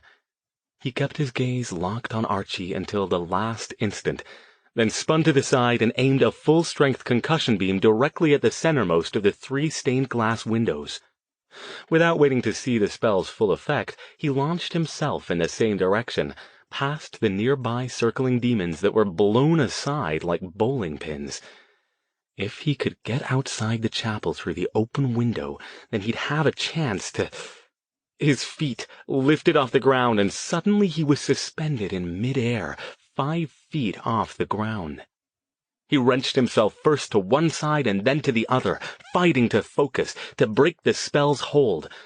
But he couldn't manage it. As he drifted back toward the center of the room, he flung more spells, concussion, lightning, fire. But everywhere they landed, they bounced off invisible shields and fizzled. All around him, the demons roared with laughter. Finally, when all he could do was hang there and glare, Archie strode forward. The circle parted for him. He gestured, and the invisible force holding Stone vanished, dropping him to the ground in a heap. He scrambled back up. Immediately 2 of the larger demons grabbed him in iron grips, yanking his arms behind his back. Archie looked him up and down. "I thought you'd be more of a challenge," he said. "But I'll admit I never thought you'd show up on my doorstep. That takes courage, I'll give you that. Stupidity for sure, but courage too. Plus it makes things much easier for me." "Take his jacket off," he ordered the demons. They did so, wrenching him out of it and tossing it aside. Archie paced, walking all the way around Stone. "You have some things I want, and having you here will make it easier to make sure I can get them." The demon's grips were so tight that Stone couldn't turn to follow Archie's progress if he wanted to, so he didn't even try. "I know what you want. You want your little class project, but you aren't getting it. Your lackeys couldn't get it away from me, and having me here won't change that. It's hidden where you'll never find it." Archie's smile widened. "I wouldn't be too sure about that, but that's not all I want, not by any means. Of course, I'd prefer to have those documents back. To be completely honest, I didn't realize they still existed until you unearthed them. I thought those fools from the church must certainly have destroyed them. That's what I would have done. I should be thankful for foolish human curiosity, I suppose. Having them back will hasten my plans considerably, since I won't need to redo the work I've already completed. But no, they're not the main things I need from you." "Oh?" Stone tugged at the demon's grasps, but they held tightly. "Well, then, what do you need? I'm surprised you haven't figured it out yet. But then I suppose you have had a lot on your mind of late. Are you going to tell me, or shall we play guessing games? Apparently I'm not going anywhere. I do hope you've got decent refreshments round here." Archie ignored that. "Oh, I'll tell you. I'll even give you a little time to think it over." He moved closer until his face was only inches from Stone's. He leered. "I want your body, Dr. Stone." Stone narrowed his eyes. "What?" "Well, more specifically your skin, and your blood." He backed off and began pacing again. "Those pages you have, I'm sure you've figured out that they're part of a collection of spells. Each one of those people I killed, even the ones I used to create my own earthly body, made a contribution. Each of their skins provides a page, and their blood provides the ink to inscribe the spell on that page. Powerful stuff, as I'm sure you know." "So I'm to be just another page in your little magnum opus, then?" Stone asked. "Given how easily you've chosen your victims in the past, you seem to be going to quite a lot of trouble for me. Should I be flattered?" "Oh, you don't understand," Archie said. "You're not going to be a page. All of those dull, mundane humans are fine for providing raw materials for spell pages. But the cover, the thing that pulls everything together, requires a special contributor. Someone with significant magical abilities. I'd hoped to use that fool Goodwin if he and his pathetic priest friend hadn't got the better of me before I'd completed my plans. But that's all right. I'm back now, and you'll do quite nicely." Ah, it all made sense now. "There's only one problem with your little plan," Stone said, "and I'm surprised you haven't figured it out yet." "Do tell." Archie resumed his pacing, back and forth, back and forth. Stone shrugged. "Well, you've got me here, that's true enough. But the problem is you don't have all of me here." He fixed Archie with a smile very much like the demon's own. "Unless you've worked out a way to get skin and blood from a spirit, it sounds to me like you haven't thought your plan through."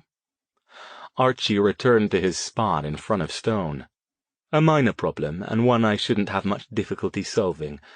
I might not have your body here, but I think I can convince you to cooperate anyway." "I wouldn't be so sure about that," Stone said. "I think you'll have quite a lot of trouble getting to my body." Archie chuckled. "I might if I had to go and physically retrieve it, but I'm not going to do that. You're going to give it to me." Stone raised an eyebrow. "You should get out of here more often, Archie. This place is giving you delusions. May I suggest a vacation? I hear Hawaii is nice this time of year." "Go ahead, make jokes. Convince yourself that you have any control over the situation, but I don't think you'll be laughing as much when I start dismembering your friends one by one. I could use a few more pages for my work." He tilted his head. "Who should I start with, do you think?" The grey-haired woman? Your friend in Southern California? The old fool who thinks he can understand my language?" His eyes widened in a mock dramatic expression. "I know. I'll start with the girl.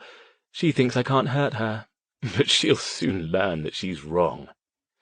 "You keep threatening to do that, but so far I haven't seen you make good on any of those threats. And in any case, even if you kill my friends, that still doesn't get you any closer to my body." "We'll see. I've got other options to start with. They may be enough." He took a step closer to Stone and reached out his hand, claws extended from his fingertips. "I may not be able to hurt your body, but I don't want to do that anyway. What use are damaged goods? This way I get the best of both worlds. I get to make you suffer, and I still end up with a pristine body to use for my work. Isn't it elegant how these things work out?" Boss?" The demon boy who'd been Stone's escort stepped forward. "Yes, what do you want?" Archie sounded annoyed to be interrupted. "I'm just saying, you may not want to touch him." "And why not?" He turned his cold gaze on his minion. "Speak quickly." "He's wearing this thing under his shirt." He shuddered. "I couldn't get him to take it off." Archie got into Stone's face again. "Apparently you're just full of surprises. What are you hiding?" He produced a knife from somewhere in his putrid vestments and carefully sliced through the knot on Stone's tie. Then, with equal care, he ran the blade down the front of Stone's shirt, cutting each button loose. He nodded to the two demon captors, who ripped the shirt free and tossed it to the side. Archie recoiled when he saw the crucifix, but recovered himself quickly. "Well," he said, "I had no idea you were so devout. I was under the impression that you were quite the agnostic." "Oh," he added after a moment, "I understand now. That was a gift from your little girlfriend, wasn't it?" Stone didn't answer. He didn't miss the fact that the two demons holding his arms appeared to be doing their best to stay as far away from the crucifix as they could. He tried once again to take advantage of their unease and wrench free, but their grips tightened, their fingernails digging into his arms. Archie stood back, arms crossed over his chest, contemplating. He didn't look directly at the crucifix. "This makes things a bit more complicated, but not much. You," he said, pointing at Stone's erstwhile escort. "Get that thing off him." The demon stared at him in wide-eyed shock. "Boss, I ain't touching that thing. Get somebody else." "I gave you an order." Archie's eyes glowed red. "Follow it." The demon swallowed hard. All around, the others backed off, looking apprehensive as if fearful of drawing Archie's attention themselves. None of them looked at Stone. "Go on," Stone taunted the demon boy. "You see how much your boss gives a damn about your well-being? Are you really surprised? Take it, if you're brave enough." The demon's gaze shifted back and forth between Stone and Archie. He swallowed hard again, clearly weighing which of the two represented the bigger threat. Then he skittered forward, slipped his hand inside the sleeve of his jacket, and reached out to grip the chain on which the crucifix hung. As soon as he touched the chain, the crucifix began to glow, brighter and brighter until the white glare it emitted grew more intense than the sickly red light in the chapel. All of the demons staggered backward, raising their arms to cover their eyes. Even Archie flinched away. Stone seized his chance, tearing himself free of the two demons holding him in place. If he could get to the window before the demons recovered, he could pull up an illusion and hide until he could figure out how to get back home. He almost made it. He would have made it, except his demon escort was made of stronger stuff than he'd expected. The Weasley boy managed to keep his grip on the chain even as he was recoiling from its light. He yanked hard, and the chain broke, pulling away from Stone. As soon as the crucifix lost contact with his chest, the light faded and died. The demon boy screamed and flung it aside an instant before his body erupted into white-hot flame. and disintegrated into a pile of dust on the floor. Archie recovered faster than any of the others. He roared out a command in a language Stone didn't understand, and a shimmering barrier appeared between the mage and the window he was trying to reach. For just a second, reality seemed to shift. The chapel, the school uniform-clad demon teenagers, and even Archie's unholy vestments fizzled and faded, replaced by a world of twisting, bizarre shapes, clashing colors, and discordant shrieks of agony. Stone's demon sigil bracelet grew suddenly hot, feeling as if it were burning itself into his flesh. The barrier itself was still there, but instead of a featureless, transparent wall, it changed to a solid sheet of something black with spikes sticking out of it. Stone slammed into it headlong and staggered backward, stunned. The two demons grabbed him again, pulling him up short as Archie came back into view. Reality tilted again, and the chapel scene was back. Archie wasn't smiling now. A bit of the skeletal face showed through that of the handsome boy, and his eyes glowed bright red, even brighter than the surging light in the chapel. "That was a mistake," he said, in a tone of deadly cold. He raised his hand and gestured, and suddenly Stone couldn't breathe. "Prepare him," he ordered the two captured demons, as the mage dropped to his knees. He bent down to grip Stone's chin and leaned in close. Hot, fetid breath washed over him as he struggled not to black out. "We'll talk later," he said. "And you've just ensured that when I kill your friends, that little Mexican bitch will be the first to go." He shoved Stone backward as he continued gasping for breath that wouldn't come. As the blackness took him, the last thing he felt was his two captors dragging him across the floor.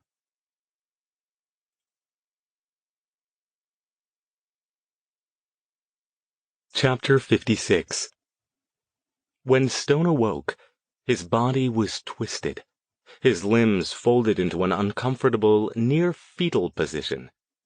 He could still sense the hellish red light even through his closed eyelids, but now the air was cold.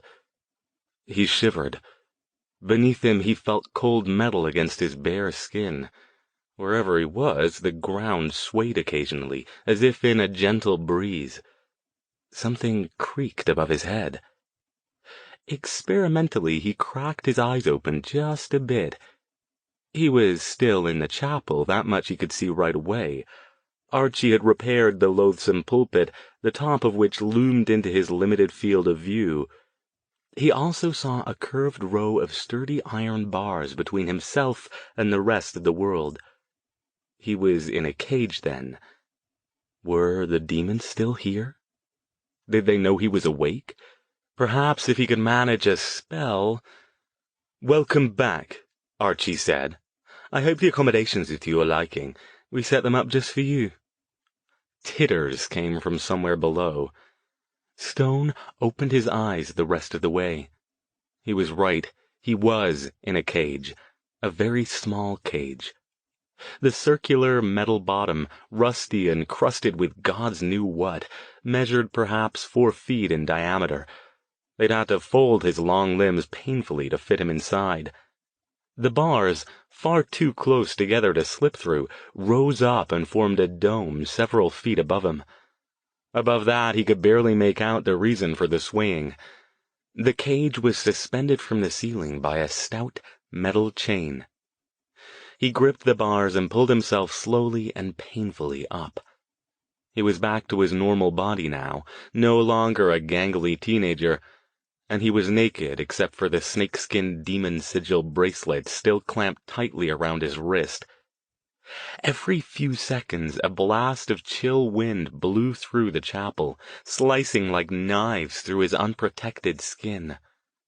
Though his limbs ached from shivering and from the contorted position he'd been in, he saw no other immediate signs of injury. Archie, still in his teen bully priest getup, lounged against the podium watching him. A lit cigarette dangled from the corner of his mouth.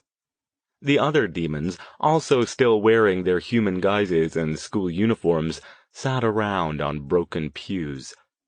Some of them leered up at him, while others seemed to be involved in their own pursuits.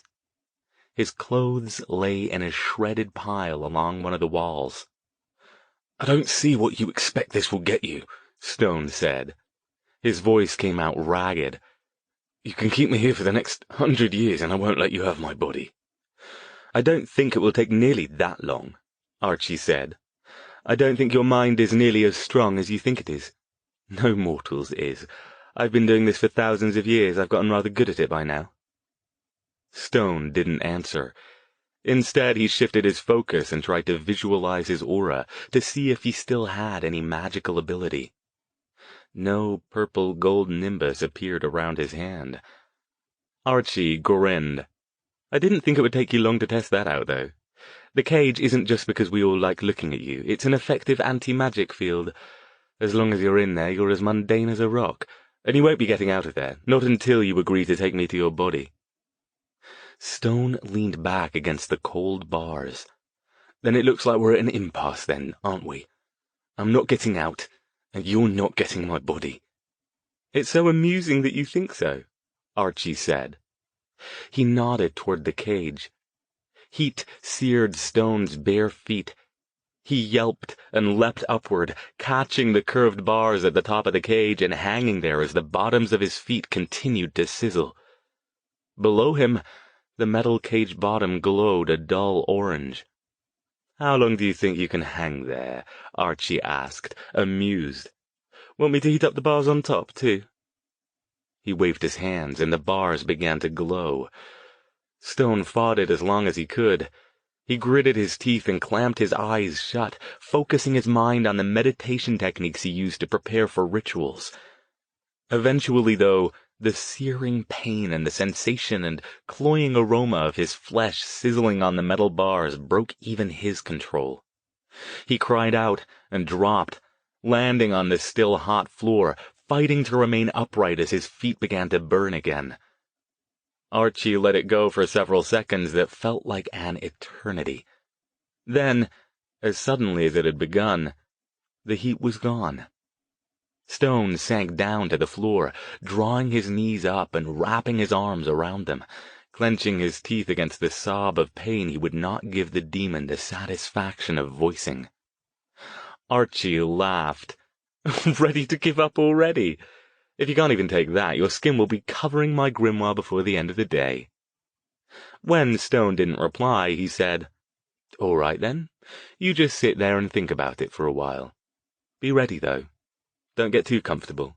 I might decide to heat things up for you again. You never know, I'm unpredictable like that, and if you decide you just want to give up, yell. I'll be around." Behind him, several of the sycophantic demon boys guffawed. Stone remained where he was, head bowed and eyes closed. His hands and feet still throbbed with pain, but he could already feel it dissipating. It didn't surprise him. It was quite possible to do permanent damage to a spirit, but you had to specifically intend to. He didn't think Archie would do it, though, because damaging the spirit damaged the body as well, and the demon wanted his body unmarred. On the one hand, that was good. No matter what Archie did to him, it wouldn't last. On the other hand, it was bad because the demon could draw the tortures out for a much longer time. Not forever, though. Eventually, if his spirit remained separated from his physical body for too long, it would die. He wasn't entirely sure how long that was, since most mages didn't risk more than brief jaunts, but the literature suggested he'd have a few days before he had to worry. Archie could do a damn good job of making him miserable in a few days, possibly even miserable enough that he'd give in. His willpower was formidable. It had always been one of his strongest traits when learning and practicing magic. On several occasions in his career, including during his apprenticeship, he'd managed spells and techniques he shouldn't have been able to perform, largely by applying a dose of sheer cussed stubbornness to the problem. But even he had his limits, and he wasn't arrogant enough to think he could stand up to a millennia-old demon indefinitely. Eventually, Archie was going to hit on something that would get past his defenses. In all likelihood, that something wouldn't be more personal torture, but rather making good on his threats to harm Stone's friends. He had to figure out a way out of here before that. Something poked him hard in the back, and then the cage began first to spin, then to swing wildly back and forth, pitching him forward and backward into the bars. He hauled himself back to a standing position and scanned the chapel. Archie seemed to have departed, leaving the inmates in charge of the asylum. 3 of the larger boys surrounded the cage and were engaged in a game resembling tetherball, where they pushed Stone's cage around a circle between them. They laughed and grinned as they did it, with several smaller boys cheering behind them. Occasionally one of them would fling something at Stone, a rock or a piece of broken furniture, and the cheers grew louder when one managed to hit him through the bars. Stone braced himself against the cage and did his best to ignore them, taking the time to scan the chapel. Everything looked the same as he'd remembered it. The pulpit still stood at the front, the broken pews were still heaped along the side, and the stained glass windows, Archie had apparently repaired the one he'd broken, still depicted blasphemous and horrific scenes of torture and dismemberment. The pile of ashes and clothing remnants that had once been his demonic escort still lay in the middle of the floor. His own shredded clothes were still in a heap in the far corner. Idly, Stone noticed that none of the demons stood near his clothes. In fact, a full 10-foot radius around them was completely devoid of them. Even when they chased each other around the chapel, they steered clear of that space as if it were full of radiation. Perhaps it is. Was that where his escort had flung the crucifix before he died? He couldn't see it, but maybe when they'd taken his clothes and destroyed them, they'd used them to cover the thing so they didn't have to look at it anymore. Even if that were true, though, what could he do with the information? He had no magic, so we couldn't bring it to him. He doubted he could convince any of the demons to touch it, given that doing so would likely kill them. For now, he filed the information away for later. Something larger flew through the bars and hit him in the leg, opening up a small gash. One of the demons cheered. "Got him!" Stone snatched up the object, a fist-sized rock, before it could roll back out of the cage. It probably wouldn't do him any good, but it was the only weapon he was likely to get. Think.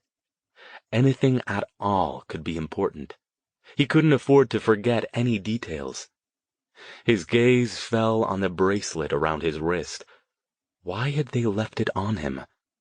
His demon escort had said it was the reality translator, helping his mind comprehend the plane as something it could relate to.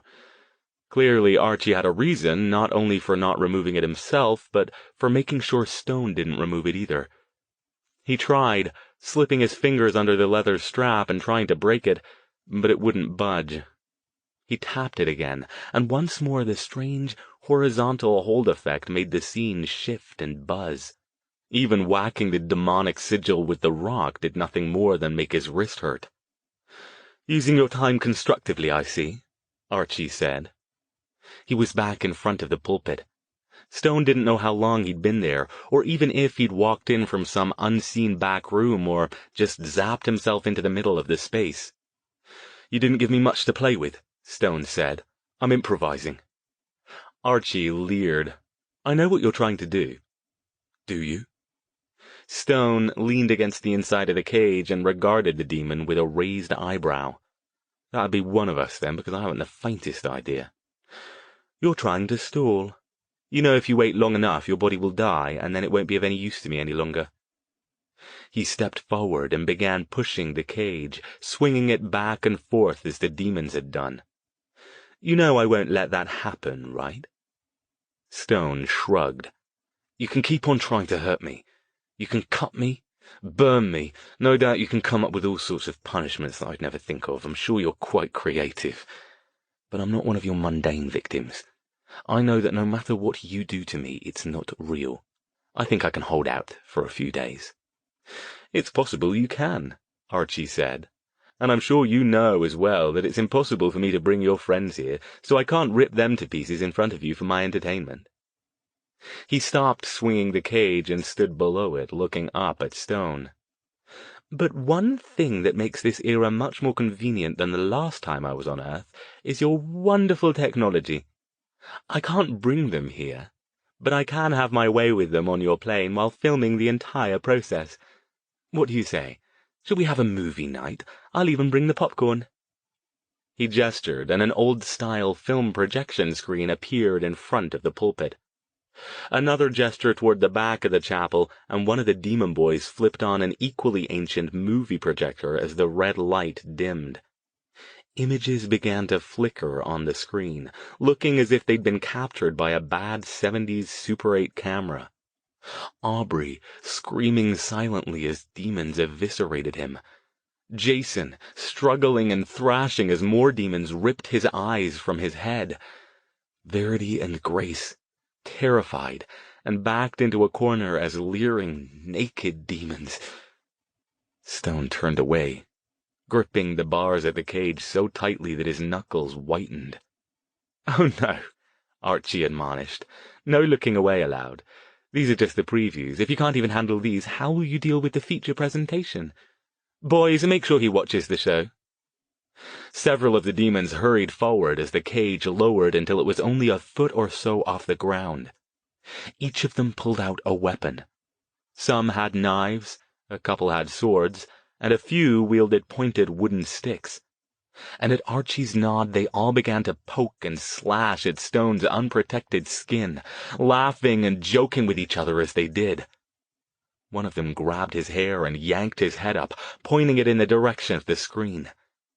Stone wrestled against them, struggling to find a place where they could not reach him. But the cage was too small. "Oh, I know what the problem is," Archie said. "There's no sound. Let me fix that." The air filled with the sound of screaming. Stone could pick out the individual voices. Aubrey, Jason, Verity, Grace. All of them shrieked in incoherent agony. But in between their screams, each of them hurled accusations at Stone, cursing him for his cowardice, for sacrificing them to save himself. "Al, you bastard!" Jason yelled. "If those things hurt V because you're too chicken shit to be a man, so help me all." "Sir, please," Aubrey cried, his eyes full of terror. "For God's sake, help me." "What do you think, Stone?" Archie asked, swinging the cage again. "That's just a taste of what I'll do if you don't cooperate with me. Sure, you'll be dead, but you really have no idea what happens after you die, do you? You think it will be over? Why not just give in? It will be easier for you, and you'll spare your friends a lot of misery." Stone gripped the bars. He looked into Archie's smarmy, sneering face, and suddenly the feeling that filled him wasn't despair, but anger. Rage, even. At that moment, he didn't care what Archie might do to him. He just wanted to wipe the smile off that maddening, taunting face.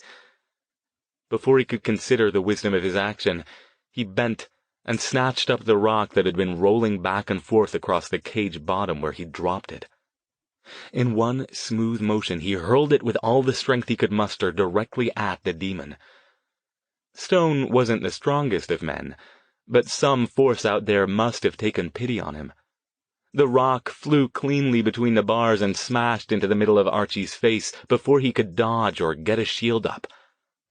Archie screamed in rage, his hands flying to his face.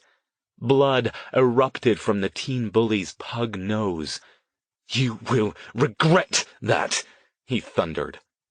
The mask dropped away for an instant, revealing his skeletal, red-eyed form. The chapel faded, reformed, faded again, and finally locked back into place. Archie raised a hand, and every bar in Stone's cage turned white-hot.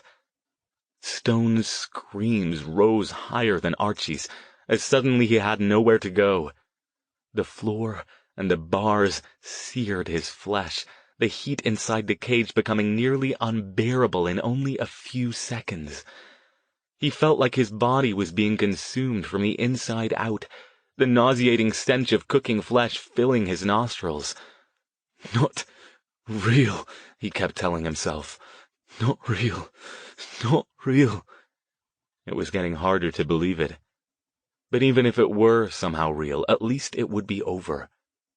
He passed out almost instantly, but not before he noticed something. When the rock had struck Archie and his mask had slipped again, when reality had slipped again, it had been just like the last time. Both times, it had been when Archie had lost control of his temper. That had to mean something.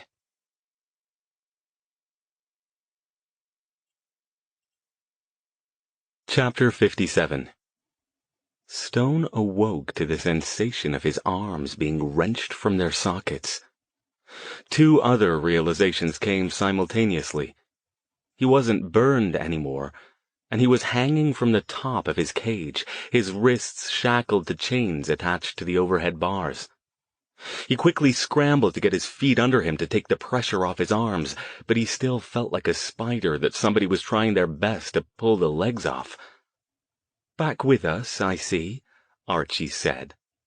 He was once again wearing the schoolboy mask, with no sign of rage or trauma marring his smooth features. He nodded toward the chains. "Sorry about the new addition, but if you can't be trusted not to throw your toys, then I had to make sure you weren't allowed to." Stone hadn't thought he could feel any more vulnerable than being stuck naked in a tiny cage within stabbing distance of a room full of demons. But he'd been wrong. "It was worth it," he said. "You should have seen her expression when I hit you with that rock." Around the room the demons muttered and glared. Some of them still held their weapons, but nobody approached the cage except Archie. Archie only smiled his smarmy smile. That thing was getting old. "It's all right, get it out of your system. By the way, I thought you might like to know that while you were sleeping off your tantrum, I sent my helpers to kill someone else." Stone froze. "Don't worry," the demon said. "It wasn't one of your close friends. That will be next. But I want you to know that you're the reason she's dead. I hear she left behind a grieving husband and an adorable little 2-year-old daughter. Such a pity." He pulled a photo from some inside pocket of his stained priest's robes and held it up for Stone to see. He looked. He couldn't help it. At first he didn't recognize the woman, since Archie's hench-things had done their usual thorough job. Like the others, the body was skinned and drained of blood, though this time they had left her intact. Stone studied her face while trying not to look at the rest of her, then bowed his head and closed his eyes as recognition came. She was one of the baristas at University Brew, a coffee shop where he often stopped on his way up to campus. Last time he'd seen her was a week ago. She always had a cheerful smile and remembered the way he liked his extra-strength coffee. "You recognize her. Good, good." Archie put the photo back in his pocket. "So that's another one for your conscience to grind over. How many is that now? 4? Stone didn't answer. Cheng, the 2 at Stanford, and now this poor woman, all dead because of him, because he'd gotten involved in this whole mess. Damn it, he had to get out of here. Cheng and the others were dead. He couldn't bring them back now, no matter how much he wanted to, but he could bloody well kick his brain into gear and figure out a way to deal with this. "You've been saying that all along," said a little voice in his head. "Face it. You've got nothing. You're not going to stop him. Look at you. You're pathetic. Chained up like a prized hog because you couldn't manage to—" Wait. He blinked. Had that been a flash of light over near the chapel's back corner where the demons avoided? He blinked again, certain he'd been seeing things. It had been an illusion or a trick of the weird red glow interacting with the light coming in through the stained glass window. But no, there it was again. A tiny white bright glow coming from somewhere beneath the pile of shredded clothes the demons had tossed in the corner. "Are you going to cry?" Archie asked, and the other demons snickered. "Do you need a tissue?" Strange. None of them seemed to notice the glow. A couple of the sharper ones had even followed his gaze into the corner, but they reacted as if they'd seen nothing out of the ordinary. The glow brightened steadily. Now it was so bright that it shone clearly through the ruined clothes, like a tiny sun in the middle of the hellish dimness. How could they not notice it? He sneaked a look at Archie, who was still watching him as if nothing had happened. The demon held out a dirty handkerchief with a sly smile. Stone ignored him, bowing his head in frustration. The thing in the corner was Grace's crucifix. It had to be. He had no idea why it had suddenly begun to glow after all this time, but there was no other reasonable explanation. But even if it were true, what did it matter? He was stuck in this cage, shackled, without his magic. There was no way he could get to it. But maybe there was. Maybe there was. He'd have to take a big chance, one that would probably get him killed if it didn't pan out. But if it did, there were things about him Archie didn't know, couldn't know. Maybe he could catch the demon by surprise after all. He rattled the chains, holding his arms up. "I'm not surprised you did this, you know," he said, injecting as much mocking sarcasm into his tone as he could manage. "I gave you the right name, you know. Archie. The real one. He was just like you. He strutted round the school like the biggest rooster in the barnyard, but everybody laughed at him behind his back. Do you know why? Because he was a cowardly little wanker, that's why. That's what most bullies are when you get down to it, aren't they?" Archie's eyes narrowed and the little red pinpricks flowered in his pupils. "Careful, Stone. You're hardly in a position to be slinging insults." His gaze traveled up and down Stone's body. "I could do all sorts of unpleasant things to you, and you couldn't do a thing to stop me." "No," Stone agreed. "Of course I couldn't. You've taken my magic. You've put me in a cage and shackled my arms. Hell, you've even taken my clothes. How bloody cowardly is that, then? I must really frighten you if you've got to have me in this state before you can even get near me. What are you afraid of, Archie? What do you think I'll do to you if you give me a chance?" He looked up and past Archie, deliberately ignoring him, directing his words at the other assembled demons. "Why do you lot follow him, anyway? He's already killed one of you right under your noses, and for what? That one did exactly as he was told to. He lured me here so Archie could truss me up and pretend to be a big deal. If doing your job gets you killed because your boss has lost the plot, how do you know he won't suddenly kill one of you just because he's decided he doesn't like your face today?" The tone of the rumbling, murmuring demon voices changed subtly. A current of uncertainty ran through it now, and several of the demons sneaked nervous glances at Archie. "Shut your mouth, Stone," Archie said, his own voice taking on a dangerous edge. The red pinpricks grew brighter. "I might just forget myself and kill you anyway. I can always find another mage to use for my grimoire. But you don't want another mage, do you?" Stone tilted his head, grinning. "You want me. And you want me precisely because you can't have me. Because you can't force me or trick me into giving you what you want. That just eats at you, doesn't it, Archie? I'm not going to warn you again." Archie's fists clenched, and his eyes glowed even brighter. He swept his gaze around the room. "And the rest of you don't even think of betraying me. I can kill you all where you stand, and you know it." "They do know it," Stone agreed. "That's why they're afraid of you when I'm not, because I want you to kill me. And that's exactly what you don't want to do. If you kill me, you lose, Archie. Have you worked that out yet? If you kill me, you're telling the rest of your little mates here that there's someone out there who won't fall for your act. I wonder." He looked around at the other demons. "You're right, you probably can kill them where they stand, but can you kill them all at once? Can you kill them all before some of them get wise and band together to take you down?" He rattled the chains. "Show me I'm wrong, you coward. Let me out of this cage and face me.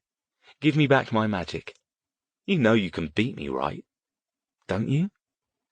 The demons muttered and shifted from foot to foot, backing up a little. Stone widened his eyes in an exaggerated expression of surprise. "You don't? You're afraid of me. Look at him," he called to the demons. "Look at him. He won't let me out because he's afraid of what a mere human might do to him." The bottom of the cage began to heat up. The insides of the manacles sprouted spikes, digging into Stone's wrists. Blood ran down his arms. He gritted his teeth around a wider, fierce grin. That's it, shut me up, make me suffer. That's all you can do, isn't it? But it hasn't worked before. Why do you think it'll work now? He gripped the chains and tried to pull himself up off the blistering floor. Do it, Archie. Let me out of here, face me. Or is the grand and powerful Oz nothing more than a sad little man hiding behind the curtain, hoping that no one will notice how pitiful and impotent he is? Archie roared and raised his hands. The bars and the chains burst into flames. Stone screamed as pain worse than anything he'd felt before ripped through him. But the scream was of triumph, too. As Archie once again lost control of his illusion and reality slipped sideways, Stone gathered power to him. Power Archie didn't even know he had. Power that came from another plane of existence that he was banking Archie had never even heard of. Maybe the demon could stop his normal magic, but could he stop Harrison's, too? White-hot power shot from his hands, obliterating the chains, the bars, the entire front of the cage, blowing Archie into the pulpit. Both crashed backward in a heap. The demons shrieked in shock and dived out of the way. Stone ran. He knew he didn't have more than a couple of seconds. He couldn't use his other magic even when free of the cage because Harrison's magic had burned it temporarily out. He couldn't risk using more of Harrison's if he didn't want to make the temporary burnout permanent. He had to take a last, wild chance.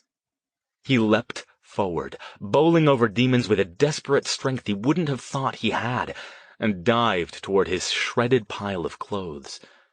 The glow of Grace's crucifix still shone bright and strong, a pulsing, welcoming beacon beckoning him forward. Archie recovered fast. "No!" he roared, his thundering voice echoing up into the rafters.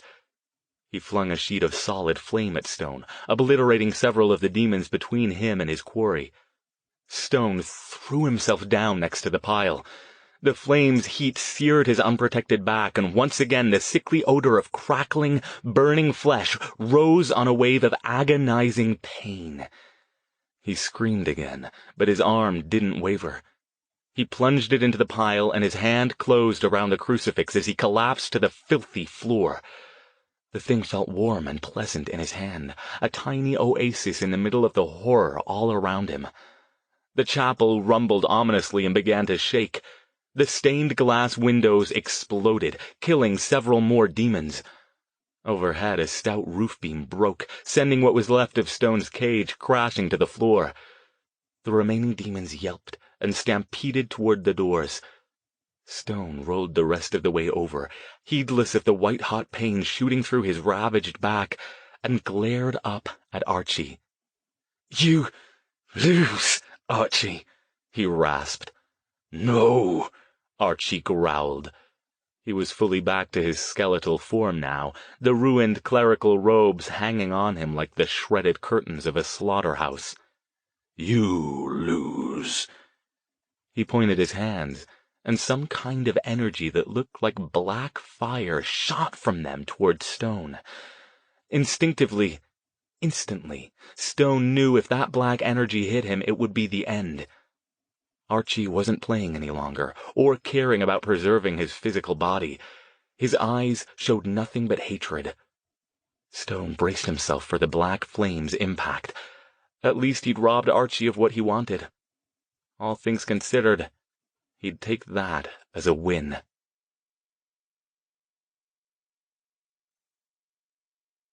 Chapter 58.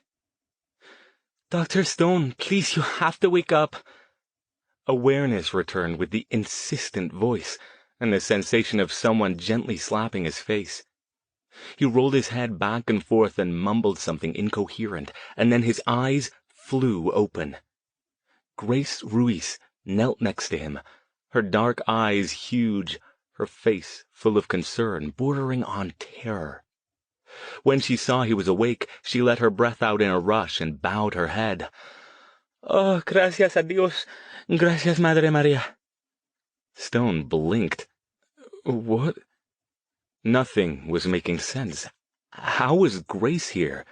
Where was he? Why wasn't he dead? Oh, bloody hell, Grace is here and I'm stalkers. He jerked up, enough so he could look down at himself, and relief filled him. He wasn't naked. He wore the same jeans and t-shirt he'd worn when he'd begun the ritual. The crucifix she'd given him still hung around his neck on its heavy chain, warm against his chest. Further, as far as he could tell, his body showed no signs of any injuries Archie had inflicted on him.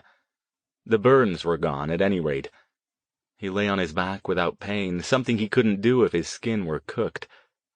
He sat up the rest of the way as she scooted back and continued to eye him as if expecting him to disappear any second. He was in his attic sanctum, sitting in the middle of the circle next to the table. The chalice had been overturned, the mirror shattered into hundreds of pieces that still hung in the frame, and the lines of the circle blurred and obscured, but everything else looked as he had left it. "What time is it?" "Almost 7 a.m. She swallowed. "Dr. Stone, what did you do?" He ignored the question. 7 a.m. meant that the ritual had been going for as long as 9 hours, depending on how much of that he'd been unconscious. "How did you get in here? Why did you get in here?" "You gave me your spare key," she reminded him. "I prayed for you for a long time, then tried to sleep for a while, but I couldn't. I kept having these bad dreams. Maybe they were visions, I don't know, but I couldn't shake the feeling that you were in trouble, but I couldn't reach you. So I called a cab and came here to check."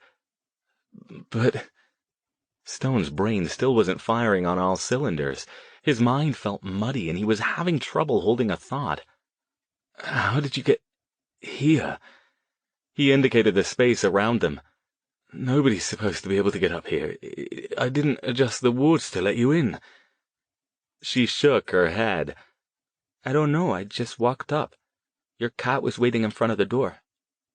She pointed across the room, where Raider sat perched on top of Stone's desk, looking pleased with himself. "I found you lying on the floor, passed out in the middle of that horrible circle. I thought something had gone wrong. I thought you were dead." The memories were coming back now. He pulled the crucifix from beneath his shirt and stared at it in wonder. It wasn't glowing or shining now. It looked as normal and inert as any other piece of jewelry. "I have to thank you for this," he said. "I think it, and you, might have saved my life." She got up and went to the desk, still looking uncomfortable. She stroked Raider, not looking at Stone as she spoke. "When I got here, I prayed again, and this time I could sense you. I was sure you were in trouble, but I couldn't wake you up, so I prayed harder. I prayed I could reach you. What did you do?" she asked again. "You did reach me," he said, getting up too. He moved slowly, his limbs stiff from lying too long on the hard floor. "And it's a good thing you did." "Did you contact the demon? Did you make some kind of deal with it?" "Sort of," he said. "I had to find Archie, so I had to find a way to go where he was so I could try to defeat him on his home ground." "You did that?" she asked, shocked. "You actually went to hell?" "No, I told you, it's not really a demon. It just dresses up like one because demons frighten people. It wasn't hell, but it might as well have been. Things didn't go as planned." "Why not?" His answer was reluctant. "The spirit I summoned betrayed me. Archie knew I was coming all along. It pretended to let me summon it, but I didn't have its name right, so I never had any power over it." Grace bowed her head and mumbled some words Stone couldn't hear, then crossed herself. "That was very foolish of you," she said. Her gaze came up. "So you didn't defeat him then?" "No, I barely got out of there alive without giving Archie what he wanted from me." "What did he want?" He didn't answer. "Dr. Stone?" He looked away. "He wanted my skin and blood to provide the cover for the grimoire he's creating. From my physical body, which he couldn't get to, so he had to try to convince me to let him have it." "He tortured you, didn't he?" she whispered, eyes wide. "It's over now, I'm fine." She didn't look convinced, but neither did she push it. He also wanted the pages I found at Goodwin's place. They're more spells he'd written up, using the skin and blood from victims he killed last time he was here. That reminds me. He strode over to the double-warded safe, thankful that after he'd burned out his powers for several days using Harrison's magic, he'd tweaked his wards to respond to him whether he used magic or not. He opened the safe, pulled out the pages, and slammed it shut again before Grace could see what else was inside. "Are those skin?" Grace asked in horror. He nodded, dragging a large brazier into the center of the room. "Hand me that lighter on the desk, will you?" "You're going to burn them?" "Yes. Part of me wants to study them more, but I can't take the chance on Archie getting his hands on them." She looked troubled as she passed him the requested lighter, looking from the sheaf in his hand to his face. "Those," she said, pointing, "each of them is from a different person? Their skin and blood?" "Yes. I'm sorry, Miss Reese." He placed the papers in the brazier and flicked the lighter to life. "If you'd prefer to wait downstairs—" "No, it's just that... Will you let me pray over them before you destroy them? Those people he murdered, they didn't deserve to die like that. I wonder if anyone even said a prayer for them back then." Sure. Go ahead." He heard a small noise and glanced over toward his desk. Raider was batting his jeweler's loop around the desktop. "I'll see this one out while you do it. He's not supposed to be up here." He scooped the indignant cat up and carried him downstairs. He returned to find Grace staring down into the brazier, where curls of smoke wafted up toward the ceiling. "Did you burn them yourself?" he asked, surprised. "No, they just did that when I prayed over them," she said, looking as surprised as he was. "They burst into flame and went up in a couple of seconds." Stone came up next to her and looked inside. All that was left of the pages were a heap of ash and a few tattered corners. "Well, that's done then. At least Archie won't be able to get them." Grace stepped back. "What will you do now? You're not going back there, are you?" He shuddered. "No, that's not something I plan to do." "What then?" "I have to do something," he said. "I've put myself well and truly in Archie's crosshairs now, which means I can't just let him get on with what he's doing, especially now that I know what he's up to." "You mean besides killing people?" "That's just a side effect. He's looking for worshippers. The more people he can convince to follow him, the more powerful he'll become, and he can be very persuasive. I have to stop him before he gets going on that, even if just temporarily until I can work out something better." "Temporarily?" "The way Father Eustace and Mr. Goodwin did it, by destroying his physical body and putting his heart under wraps." He turned to face her, gently gripping her shoulders. "I may need your help with that bit, Miss Reese. Robert Goodwin was a powerful mage, but he couldn't do it alone. He needed Father Eustace's faith to go along with his magic. Can I count on you?" "What would I have to do? No more demon summoning?" "No more demon summoning. But I think I'll have a much better chance of beating him if I've got you backing me up. It could be dangerous, though. I hate to even ask you, but I'll help," she said firmly. "I don't care if it's dangerous. We're doing God's will, I know we are. He protects his warriors. Just tell me what you want me to do." He squeezed her shoulders. Damn, he wished he could convince her to study magic properly, even with someone like Reverend Blodgett. Her bravery and conviction could help her become a formidable practitioner someday. That was a conversation for later, though. For now, they had things to do. "Right now," he said, "if you wouldn't mind waiting downstairs while I make myself presentable, I think I want to go get a cup of coffee." He sobered. "I need to check on something. Then we'll look at our next steps."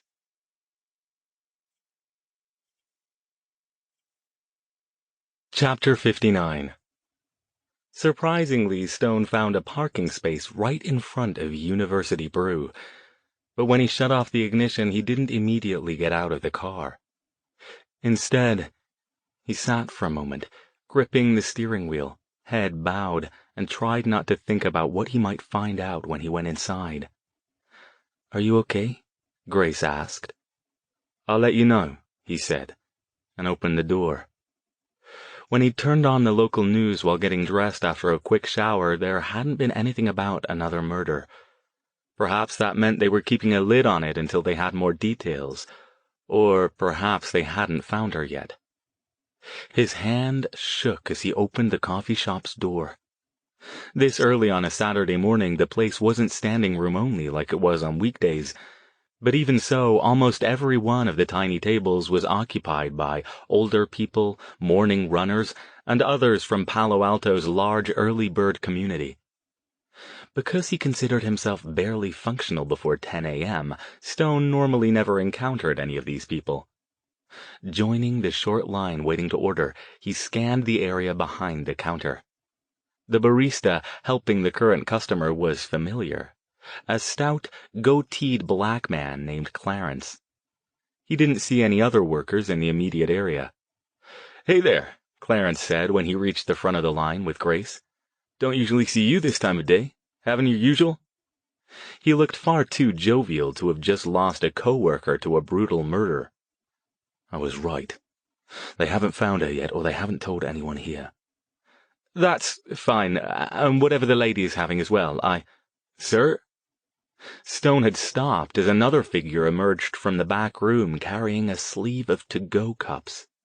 He gripped the counter, the relief that washed over him so profound that his knees sagged. Grace took his arm. "Dr. Stone, what's wrong?" She was regarding him with wide-eyed concern, as were the next few customers in line. "Do you need to sit down?" He recovered himself quickly, closed his eyes for a moment, then smiled. "No, I'm fine. I'm brilliant." From behind Clarence, the other barista, the woman Archie had shown him the grisly photo of, recognized Stone. "Hi," she said cheerfully. "This is early for you, isn't it?" "It's a lovely day," he told her. He was probably grinning like an idiot, but at that moment he didn't give a damn. He paid for the coffees, and despite Grace's frequent questioning looks, refused to say anything else until they picked up their orders, and he allowed her to lead him to one of the small tables. "What was all that?" she demanded. "You look like you've seen a ghost back there." He paused for a generous sip from his strong black coffee before replying. "In a way, I did. Oh, rather, I didn't." "You do know you're not making sense, right?" He nodded toward the barista. "When I was with Archie, he told me he'd killed her last night. He even showed me a photo of the murder scene, told me he'd killed her because she was someone I knew, and that he'd get around to my closer friends next." Grace stared at him, sneaked a glance at the woman, then crossed herself and swallowed. "So, when you came here, you were expecting to find out she'd been murdered, yes?" He took another long sip. "But he lied to me. Of course he did, because that's what he does." "Demons lie," she said gently. "I'm really glad they do, this time. I'm glad he didn't hurt your friend." "So am I." He tightened his hand on his cup. "And he's not going to kill anyone else. This ends today. I'm going to find him, and I'm going to deal with him." "We're going to," she reminded him.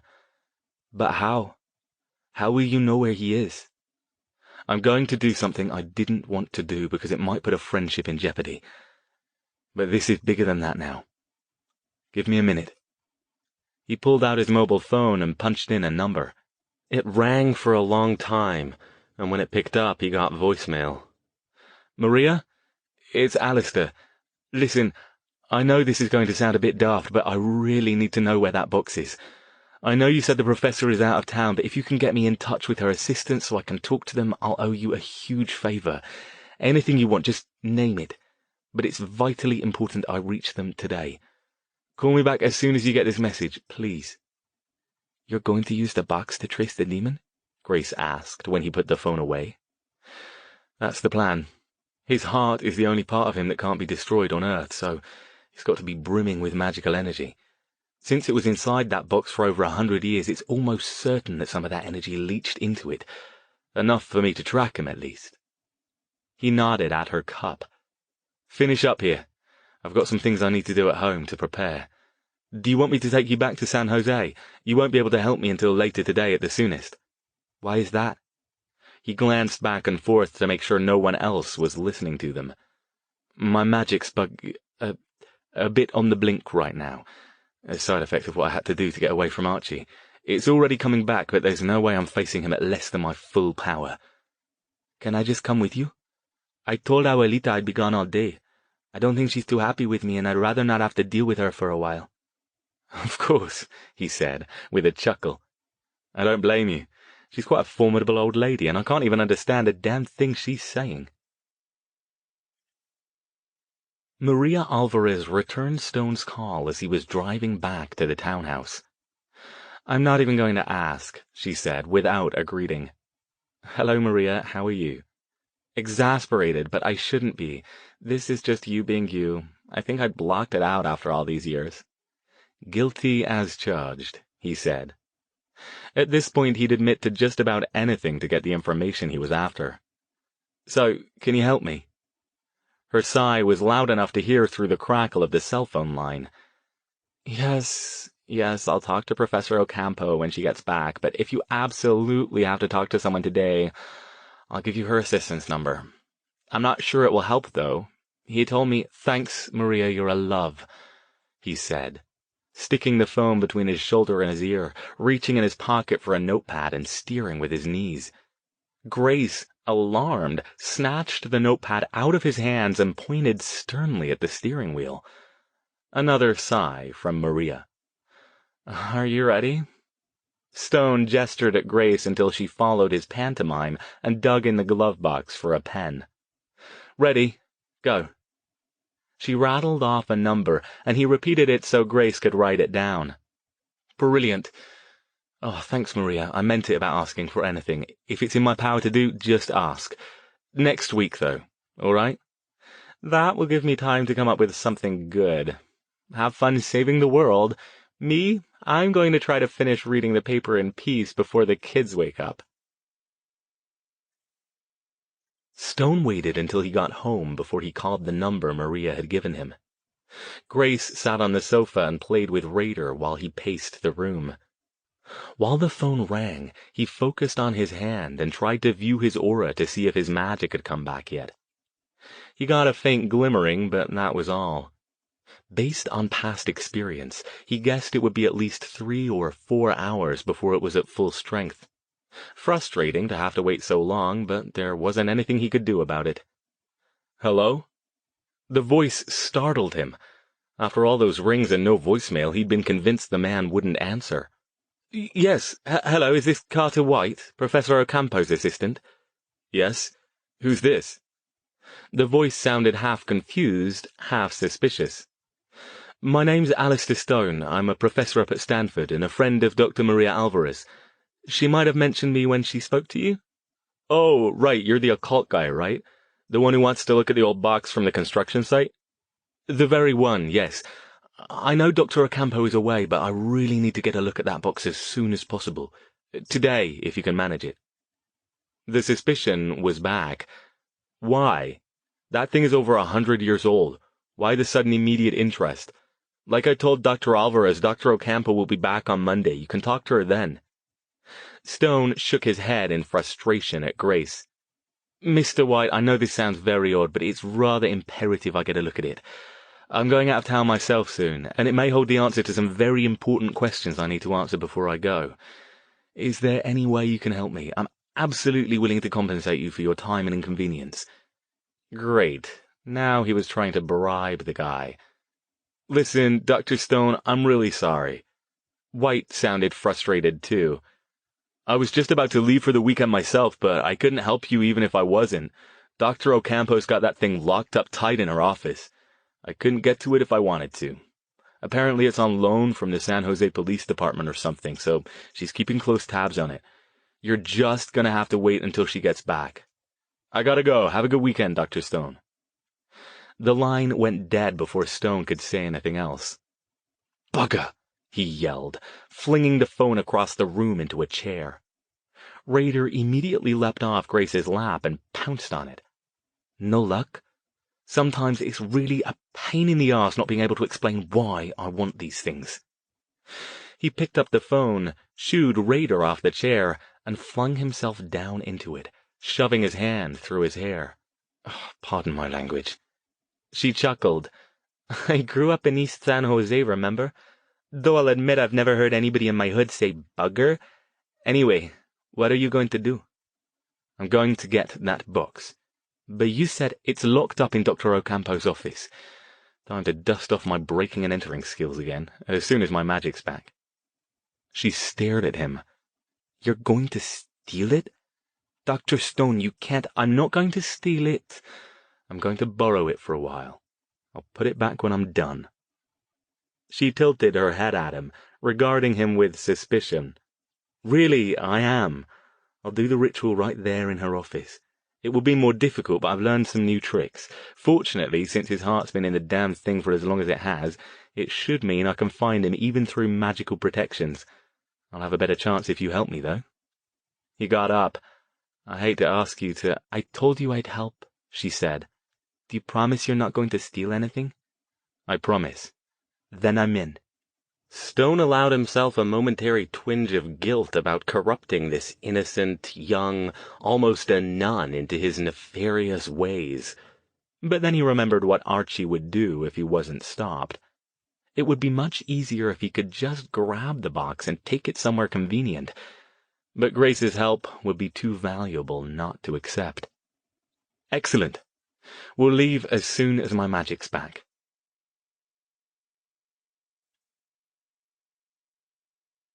Chapter 60. You know you're doing almost 90, right? Grace asked. Stone grunted and lifted his foot fractionally off the gas pedal, dropping the BMW's speed back down to a pokey 85. Oh, that's much better, she said, rolling her eyes. He didn't answer except to glance at the clock on the dashboard. Almost 6 p.m. They'd wasted over 6 hours waiting for his magic to take its sweet time about coming back. He must have underestimated the amount of Harrison's mojo he'd used to get out of Archie's trap. Either that or magic worked differently in the demon's plane. Either way, by the time he was back to full power and had taken the time to charge up a couple of focus items, it was already 5:30.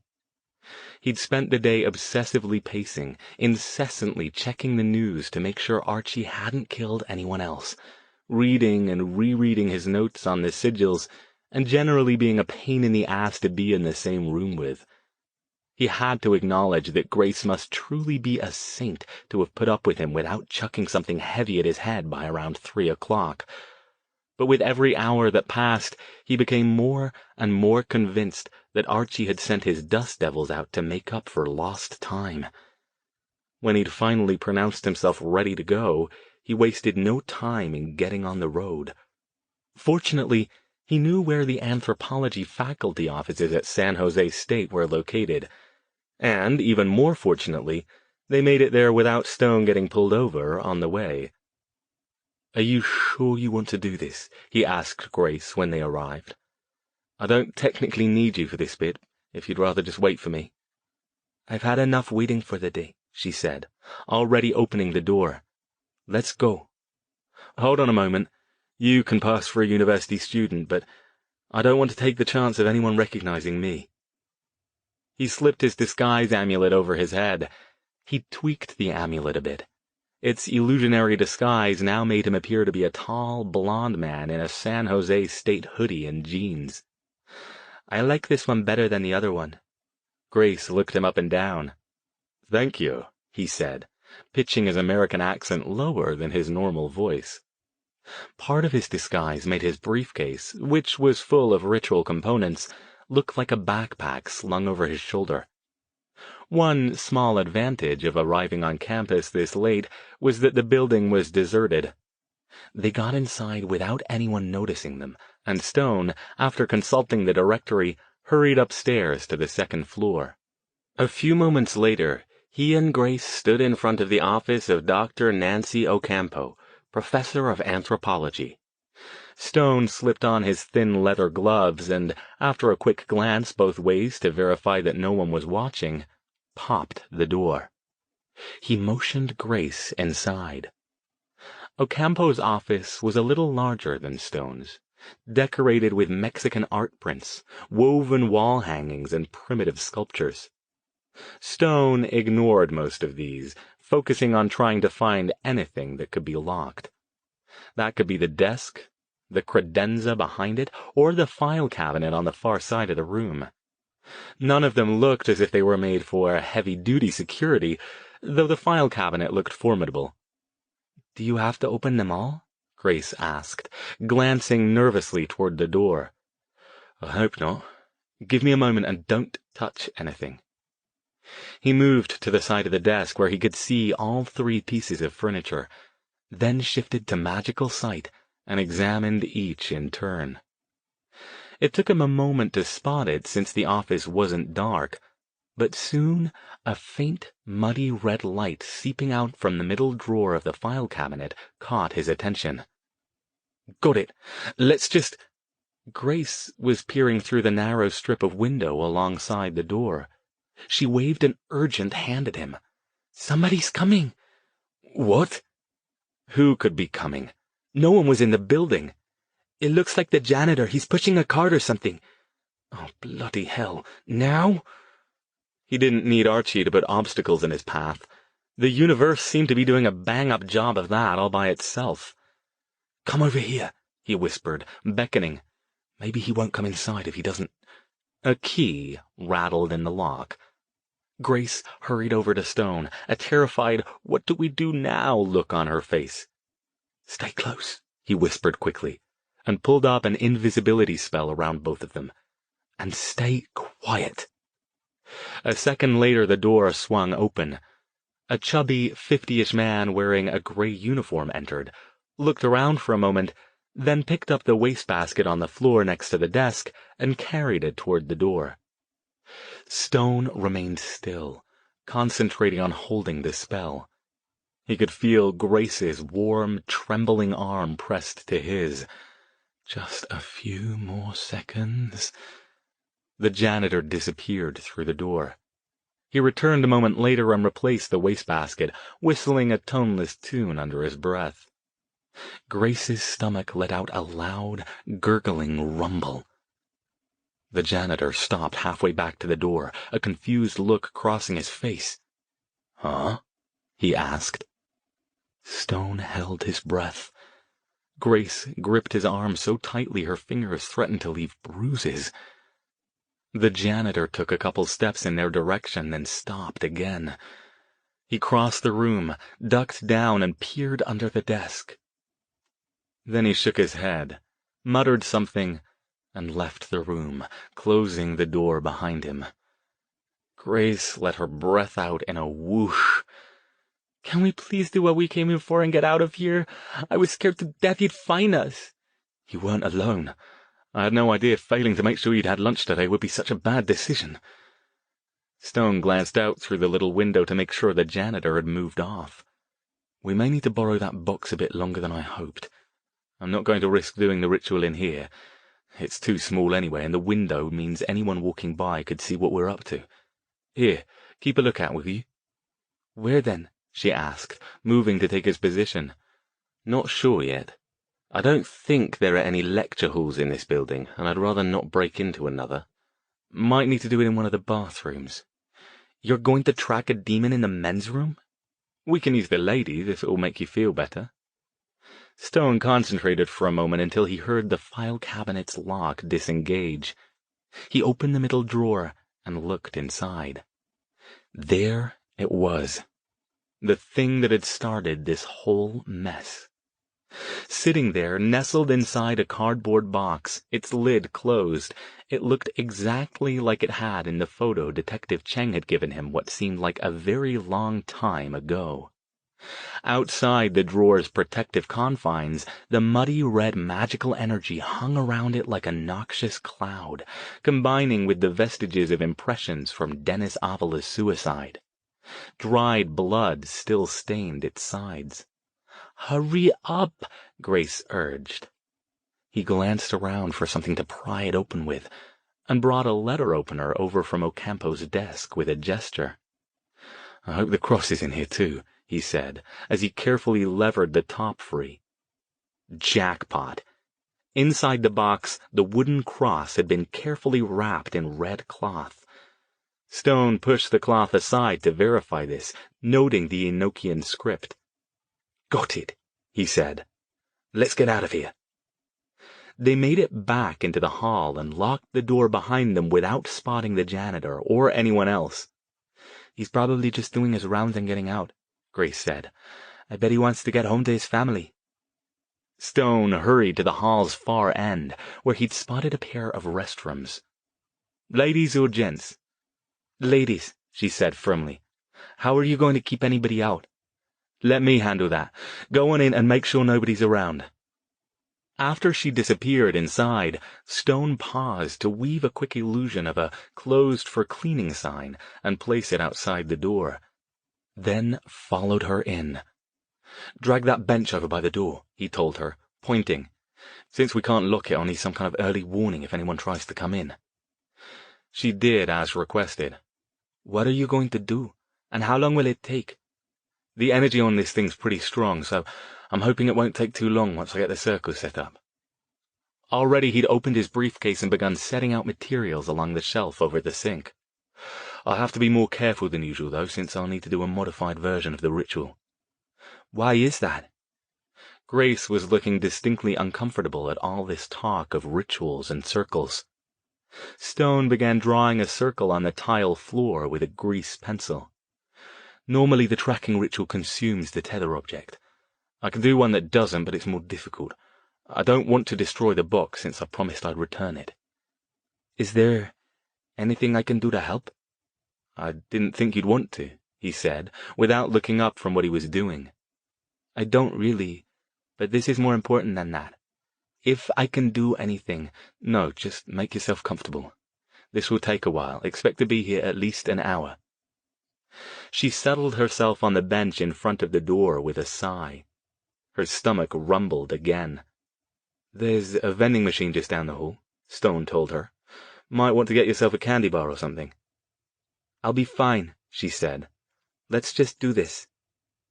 He worked as fast as he dared. It wasn't as imperative that he get this circle exactly right as it had been with the one he'd used to summon the demon from Archie's plane.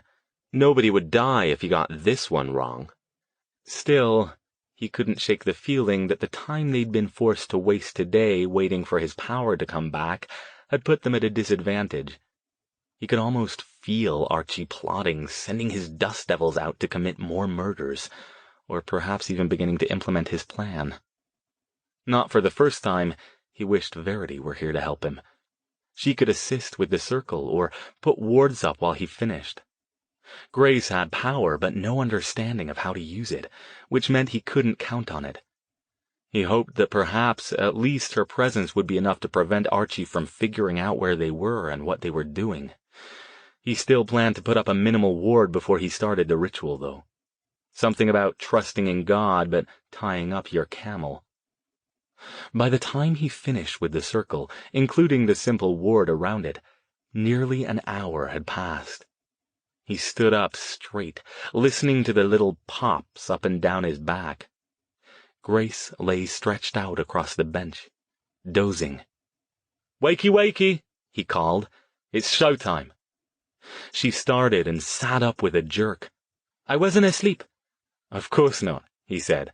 "I'm sure you always snore when you're wide awake." "I do not snore," she said, indignant. She pointed at the circle. "So that's it? That one looks a lot more finished than the one I found you in." "Different purpose," he said. "Listen, I've got to get started with this. If you'd be so kind, can you do whatever you do? Say the appropriate prayers and whatnot? Who's the patron saint of hopeless causes, anyway?" "St. Jude," she said with a half-smile. "I don't think we're that bad off, though, are we?" "We'll find out soon. In the meantime, pick whoever you think is most appropriate, and please keep an eye on that door while I work." Stone settled himself into the middle of the circle, sitting cross-legged with the open box in front of him. He closed his eyes, shifting to magical sight and taking deep breaths to help him slip into the meditative state he used during his ritual work. When he opened them again, the ordered lines of the circle and the magic around it glowed brightly, everything in its place and undisturbed. He sensed a few small whirls of disruptive energy, but that was expected. He was in a woman's bathroom at a university, which no doubt meant these walls had borne witness to more than their fair share of emotional heart-to-heart talks and install cries over lost boyfriends, failed tests, and the numerous other issues university students experienced. One by one, he filtered these out as he would unwanted sounds in a recording, until all that remained were the circle's clean, glowing lines, the box with its muddy red energy warring with the purity of its original purpose, and Grace's solid, golden aura over near the bench. Good. Everything was going as he planned so far. He shifted his focus to the box, reaching out with his own magical energy to touch the dull red miasma around it. He had to be careful. Even with the ward up, he didn't want Archie to catch on to what he was doing. The red cloud made him uncomfortable even to touch it with his perceptions, but he didn't pull away. In order to trace the energy back to its source, especially without destroying the box and its contents in the process, he'd need to get in a lot closer. It was exacting work. First, he had to separate the red energy from the box's inherent aura, and the leftover traces of Dennis Avala's pain and fear as he bled out from his self-inflicted throat slash. The former was easy. Whoever had originally created the box had meant for it to be a thing of beauty, glorifying the god he had devoted his life to worshipping. Its pure, golden aura was antithetical to the red interloper. Stone sensed that the two didn't even want to be near each other. The fact that the red energy clung so strongly after all this time attested to Archie's power, and to the fact that his physical heart was the earthly source of that power. The latter was trickier, since Avala's suicide had been so inextricably tied with Archie in the first place. Stone had to pick carefully at it, pulling the traces away one by one. An absurd thought poked its way to the forefront of his mind before he banished it. The process was akin to picking tiny, unwanted toppings off pizza. He had no idea how long it took him to finish separating them. Part of the mental state he entered when he worked divorced his awareness of things like time and the position of his body. But eventually the last piece fell away, leaving the shifting red cloud laid bare and separate from the other energy around the box. Now to find you, Archie. He tightened his perception even more. This would be the hardest part, because the connection wasn't a strong one. Not after all this time. A being or spirit could never truly separate itself from those objects most deeply connected with it. But as time and distance intervened, the connection became ever more tenuous, until eventually it would require more power than even the most potent of practitioners possessed to trace it without a ritual far more elaborate than the one Stone had constructed. He was counting on the fact that when dealing with a being of Archie's power level, the connection would stay stronger for a longer period. Even so, it took him a while to spot the tiny thread. He had to narrow his focus to the point where his magical sight was almost squinting, blocking out everything else around him. When he did spot it, he wasn't sure at first that he wasn't just seeing things. But no. There it was, a tiny, impossibly thin strand, as wispy as a single thread, glowing faintly in the same muddy red as the aura around the box. "There you are," he murmured, unaware and not caring whether he'd said it aloud or only thought it. He latched on to the tiny thread before it could drift away again and began the slow, painstaking process of following it to its terminal point. It could have taken him 10 minutes or 2 hours, he still had no idea. He couldn't go too fast, lest he lose track of the thread and have to re-establish his connection with it, but he moved as quickly as he dared. As he went, the connection got stronger. That was a good sign and made it easier for him to follow the path. He sped up. Wherever Archie was, Stone was sure he wasn't far away. What was he up to? When he reached the end of the line, at first he didn't believe what he saw. It couldn't be what he thought it was. It had to be a mistake. Some of the golden energy from the box had managed to reassert itself, to take over part of the pattern. How else was he seeing a larger version of the same thing he'd seen in microcosm within the box? A warring, swirling conflict between Archie's muddy, potent red aura and the pure gold imparted by the faith of whoever had crafted the box. When the answer came to him, he actually felt his body physically slump in the middle of the circle. No, he muttered. They'd have to go, and soon. Carefully, using all his magical discipline not to sever the tenuous connection too quickly, he made mental notes of where the thread led. He'd be able to follow it most of the way in the car, and once he got closer he could recheck it. He could sustain the magic for perhaps an hour using one of his crystals, but they'd have to move fast. His eyes snapped open. The tiny red thread collapsed in on itself and disappeared along with the twin auras as he shifted back from magical sight to normal. Leaping to his feet, heedless of his stiffening leg muscles, he looked around for Grace.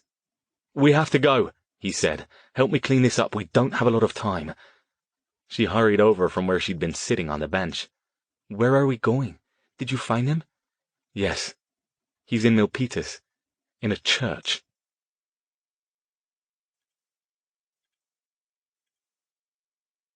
Chapter 61. I don't get it. How can he be in a church?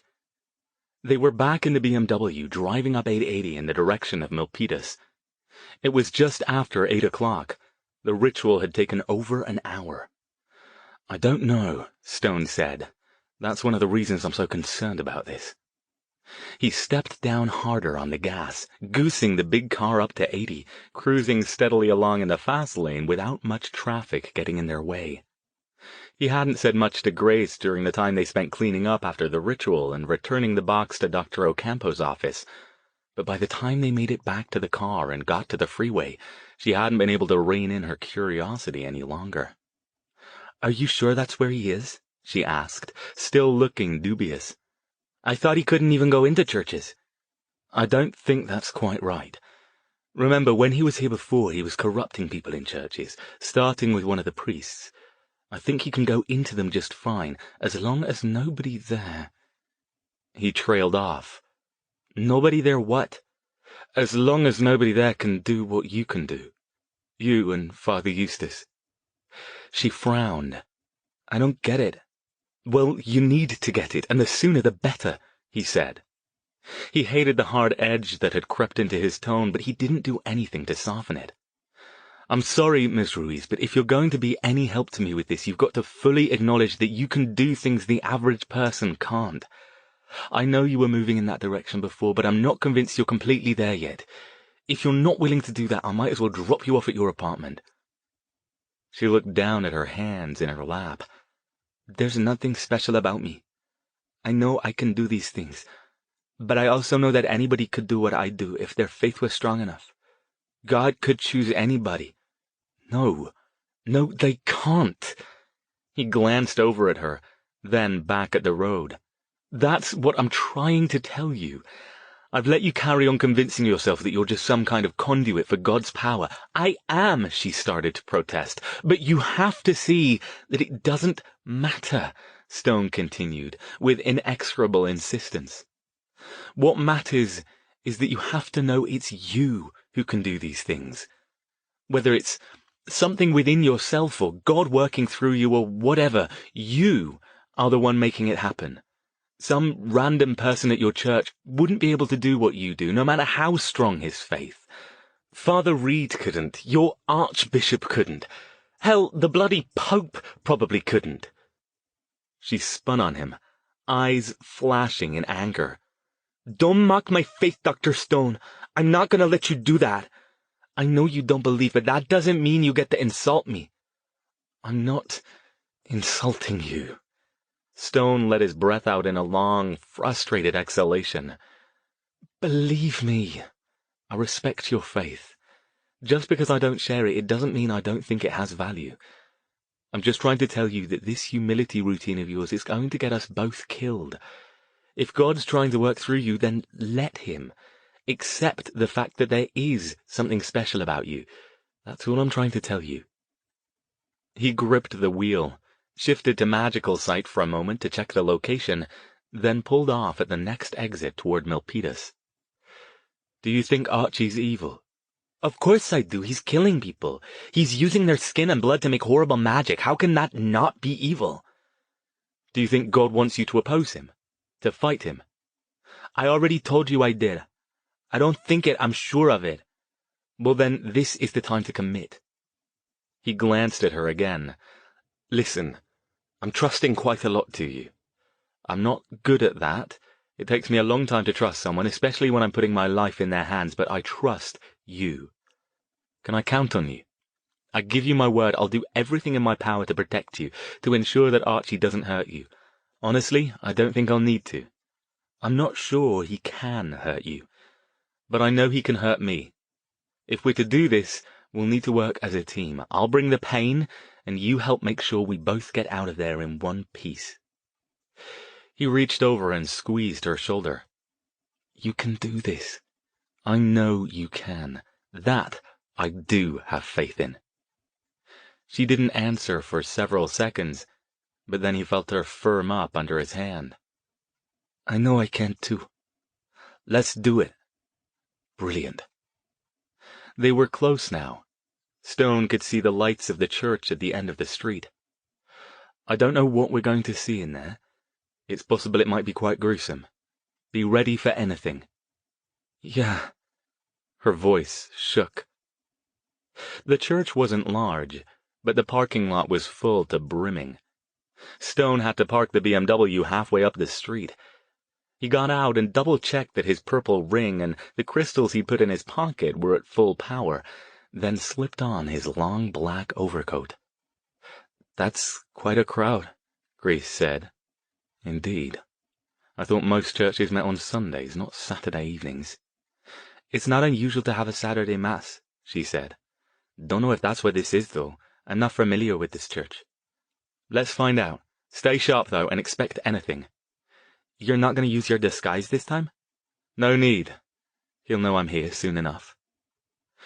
They headed through the deserted parking lot toward the big double doors, which were closed. Stone was struck by how much the little church resembled the chapel from Archie's domain. It was much larger, of course, but had the same basic structure.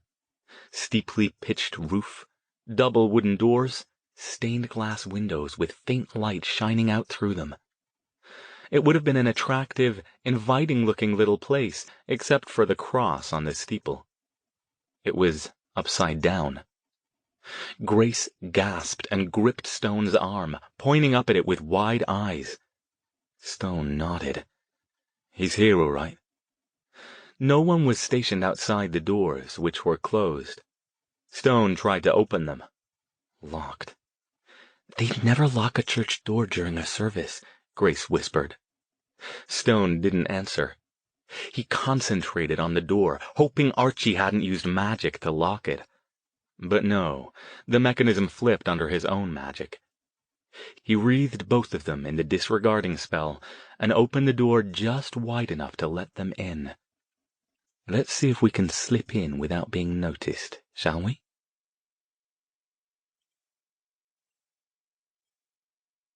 Chapter 62. Inside, the small church was as packed as the parking lot. Every pew was full of people, with more standing in the back of the room. Stone and Grace took places behind this standing crowd, peeking through the spaces between them at what was going on up at the stage. Grace gripped Stone's arm again, tighter this time. Her hand was shaking. He didn't look at her. The house lights had been dimmed, so it was impossible to pick out any detail in the crowd. They looked like an enormous, many-headed gray creature, leaning forward slightly but otherwise sitting almost perfectly still, their attention focused completely on the figure at the front. Archie stood on the stage. Stone knew it was Archie, he had no doubt, even though the demon looked nothing like any of the guises he'd assumed before. Gone was the fearsome figure of the tall, skeletal man with the long coat and glowing red eyes. Gone was the student Archie's handsome, fleshy face. No, this version of Archie could have been mistaken for an angel. Tall and commanding, with shining blonde hair, perfectly arranged, blinding white clerical robes, and a beautiful, kindly face. He paced back and forth across the stage while he addressed the crowd. His voice was deep and resonant, with the soothing, hypnotic cadence of a master orator, or every archetypal loving father one could possibly imagine. Behind him, an ornate wooden cross, at least 8 feet tall, had been wrenched free of the wall and rehung upside down, with its pointed lower shaft aimed toward the ceiling like a sword. The cross on the front of the pulpit had been likewise desecrated. Stone shifted to magical sight, and what he saw made him stiffen. Archie's new, fair form was swathed in the muddy red energy, and that was no surprise, but the same energy had crept outward, surrounding not only Archie himself and the area around him, but every member of the crowd. Oh, bloody hell, he's already done it. He grabbed the arm of an elderly man standing in front of him and spun him around to look into his eyes. As expected, they were glazed over, open but not seeing. His mouth hung slack, his hands dangling at his sides. "What's wrong with him?" Grace whispered, her own eyes wide. Already, Stone felt the pull of Archie's words. He shook his head quickly and turned the man back around. "Do you feel that?" "Feel what?" Stone pulled the crucifix Grace had given him from his pocket and slipped it over his head and under his shirt. He wasn't convinced it would work here, but it couldn't hurt. Instantly, some of the hypnotic cadence of Archie's sermon lessened. "I need to end this," he said grimly.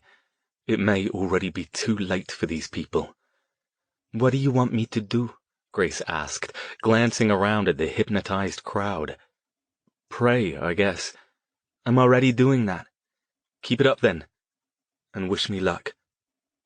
Up front, Archie continued pacing, waving his arms and booming his message out to the congregation. "This is what you want," he was saying, his soothing, powerful voice easily projecting to the church's back wall without need for a microphone or speakers. "This is what you deserve. Don't allow the toxic messages of the weak and the misinformed to keep you from what you're due. This world belongs to you. It's yours for the taking. The only thing that stops you is the false morality taught to you by weaklings and those who can't succeed. They don't want you to succeed either. Don't let them win, friends. Don't let them defeat you. Remember, you deserve what you want. All you have to do is let me show you how to claim it." Along with his words, more of the red energy seeped out from him, settling over the crowd, reinforcing whatever spell he was weaving over them. Stone closed his eyes for a moment and pulled up his protective shield, powering it with one of his crystals. He stepped forward, gently pushing aside 2 standing congregants. They moved out of his way without resistance. Stone strode up the aisle between the 2 sets of pews, stopping halfway up. "Archie!" The demon stopped, and a slow smile spread across his face. "Ah," he said, "we have a visitor, a most distinguished visitor." He returned to the center of the stage, directly in front of the pulpit, and spread his arms wide. "Ladies and gentlemen, may I present Dr. Alastair Stone. He is an unbeliever, A blasphemer who has come among us like the serpent in the Garden of Eden, to lure you from your appointed path." A low, muttering undercurrent began at the edges of the crowd closest to Stone, and radiated outward toward the sides and back of the room. Stone didn't have to look at them to feel the suspicion and unrest aimed at him. He'd have to play this carefully if he didn't want to end up hurting these people. "Give it up, Archie," Stone called, taking a few more steps forward. "It's over. You can't have these people. You're not going to corrupt them like you did the last time you were here." Archie chuckled. "See, friends, do you hear him? He's afraid. Afraid of me and afraid of you, because he knows you are on the path of righteousness, and his wicked sorcery is powerless against you." He raised his hands again. "Should we show him the error of his ways, show him the power of true righteousness?"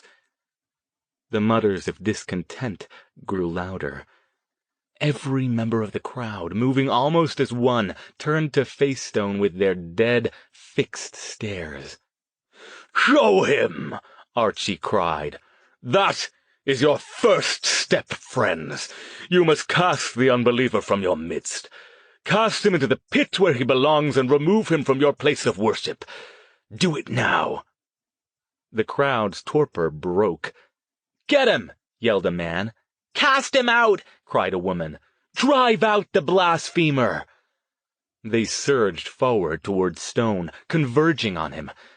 The first few hit his shield and bounced off, but the others quickly took their place, pounding and screaming. Their faces, pressed against the shield's protective bubble, looked like mad things.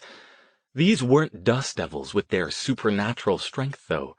They were a collection of normal people, many of them middle-aged or elderly, and in no shape to be exerting themselves like this.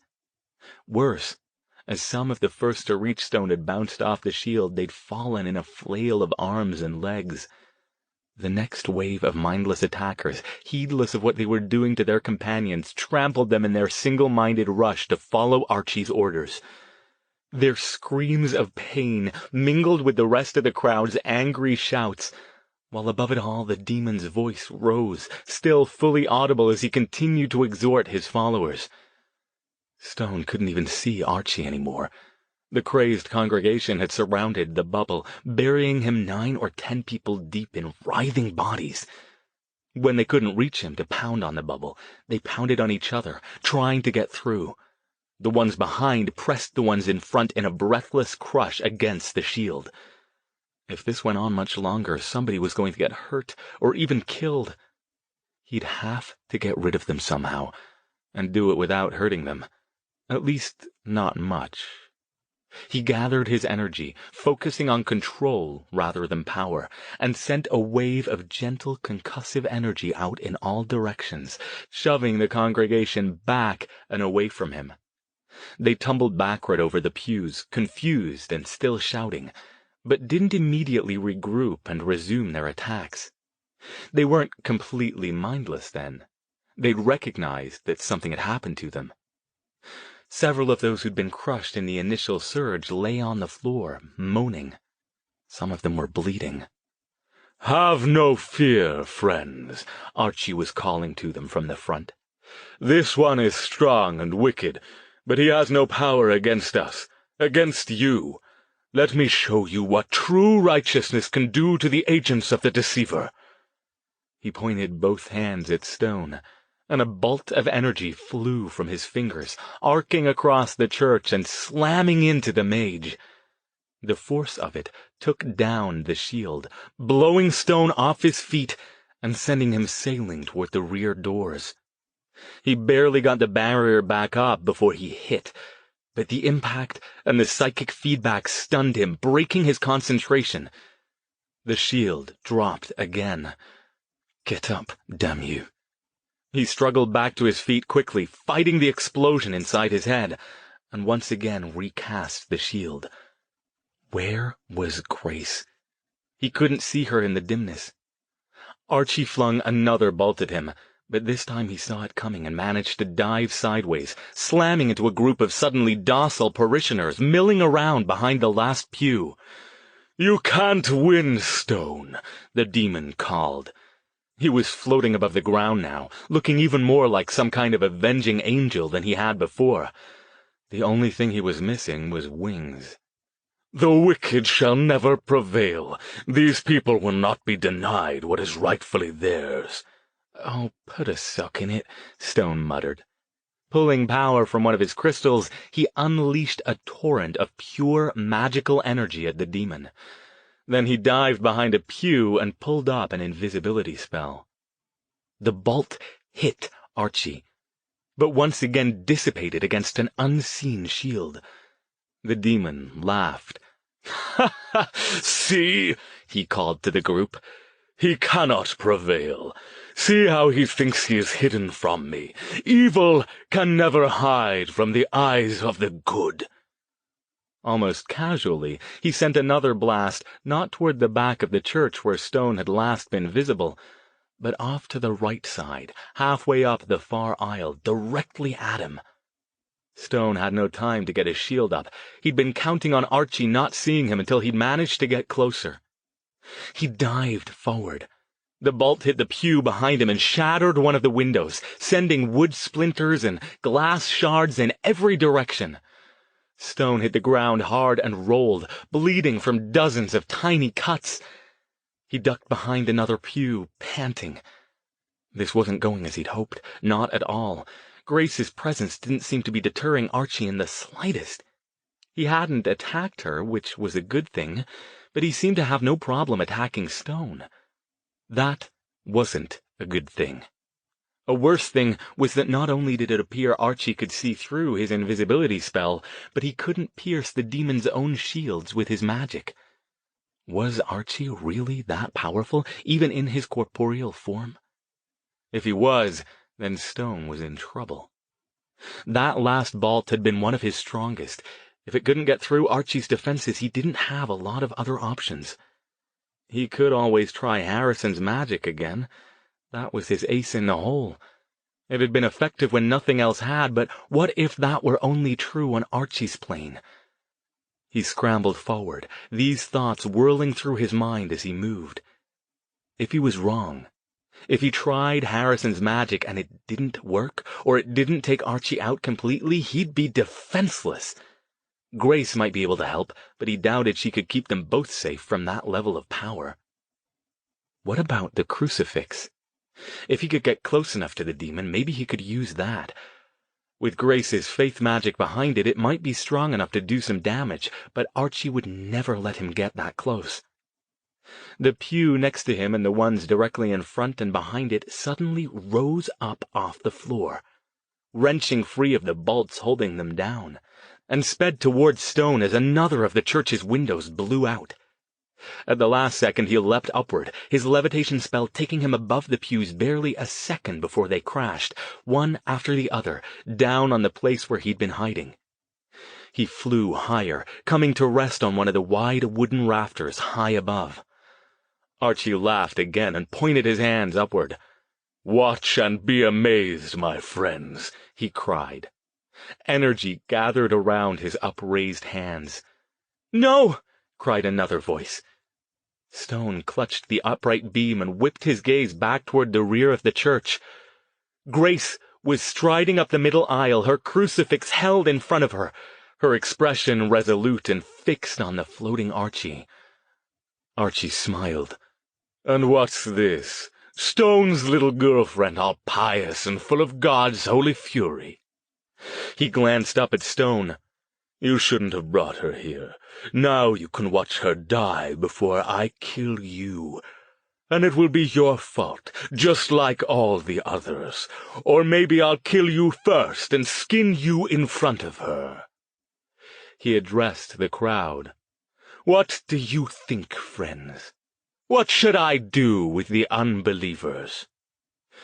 The crowd began their muttering again, shuffling slowly toward Grace. They didn't seem as focused as before, but Stone could see the dawning of fresh anger in their eyes. Grace ignored them.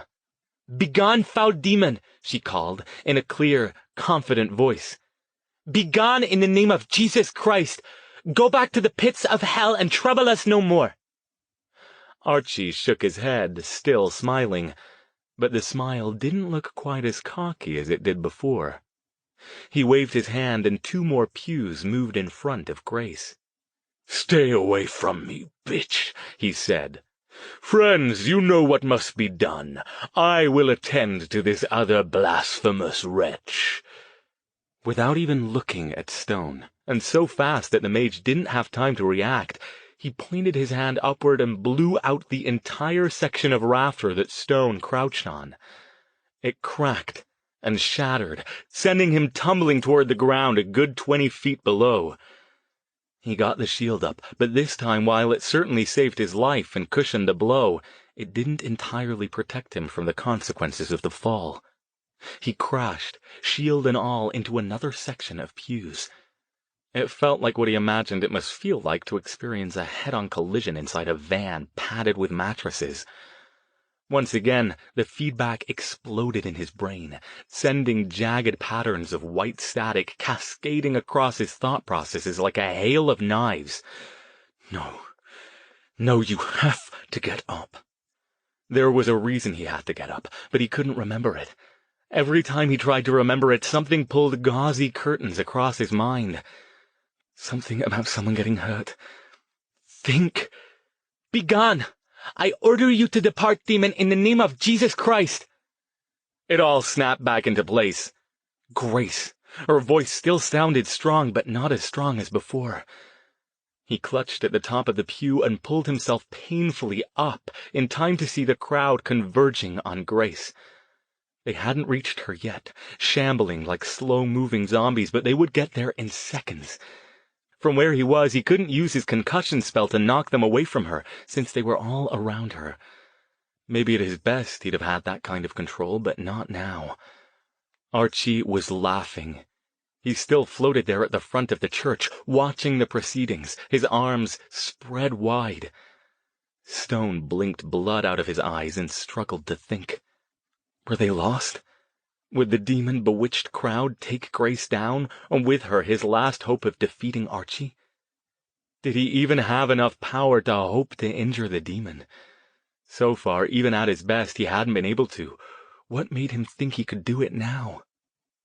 The crowd had reached Grace. They raised their hands, and their mutters grew louder, turning to angry shouts. Grace screamed. Stone was about to force himself to leap up and make one last stand to save her, when he saw it.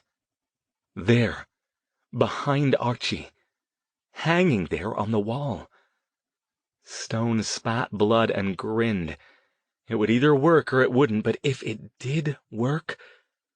He focused past the floating Archie and put all his remaining power into moving fast and punching hard, ripping the upside-down crucifix from the wall behind Archie, orienting it so its bottom shaft faced the demon's back, and sending it flying with every last bit of magical strength behind it. For an instant, he didn't think it would work. It couldn't work. It was absurd to think it could. Surely the demon would have guarded against... The crucifix hit Archie square in the back. His scream as the pointed end impaled him and continued out the other side rocked the church, rising up into the rafters and echoing around the walls. Like a bizarre replay of the scene from the demon's own dimension, the church's remaining windows blew out. Archie crashed to the ground, the crucifix's bloody point poking up out of his chest, the rest of its long shaft keeping his body from fully lying down. He writhed, screamed and clawed at the thing, shrieking incoherently in a language Stone had never heard before, that hurt not only his ears but his soul. And then, abruptly, the shrieks and the thrashes stopped. Archie's body went stiff, and then his blood-stained white clerical robes fluttered and collapsed in on themselves. The crucifix likewise fell, laid out flat on the ground.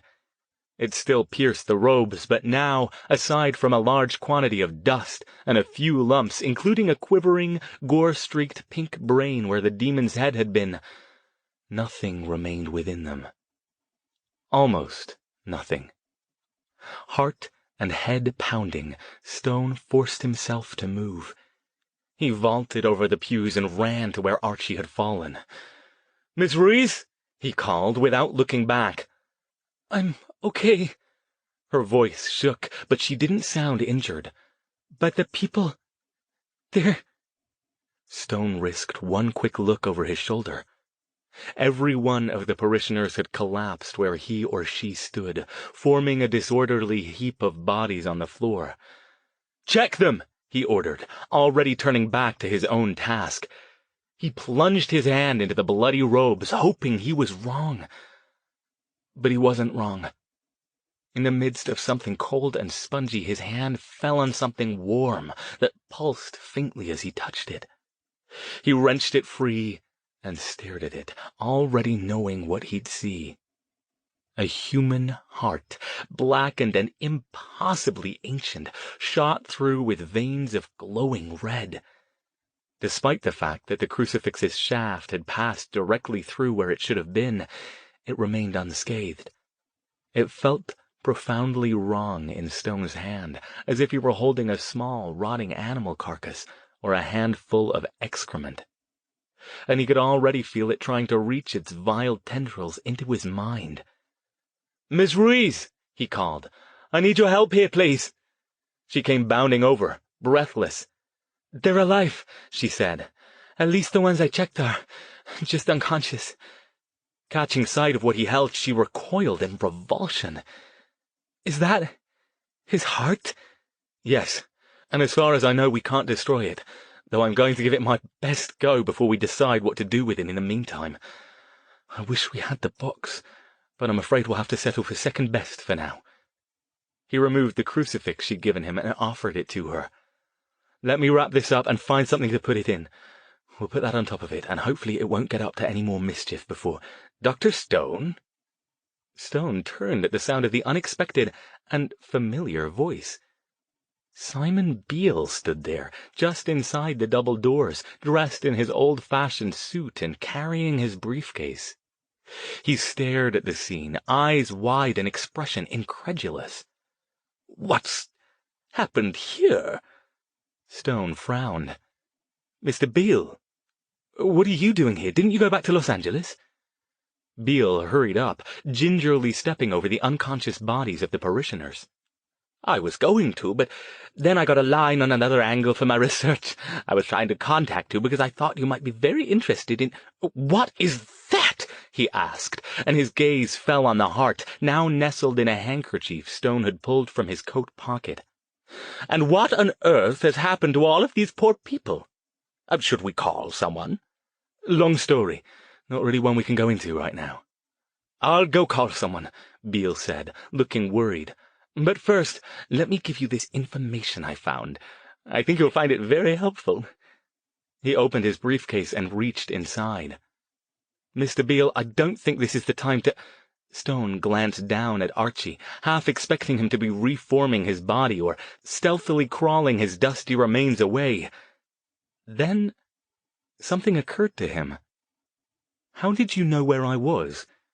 "Dr. Stone, look out!" Grace's terrified cry came an instant too late as Stone spun to face her. Beale held a large revolver pointed directly at him. His expression wasn't pleasantly dotty now. His hard, cold eyes held a crazed light. Without another word, he pulled the trigger.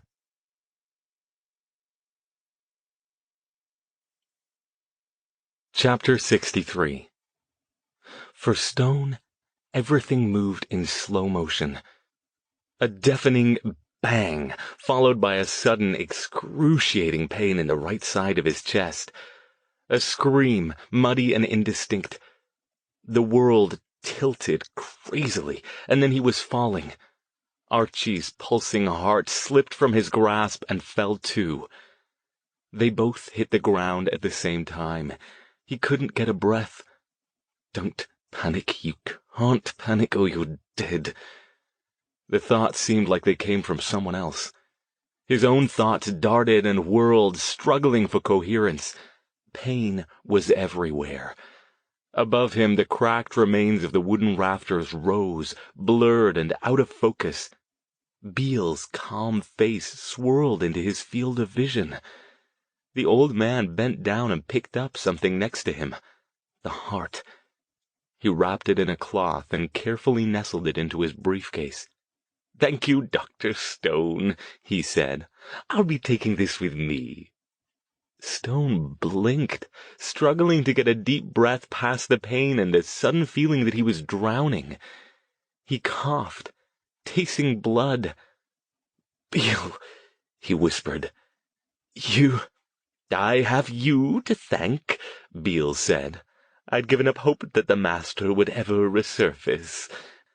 I've waited for decades, keeping up this research, sending out feelers, hoping desperately to discover something that would lead me in the right direction. When Patricia called me, I hardly dared believe my search might finally be at an end." He stood back up. "Shame we'll have to go through the whole process of rebuilding the master's body again, but I couldn't risk tipping my hand too soon. I never thought you'd be able to defeat him. Bravo on that. But with me to aid him, it will go much more quickly this time. You won't be here to see any of it, though, so it hardly matters. Unfortunately, the master will need to find another mage to provide his bookbinding, too. But I doubt that will prove difficult. Goodbye, Dr. Stone." He swung the gun around to point it at the terrified Grace. "And you, my dear. Apparently you've been quite a thorn in the master's side as well. Best if no one's left, I think, to bear witness to what's happened tonight." Stone didn't think he had anything left. The pain grew more intense with each minute.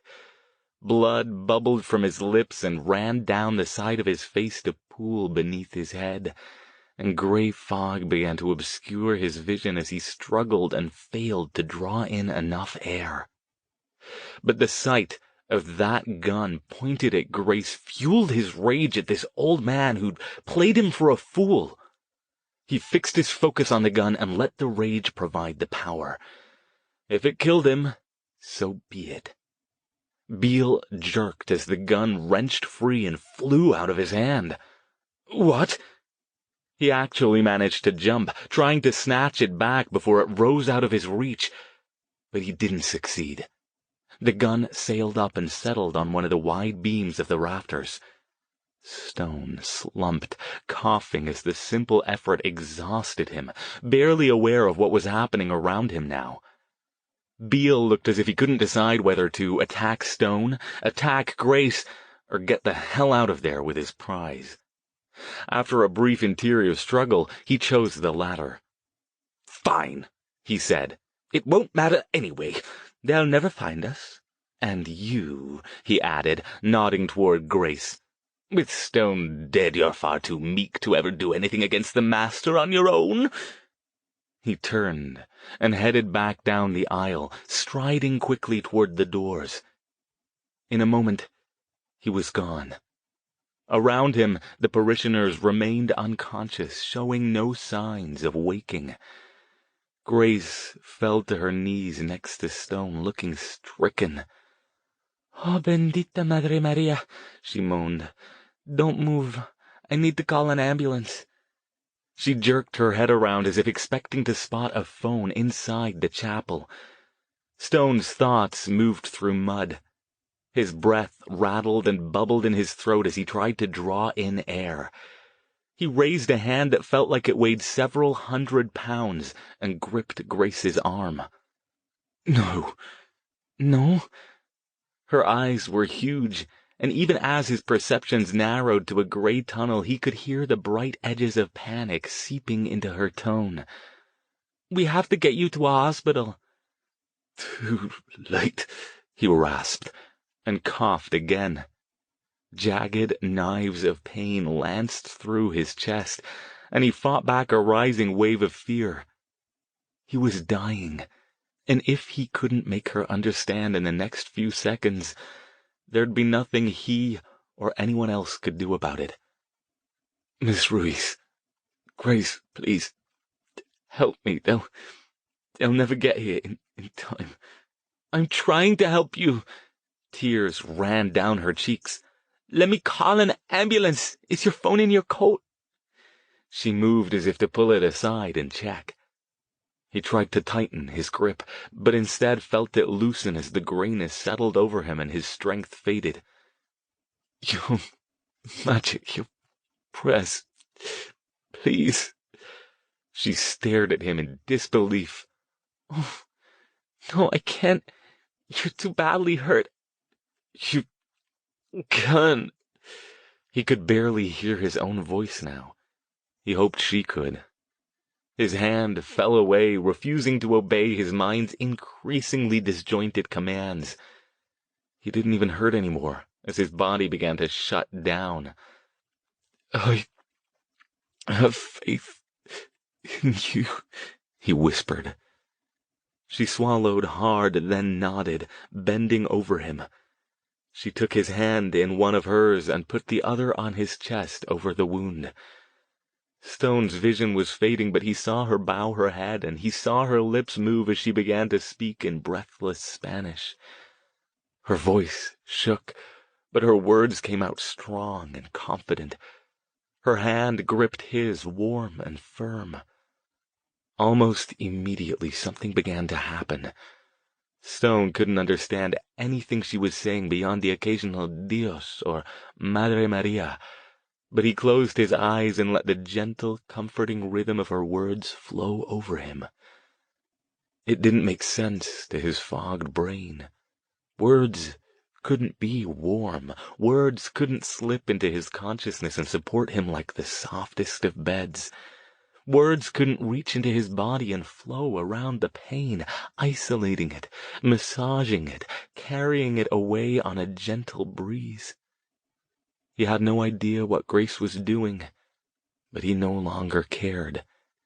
If she couldn't save his life, at least she could make his death painless and peaceful.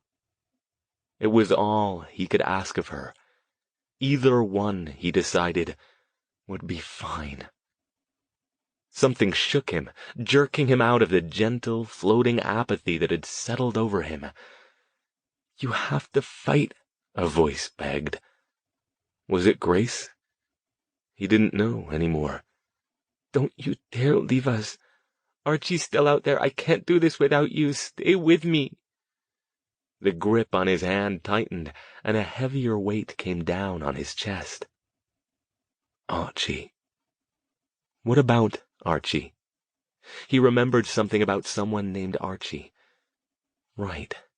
That little git he'd gone to school with all those years ago. Why was this woman going on about him? He's probably an investment banker somewhere by now, if he didn't get himself tossed in jail. No, that type never goes to jail. Something slapped him. Come back, the same voice called. Fight! You've got to fight! He heard himself mutter something under his breath. He had no idea what he'd said. It felt so good to drift. Archie. His body jerked as the realization and the pain flowed back into him at the same time. Archie. Archie was still out there. Beale had taken his heart, which meant if they didn't find him, the whole cycle of murders would start over again. No. I won't let you. That's it. That's better. Keep fighting. And then she was back to speaking Spanish again, and his mind drifted once more on her soothing words. He must have slipped into sleep or unconsciousness because someone was shaking him again. It wasn't sharp or urgent this time, but gentle. Dr. Stone? Wake up! He opened his eyes. Odd. The pain's gone. Am I dead? Grace's worried face swam in his vision, hovering above him. How do you feel? She asked tentatively. She looked tired and scared and overwhelmed. He wasn't sure how to answer that, but he could breathe again and the pain was gone. How could that be? He brought a shaky hand up and touched it to his chest where the bullet had entered. His shirt was sodden, and when he raised his hand back up, his fingers were slicked with blood. More squelched beneath him as he shifted position, and he tasted still more. "Did it work?" she whispered. He risked sitting up. His head spun. Probably blood loss, but no spikes of pain went through him. Around him, the parishioners were still unconscious. Hardly daring to hope, he pushed up his shirt and looked down at his chest. There was blood everywhere, both wet and drying, but when he probed at the spot where the bullet had entered, he felt nothing but smooth skin. He stared at her in wonder. "Let me see your back," she said, already pushing his coat off his shoulders. He slipped his t-shirt off completely and leaned forward so she could get a clear view. His brain still wasn't processing things at full capacity, stuck on a loop between "it doesn't hurt" and "bloody hell, she did it." "How does it look?" She touched him gently at a spot corresponding to where the bullet had entered through his chest. "I think you'll have a little scar here," she said. "Hold out your hand." He did as he was told, moving by rote, and she dropped something into it. A bloody, deformed piece of metal. "Souvenir," she said, "if you want it. How do you feel?" He twisted around so he could see her, clutching the bloody bullet in his shaking hand. "Miss Ruiz, you are a wonder," he said softly. "Truly, a wonder." She shook her head. "All the glory goes to God. He did it. But it worked. You're all right?" I think so." Slowly, mindful of his still swimming head, he gripped the edge of a nearby pew and hauled himself up, looking down at the scene. The floor beneath him was covered in blood. Archie's earthly remains, nothing more than piles of dust and lumpy heaps of rotting organs now without the heart to sustain him, lay intermingled with the white clerical robes, the large crucifix piercing them. All around them, the unconscious parishioners were finally showing faint signs of waking. He put a hand to his head and took several deep breaths. He'd never realized before how much he took for granted the simple ability to draw in air without pain, or the terrifying sensation of drowning in his own blood. "We need to go," he said. "Can't have them find us here." She nodded, still looking shell-shocked by all that had occurred. She swallowed. "What about all the blood and him?" "We can leave him here. I need to deal with this blood, though." "Deal with it? You can't clean that all up. You're in no shape for that. Even if you could, it would take ages. Not clean it. I need to make sure no one can use it against me. Won't take long. Can you grab some of that dust from Archie's remains, please?" His voice sounded shaky and faint. "Why?" She looked like she didn't want to go anywhere near it. "I might need it later." She hesitated a moment longer, then nodded and moved toward the pile. Stone stood a moment, getting his bearings. He still didn't feel good, per se, but given the alternative of being dead, he'd take lightheadedness and weakness every day of the week. He picked up his t-shirt, holding it up for a look. The front sported a small, neat hole, while the back had a much larger and more ragged one. The whole thing was blood-soaked, but fortunately his preference for black meant it wouldn't show it too badly. He slipped it back on, followed by the coat, and set about neutralizing the coagulating puddle of blood on the carpet. He hoped nobody else showed up to threaten them, because that was about the extent of the magic he'd be able to manage tonight. Grace returned, carrying a handful of dust from Archie's body. "They're starting to wake up. If you don't want them to see us, we'd better go now." "Right then." Stone headed for the door, swaying and clutching the backs of the pews as he went to keep from tripping as he stepped over to the unconscious bodies. After a moment, Grace took his arm, helping him stay upright. "You should clean up a little," she said, eyeing him. "You've got blood all over your face and hands." As they exited through the double doors, she pointed toward a drinking fountain just down a side hall, then steered him over to it and helped him get rid of the obvious blood as best they could. It wasn't great, but at least he no longer looked like he'd just crawled out of an abattoir. Outside, the air was pleasantly warm, the silent parking lot deceptively calm.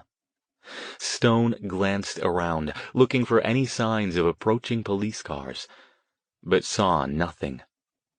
"I guess this place is far enough away that no one saw anything from outside," he said. Already he was panting with the effort of trudging back to the car, even with Grace's support. "Can you drive?" she asked, worried. "You're really pale. Are you sure you're okay?" "It's probably just the blood loss. Could be a lot worse. I'll eat something when I get home. That and rest will sort me out." She didn't look convinced, but kept hold of his arm until they made it back to the BMW. By then, they could both hear the far-off sounds of approaching sirens. Someone inside must have finally come to. "Wonder what they'll make of all that," Stone said, as he fell into the driver's seat. "Do you think anybody will remember seeing us?" "Doubtful." He fired up the engine and drove off. Now that he was seated, he didn't feel quite as bad. At least he didn't think he'd faint before he managed to get home. Archie had them all under some sort of hypnotic effect. I doubt they'll even remember him being there. Except for that thing we left behind. She shuddered. That should provide some interesting data for the police, though. How do you mean?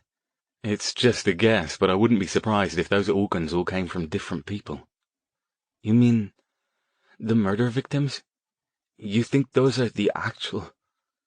She trailed off, crossing herself and murmuring a prayer under her breath. It makes sense, especially given the state they were in. I wonder if they'll find Beale's gun and get any prints from it. They drove in silence for several minutes, back up 880 toward San Jose. Stone tried to keep his thoughts focused, not allowing himself to think about the fact that he'd come perhaps closer to dying tonight than he'd ever come in his life. "You know," he said eventually, "the more I think about it, the more surprised I am that it actually worked." What actually worked? Grace had been staring out the window, lost in her own thoughts, but turned back to him when he spoke. "Running Archie through with that cross. Remember before, I told you that I didn't think it was actual churches or religious items that Archie couldn't cope with, but only things blessed or somehow imbued with power by people with abilities like yours and Father Eustace's." "Maybe you were wrong," she said. "Maybe so. Perhaps I'd just got a lucky shot in. He was so busy guarding against magical attacks that he didn't bother with the physical. But I wonder." He glanced over at her. "Were you praying that whole time? Is that why I didn't see you?" "Yeah." She looked down at her hands in her lap. "I was in the back the whole time, praying for you to succeed at whatever you were trying to do. I didn't know exactly what that was, so I couldn't be more specific." "I didn't know either," he said with a chuckle. I was starting to lose a bit of hope there at the end. He wondered if, somehow, her magic had been powerful enough to sense his intent and provide support to it, even at such a distance. That was some seriously potent stuff. Another wave of lightheadedness swept over him, and he gripped the steering wheel more tightly. He'd have to think about that later. Right now, getting Grace and then himself home were his #1 priorities. Surviving a gunshot wound to the chest only to be taken out by a clapped-out minivan on Highway 880 would be amusing to the universe, perhaps, but not to him. More silence passed. Stone focused on driving until he'd pulled up in front of Grace's apartment building. She didn't get out. "What are you going to do about him?" Grace asked into the darkness. "About who?" "Archie." "What do you mean?" "He's gone." She paused. "But he's not. You heard Mr. Beale. This is all just going to start over again." He didn't look at her. "I know." "Well, we can't let that happen." When he remained silent, she gripped his arm. "Right? We can't. You can't let that happen." "What do you want me to do, Miss Ruiz?" Stone's voice was tired, ragged. His hands shook on the steering wheel, and once again he wasn't certain he could make it home safely. She looked at him as if he'd suddenly gone mad. "You have to finish him." His chuckle was grim. "Suddenly you're on board with my going off to hell, are you?" He shook his head. "No, I'm not doing that. What I'm doing is going home where I'll have something to eat and get some sleep, and then tomorrow I'll track down Beale. If I can get Archie's heart back, you and I can put together another vessel to hold it. Your faith and my magic. This time we'll put it somewhere it will never be found. Find an office building under construction and bury it in a concrete foundation. Attach it to a brick and drop it in the ocean. Hell, we'll play Lord of the Rings and find a bloody volcano to chuck it into. But I'm not going back to that place." She looked down at her hands in her lap, started to say something, and then opened the car door. "I'll call you tomorrow, Dr. Stone," she said tonelessly. "Miss Ruiz?" She turned back toward him. "Thank you for everything." "Thank God, not me. I'd better get inside. Abuelita is probably waiting up for me." She closed the door behind her and walked off before Stone could say anything else. He thought about lowering the window and calling to her, trying to explain. But he didn't. Instead, he remained where he was for several minutes until he felt he could drive safely, then headed off toward Palo Alto. Archie, at least his earthly form, was dead. He'd survived a mortal wound thanks to Grace's potent but untrained magical talent. Tomorrow he'd find Beale and end this once and for all. So why didn't he feel better about the whole thing?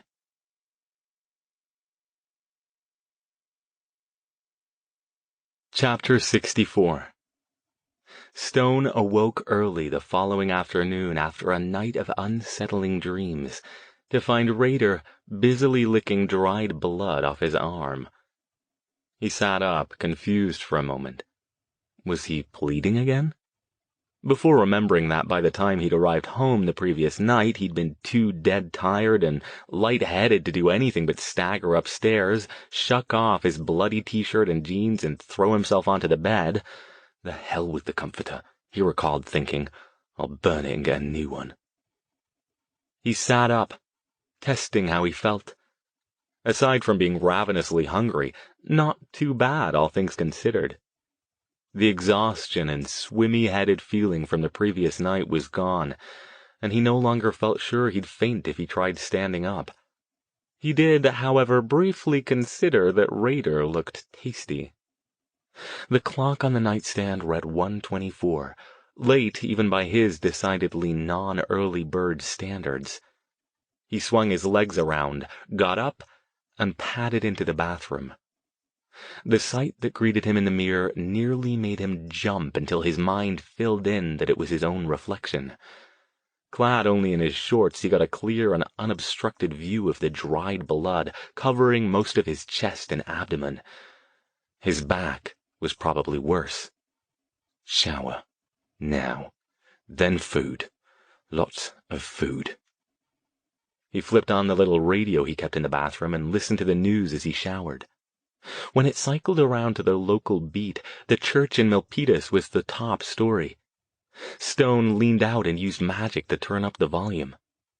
Police are still baffled as to the cause of a bizarre situation occurring in a Milpitas church last night. Parishioners report some kind of mass episode of unconsciousness that affected all of them as they attended a Saturday night service, but none of them can remember anything about what caused it or who was presenting the service. Some of the parishioners were taken to local hospitals displaying injuries consistent with trampling, and the church sustained significant damage. But once again, no one can remember what happened. Anyone who has any information about this bizarre event is urged to phone the Milpitas Police Department. Stone turned the radio back down as the reporter moved on to other stories. Odd. No mention of the pile of rotting organs, or the clerical robe run through with an oversized crucifix. He'd have thought that would be important. Perhaps the police were keeping that bit to themselves for now, though with that many people at the scene he doubted they could do so for long. He got dressed, threw his bloody clothes and comforter in the bathtub for a later burning, and was about to head out in search of large quantities of food when his mobile phone warbled. He almost didn't answer it until he saw the number. He hit the button as he opened the door out to the garage. "Miss Ruiz, good afternoon." "Good afternoon. How are you feeling?" Her voice sounded oddly subdued. "Starving. Still a bit off, but nothing like last night. I was just about to find some place and order about 5 breakfasts. You?" "I just got back from church. I prayed for you." "I appreciate that. I should go now, though. I don't trust myself to drive and chat at the same time. At least not until I get something to eat." "We need to talk, Dr. Stone." Her voice still held the odd, inflectionless tone. "About what?" He pulled out of the garage, the phone stuck between his ear and his shoulder. "About Archie. About you. About what we need to do." "I told you I know what I'm going to do. I plan to track down Beale today and get the heart back. Then I hope I can still count on your help putting it under wraps." "Dr. Stone, Miss Ruiz, I told you I can't talk just now. I'm driving. I'll call you later after Abuelita wasn't angry with me last night." That seemed an odd non sequitur given the way the conversation had been going. "What?" "She was waiting for me when I got home. She looked really weird. Do you know what she said to me?" "I've no idea." Stone frowned, making a left and trying to keep the phone in place. "She said she'd been praying for me all day and that God had given her a message." "That's great, Miss Ruiz, but I need to—" "She told me that whatever battle I was facing, I had to see it through to the end." Stone gripped the steering wheel. "What?" "Do you feel well enough to come down here for your 5 breakfasts? We really do need to talk." He didn't respond. Damn it, he didn't want to think about this right now. Memories flashed through his mind, the cage, the torture, the horrific stench of his own flesh roasting. "Dr. Stone?" "Fine," he snapped. "We'll talk, but it isn't going to change my mind. Where shall I meet you?" "Here. Abuelita's already cooking."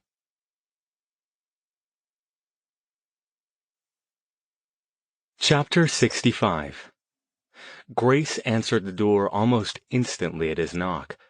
The tantalizing, overpowering aromas of Mexican cooking wafted out into the hallway.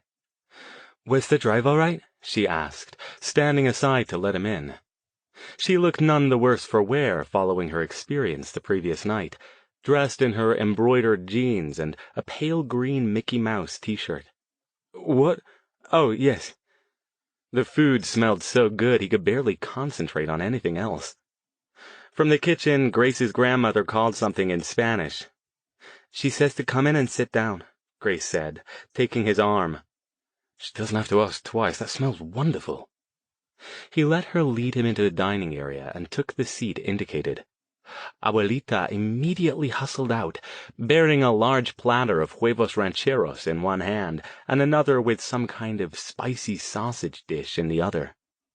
She looked Stone up and down and said something else as she set them in the middle of the table, then plopped down into the chair opposite him. "She says that you look too skinny and pale and that you should eat." "Go ahead," Grace said, placing a cup of coffee in front of him and indicating the tray. "We'll talk after you're feeling better." Gracias, Stone said to the old woman. And then to Grace, please tell her everything looks wonderful and she's far too kind. Grace relayed the message, and Abuelita nodded once, grudgingly. The look of suspicion still hadn't left her shrewd, dark eyes, but she was no longer regarding Stone as if she were plotting ways to kill him and hide the body. She held up a finger as Stone reached for the serving spoon, then pointedly put her hands together, bowed her head, and began what was obviously a prayer. Stone didn't fold his hands, but did bow his head out of respect. He owed them that, even though his hunger, combined with the food's aroma, was making him want to unhinge his jaw and upend the entire tray into his mouth at once. When Abuelita finished, he didn't bother asking Grace what she'd said this time. "Eat up," Grace said. "We've already eaten, so take what you want." Stone did as he was told, loading up his plate with some of each of the dishes.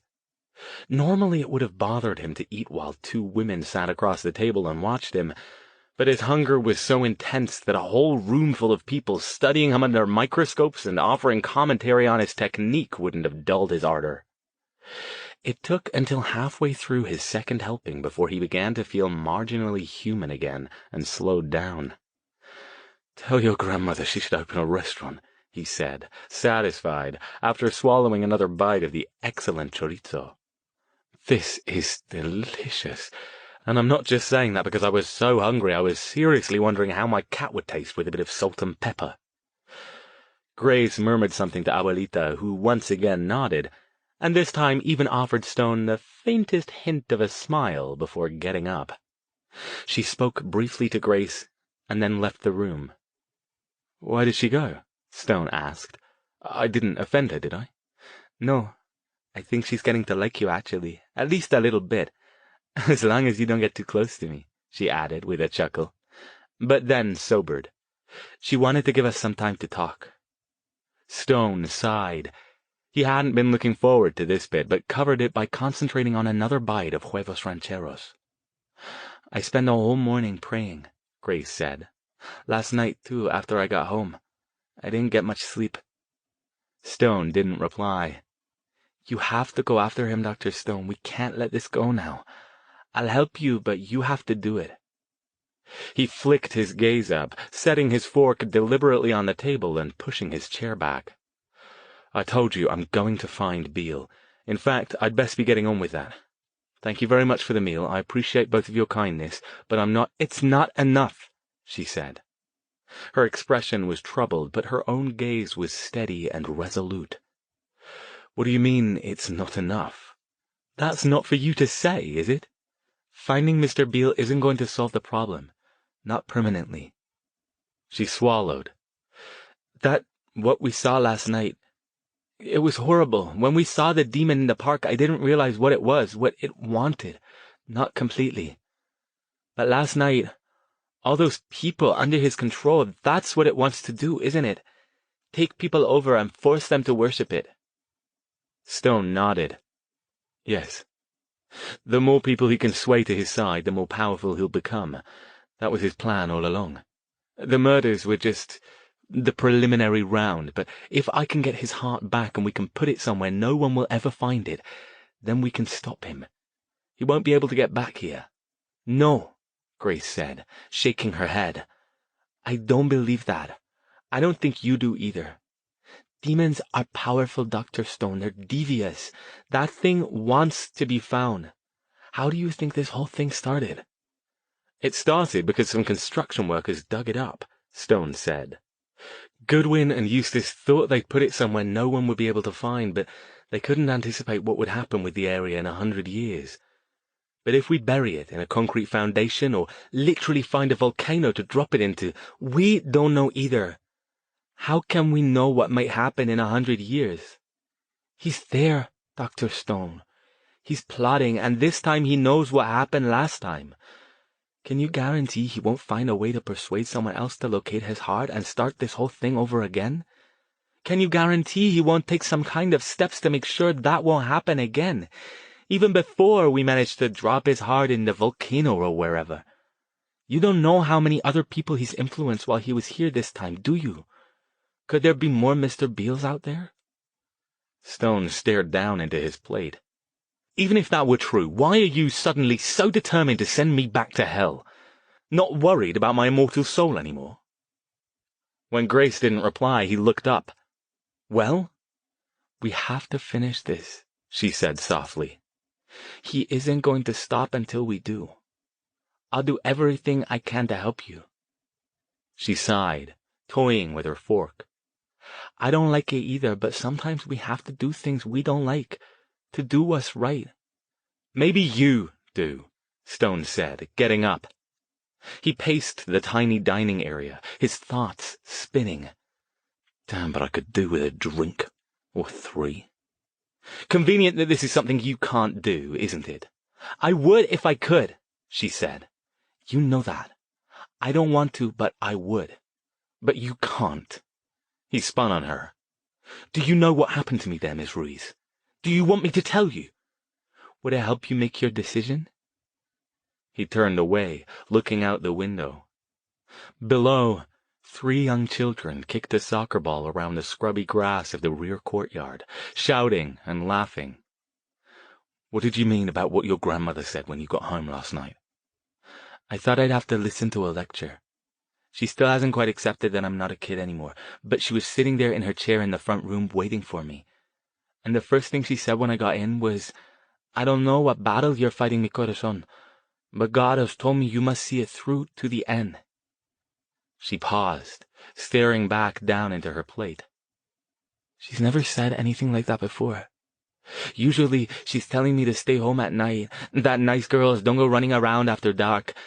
But this time she didn't even ask me who I was with or where I'd been.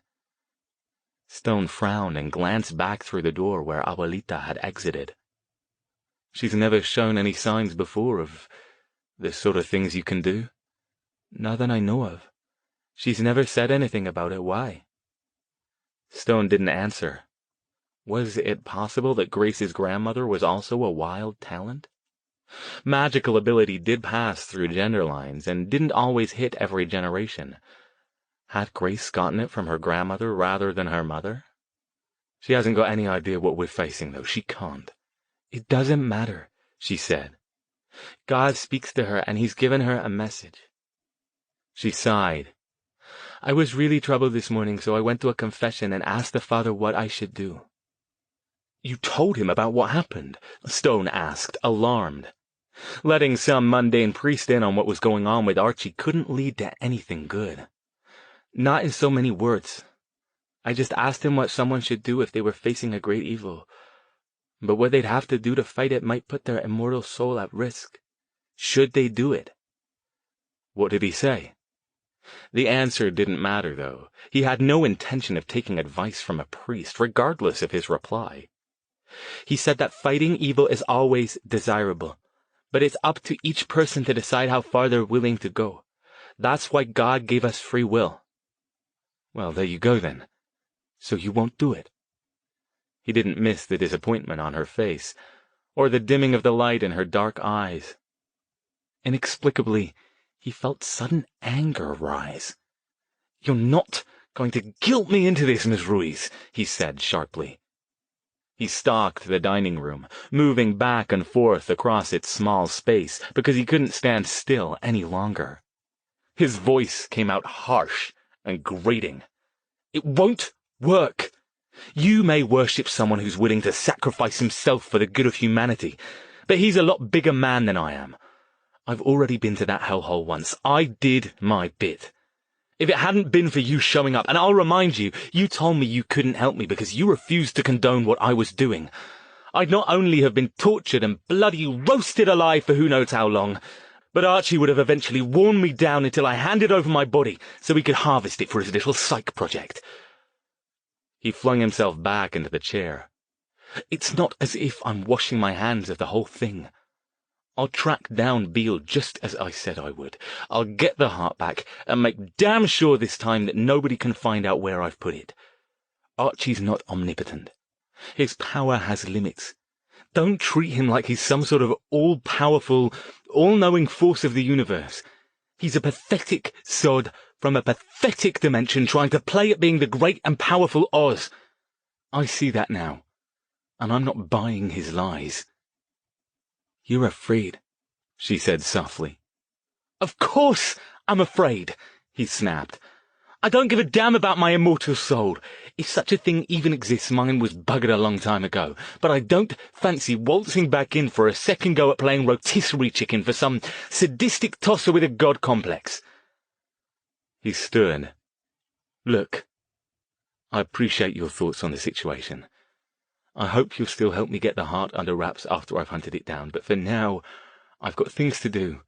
I'd better get on with them before Beale hops the next plane to bloody Sri Lanka or something. He might already have done. Please thank your grandmother again for lunch." He was about to head out toward the front door when Abuelita appeared in the doorway.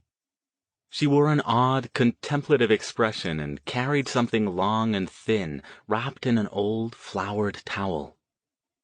She looked first at Stone, then at Grace, then said something in Spanish, nodding at the bundle.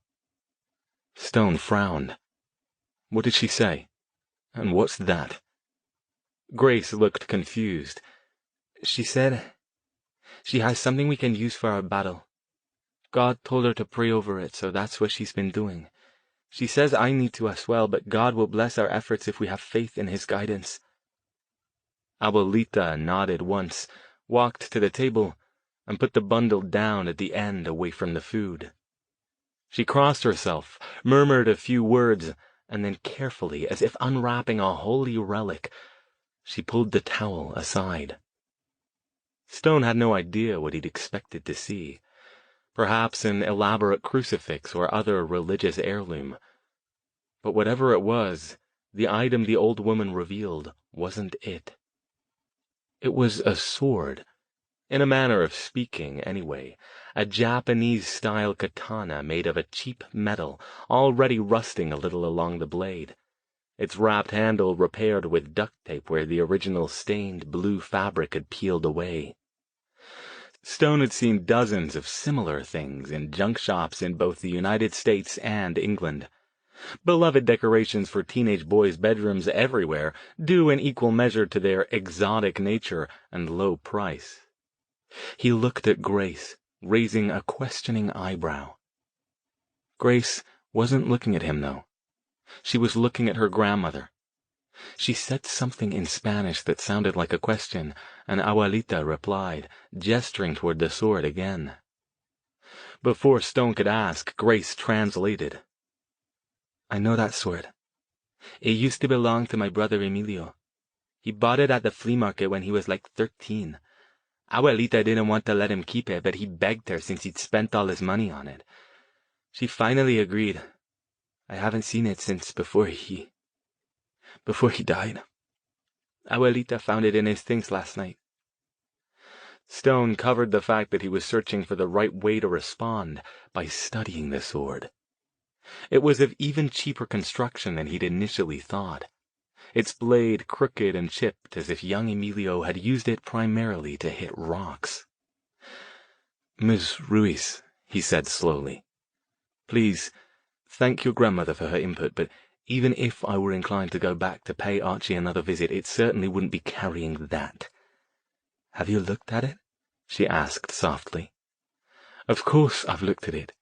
It looks like something a junk shop would be embarrassed to sell, and you want me to—" He stopped.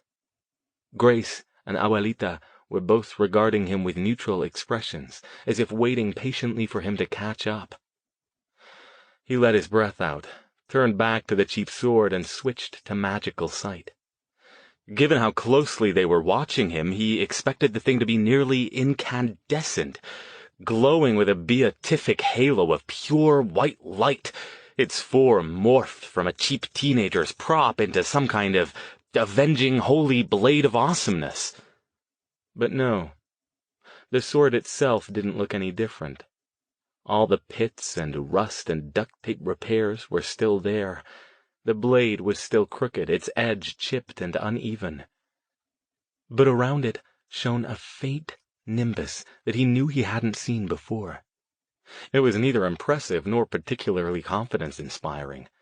As auras went, he'd seen half-dead cats with stronger ones. But he wasn't seeing things. It was definitely there. Stone shifted back and tilted his head at Grace. You want me to face Archie on his home ground armed with a cheap junk shop sword? She glanced at Abuelita, then back at him. Flashy things aren't always the best things, Dr. Stone. Sometimes something old, something loved, is a better choice when facing something that scares you, don't you think so? He didn't answer. Instead, he picked up the sword. The blade rattled where it wasn't firmly affixed to the handle. The duct-tape grip felt uneven and too small in his hand. He didn't feel any different holding it. No sudden sense of confidence or invincibility infused him. All he felt was ridiculous. And yet... Grace's words had not been lost on him despite his tirade. He'd held Archie's beating heart in his hand last night, before Beale had taken his best shot at killing him. He'd felt the power coursing through the thing, the power and the pure, malevolent energy. Even with his formidable mental barriers, he'd sensed its insidious tendrils, already trying to worm their way into his psyche. He didn't know if prolonged contact would have affected him, or if he could have fought it off.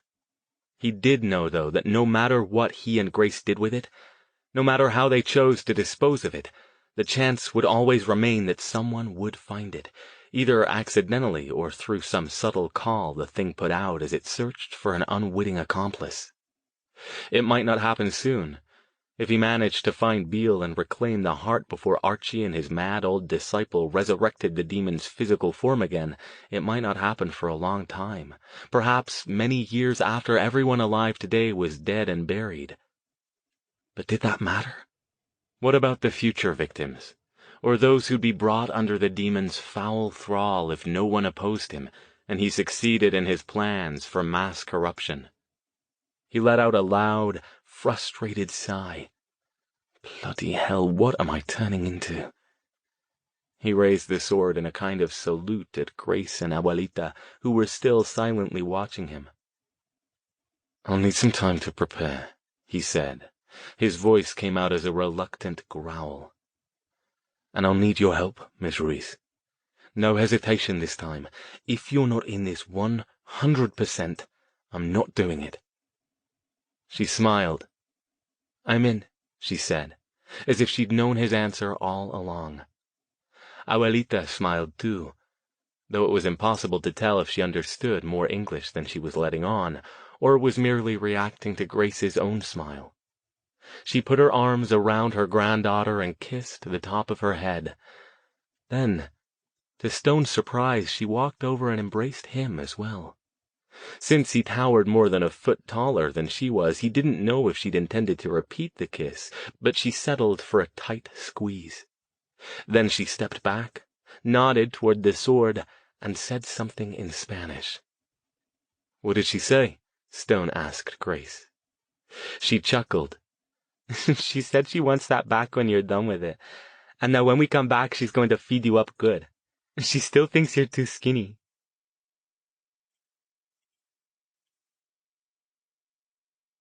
Chapter 66.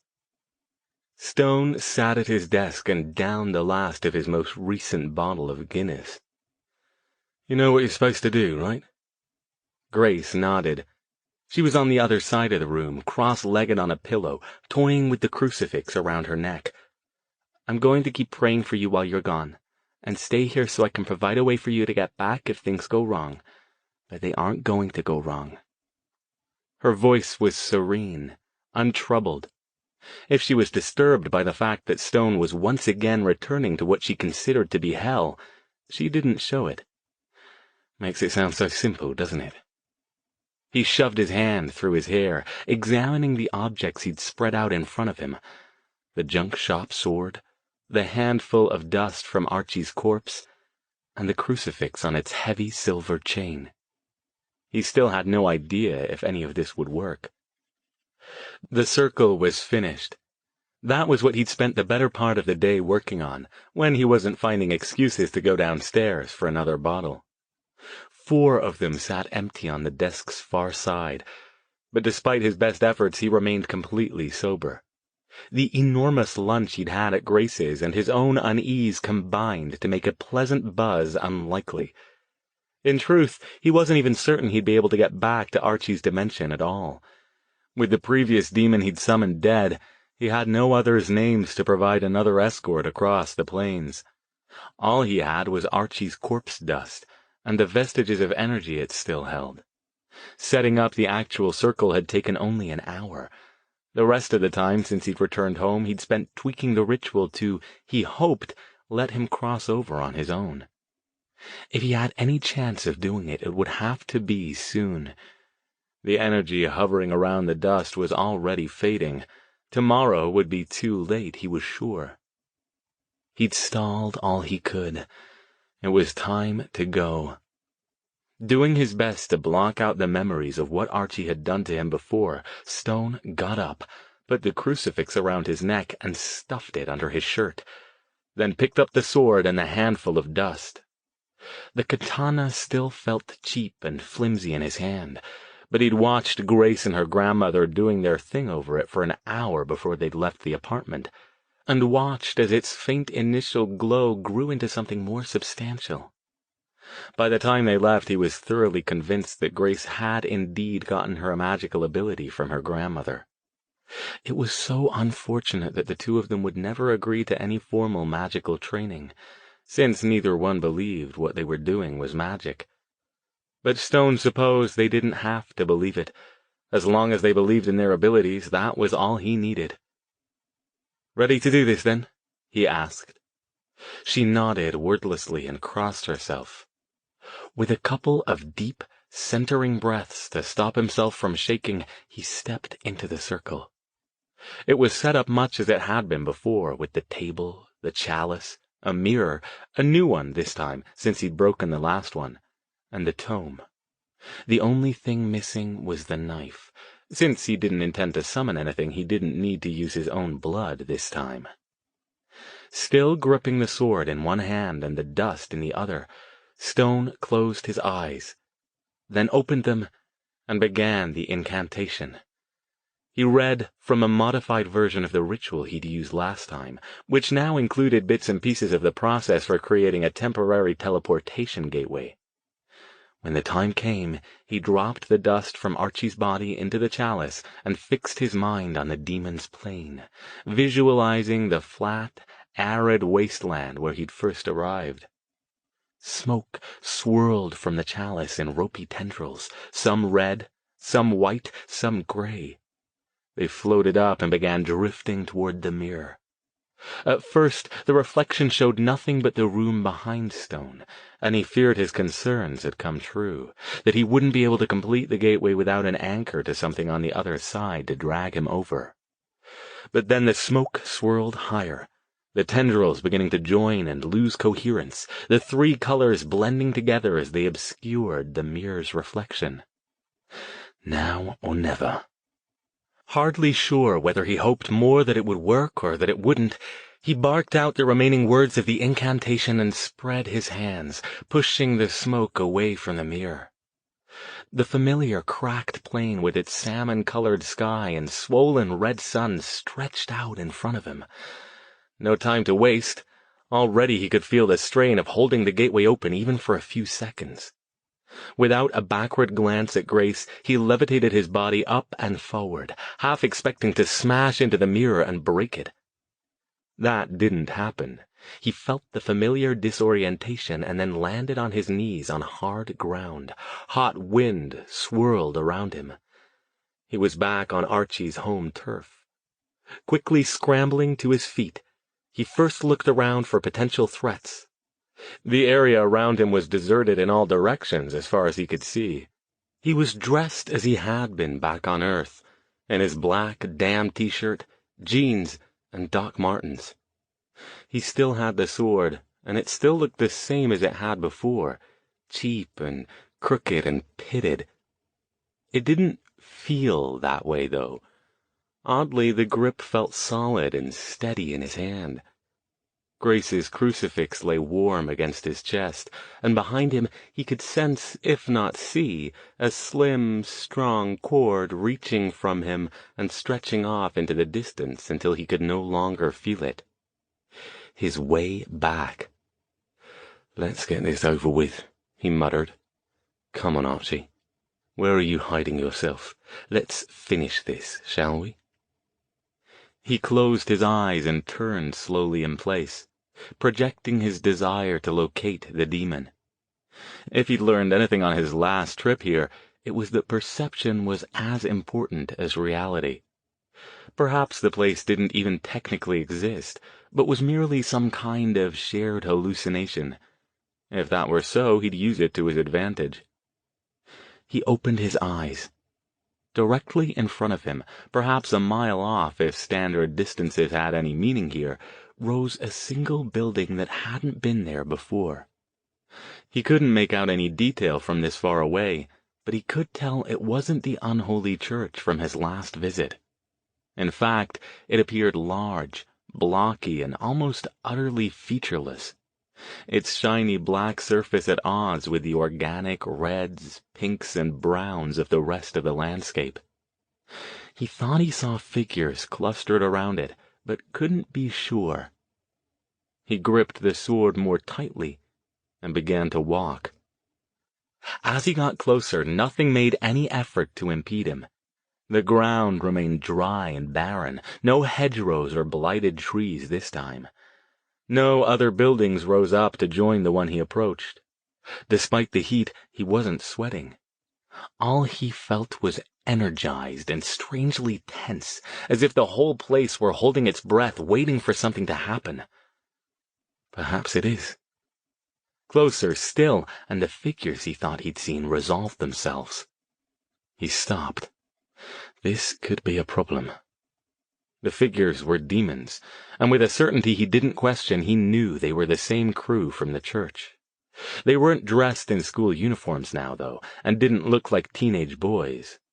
Instead, their misshapen, twisted forms ran the gamut from corpulent, naked things with scaly, heat-blistered skin to skinny ones nearly as black as the building they surrounded.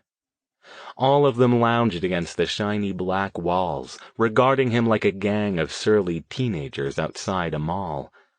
They didn't, however, make any move to approach him. He didn't miss that a couple of their gazes flicked nervously toward the sword in his hand. He moved closer until he stood about 10 feet back from the closest of them. "You lot," he called. "Remember me?"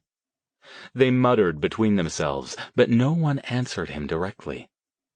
"I asked you a question," Stone called, more loudly, looking as if he didn't give a damn if they answered him or not. "You know why I'm here, right? Where's your boss?" More mutters. Stone pointed the sword at one of the larger demons. "You! Where's your boss?" "I'm right here, Stone." The air in front of the demons shimmered, and Archie appeared.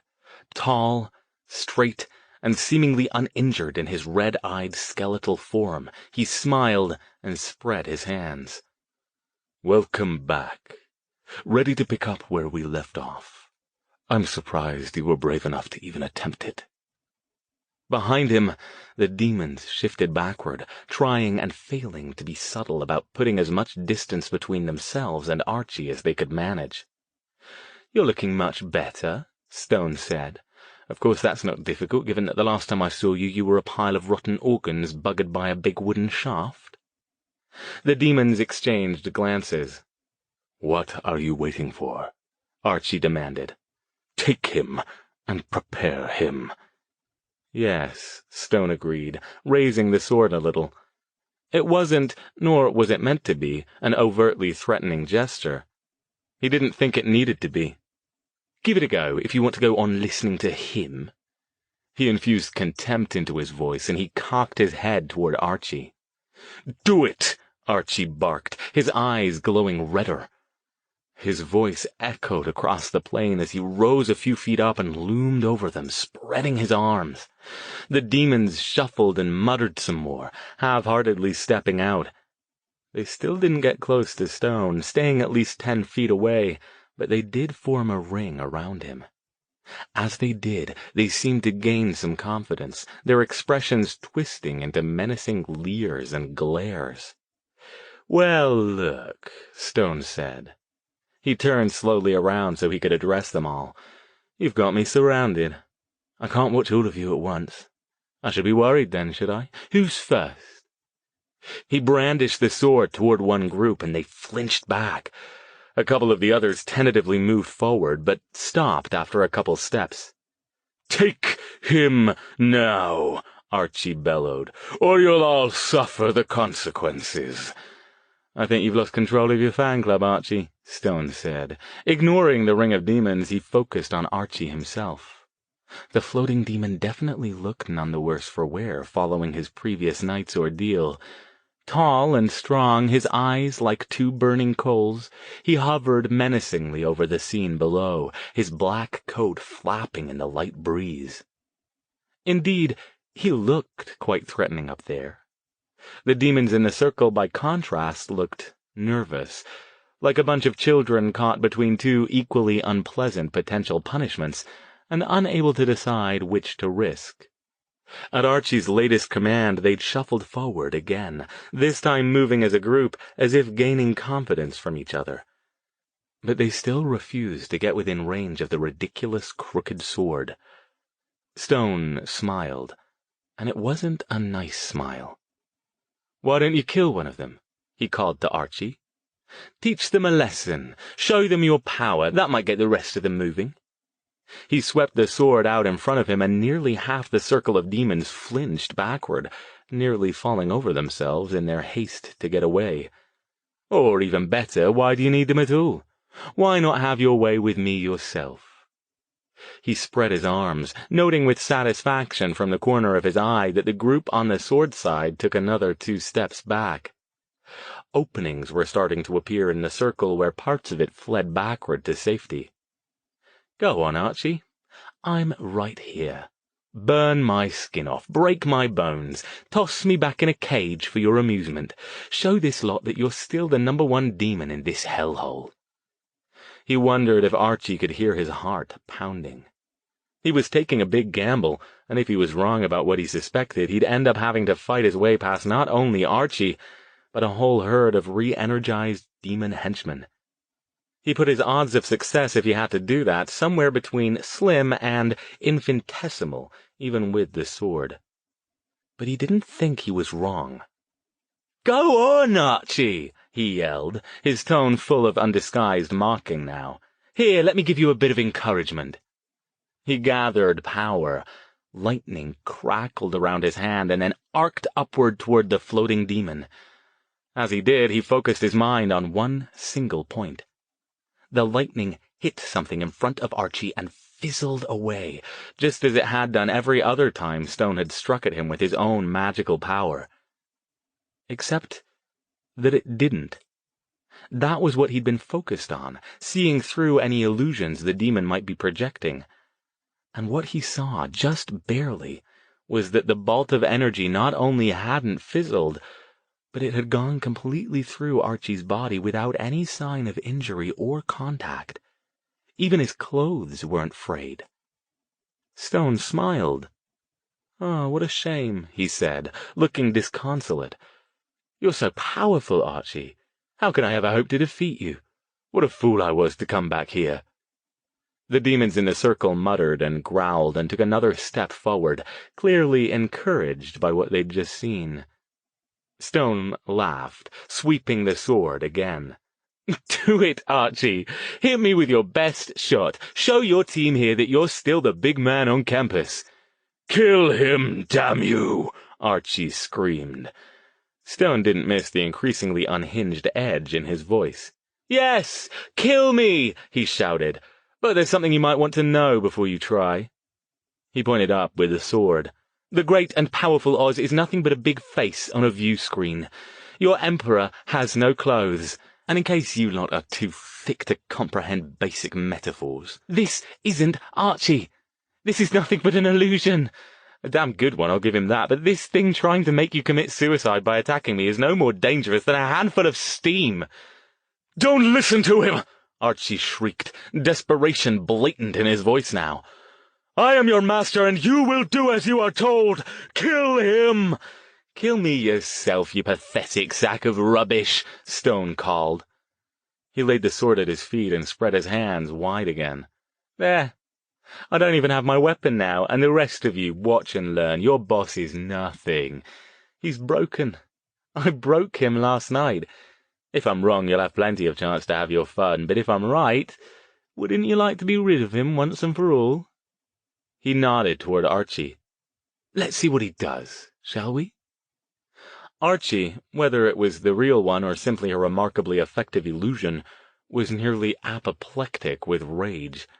His red eyes burned out of their dark sockets, his thin lips skinned back from his teeth in a feral snarl. "You will regret this!" he screamed. "You will all suffer for 10,000 years, every last one of you!" And then he disappeared. Stone bent and picked up the sword. His heart wasn't pounding anymore. He smiled. Without a word to the demons, he turned and began to walk, slowly and deliberately, toward the black, featureless building. He walked as if there weren't several demons still lined up in front of him, and when he approached them, they moved in wordless unison away from him, falling back on either side, a door opening in the circle. There was no muttering now. They all watched him, their anticipation nearly palpable. He reached the building, stopped about 5 feet away, and walked all the way around it before returning to his original position. It rose around 20 feet up, and from this distance he saw what he couldn't have from farther away. Its entire shiny black surface was covered in tiny sigils, similar to those on the church from his previous visit. No visible doors or windows appeared, not even a seam. A bunker, then. Stone's smile didn't waver. The demons hung back, watching in silence. He raised the sword and, starting where the black structure met the dusty ground, used the point to trace a line along the wall. He moved slowly and deliberately, but did not press hard on the blade. He didn't need to. Wherever it scratched the shiny surface, the tiny sigils shrank away from it, crowding against their neighbors much as the demons had done when Stone had pointed the sword at them. When he was finished, he stepped back to examine his work. An arched doorway, outlined in crackling white light, glowed against the unrelieved blackness of the wall. Stone turned back to the demons and made a bow and a flourish with the sword, like a magician who'd just performed a particularly impressive trick. Every one of their gazes was locked on him. None had moved. None made a sound. "Now," he said, "let's all get a peek at what your boss really looks like, shall we?" He faced the doorway and extended the sword, this time toward the center of the area outlined in white light. It seemed absurd that he could budge such a large and solid section of stone, or whatever the building had been constructed of, with the rickety child's weapon. But that was exactly what he did. He put the point of the blade against the newly defined door and pressed. The door fell away into the building and disappeared before it hit the ground. Inside was blackness. "Anyone want to come with me?" Stone called without turning. He waited a moment. When none of the demons responded, he nodded once. "Thought so. That's all right, I didn't expect you would. Keep your pants on then, this shouldn't take long." He stepped inside the building. Instantly the door reformed behind him, dousing even the scant light that had shone in from outside. Darkness so profound that it nearly hurt Stone's eyes wreathed the space. He summoned a light spell around his hand, revealing a room as featureless as the building had appeared from the outside. The walls, floor, and ceiling were all made of the same black material. No sigils in here, though. Stone had wondered if the building would be another illusion, hiding a much larger structure inside, sort of like a demonic version of the TARDIS from Doctor Who. But no. If there was any more to the little building, the entry point was well concealed. When he spotted the figure huddled in the corner, he knew this was all there was. "Hello, Archie." When he'd said he'd broken Archie, he'd meant it mostly metaphorically, but the crumpled, twisted form that lay in front of him appeared broken in every sense of the word. He moved his hand so the light fell on Archie, and the demon flinched away, at least as much as he could. He wasn't fearsome and red-eyed and skeletal anymore. He didn't look like the self-assured bully from Stone's old school. He didn't even look like one of the misshapen demons outside. Instead, he looked diminished, pale and flabby and infinitely weary. But even so, rage still burned in his tiny eyes. He glared up at Stone and did not speak. "Well, look at you," Stone murmured. "This is what I was afraid to come back and face." "You should be afraid," Archie rasped. His words bubbled in his throat with nearly no volume behind them. "This isn't over. It will never be over." "Oh, I think it will. The question is, should I kill you myself, or let your devoted subjects show you just how devoted they are when your intimidation days are over?" He swung the sword casually in his hand, noting how closely Archie's eyes tracked it. "What do you say? Should I call them in here? Perhaps they'll bundle you up in a blanket and bring you some chicken soup. They're a loyal bunch, right? You can go on and kill them whenever you like, and they'll just go right on being loyal, even when you're so weak you can't even get up." When Archie didn't answer, Stone raised an eyebrow. "No? You're not so sure? Oh, right, demons, survival of the fittest and all that." He looked the huddled demon up and down, letting his gaze travel over its form in an almost proprietary manner. "I've got to tell you, Archie, you're not looking too fit right now. Will you trust them not to rip you limb from limb? Shall we go out there and show them what they've been so afraid of all this time?" Archie shifted position, sitting up so he was propped against the wall. His eyes still burned, and now he was smiling too. "No, I don't think so," he said. His voice sounded stronger now. "I see you haven't figured it out yet." "Figured what out?" The demon shook his head as if addressing a slow-witted child. "Oh, Stone, you've succumbed to your own arrogance. You think you have the upper hand, but what you've really done is walk into my trap with both eyes open."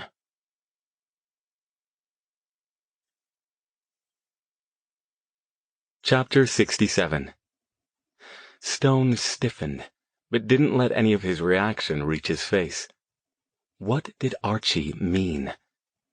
"That's a nice sword you've got there," Archie continued, indicating it with a pale, flabby arm. "Did you raid some child's toy box? Is that the best you could manage to come after me with? Oh, wait. Shouldn't it be glowing?" Stone didn't change position, but he did glance down at the sword in his hand. Only then did he realize that it no longer felt solid and sturdy. He could feel every bit of the ripped wrapping and duct tape on the handle once again. And Archie was right. The blade no longer glowed. The demon sat up a little more. "I may be weakened, but I'm sure you figured that out. Destroying my corporeal body did grievous damage to my spirit back here, damage that will weaken me significantly until I've recovered. But I will recover. I am ageless and indestructible. The same thing happened when I was bested by that useless priest and his mage lackey. In a few of your days I'll be back to full power, waiting for my loyal followers on your world to set my plan in motion again. And until then, you'll remain here with me. I'm sure we have quite a lot to talk about." "No," Stone said. "You can't keep me here. Not this time."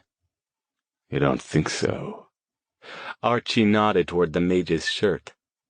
"Do you expect to use that thing you're wearing to get you back? My trap has neutralized it as well. Nothing from outside this plane can reach into this room. Stone took a step back as he came to another realization. The crucifix around his neck wasn't warm anymore. In fact, it felt cold against his chest. But that still didn't matter. Neither the sword nor the crucifix had been part of his way home. As long as the slender, glowing cord remained to connect him to Grace and his own world, then... Archie chuckled, almost as if reading his thoughts. You can check.